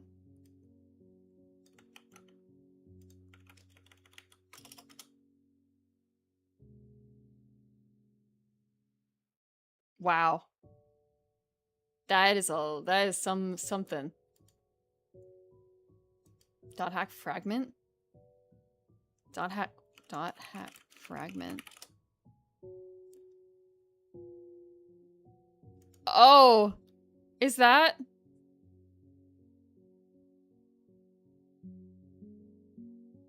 Interesting. Interesting. Let's take a look. There's a suggestion though somewhere in suggestion box as well. Oh, about fishing. Maybe we'll do a fishing next Sunday. Jumping Flash. Online experiment separate from IMOG isn't like a online experiment though at all. Right? It's not online. Okay. Let's see. Where do we go from here? How do you guys feel about Devil May Cry 4? Is Devil May Cry 4 considered Devil May Cry 4? No, not 5, 4. Oh, it's not retro. It's fine though. It's not retro, but it's fine. It's PS2. Is it really PS2? Devil May Cry 4? It's PS3. Devil May Cry 4 is PS3. Go in. Sorry, it's from 2008. No, it's not Easter themes. A bit flawed. Too late. You're gonna... If you stick around, you're gonna be watching someone play it for the first time. I am starting a raid for Rurika. She is going to be playing Devil May Cry 4 for the first time. It's pizza time? I don't know what that's about. Do 3? It's probably retro now. PS3 is retro? Well, who said it was officially retro? Is that EB Games or whatever? Does EB Games still exist? Okay. If you're going to bed, have a good night. If not, have fun with Rika. Have a good night, Maniacal Foreigner. Have a good night, Delson. Good night, Soko. Good night, Vermas. Good night, Chiku. Good night, SW. It's GameStop in reality. GameStop is what I was looking for. I forgot their name. Have a good night, Orange. Good night, Starfire. Jump, flash, and shoot combo? And Devil May Cry? Have a good night, too, on the grass. Good night, Azure. See you later, Cheap. Don't cry too much when Hanako explodes. I won't cry. I won't cry. A girl won't make me cry. I won't let a girl make me cry again. Have a good night. Have a happy Easter. Happy Easter.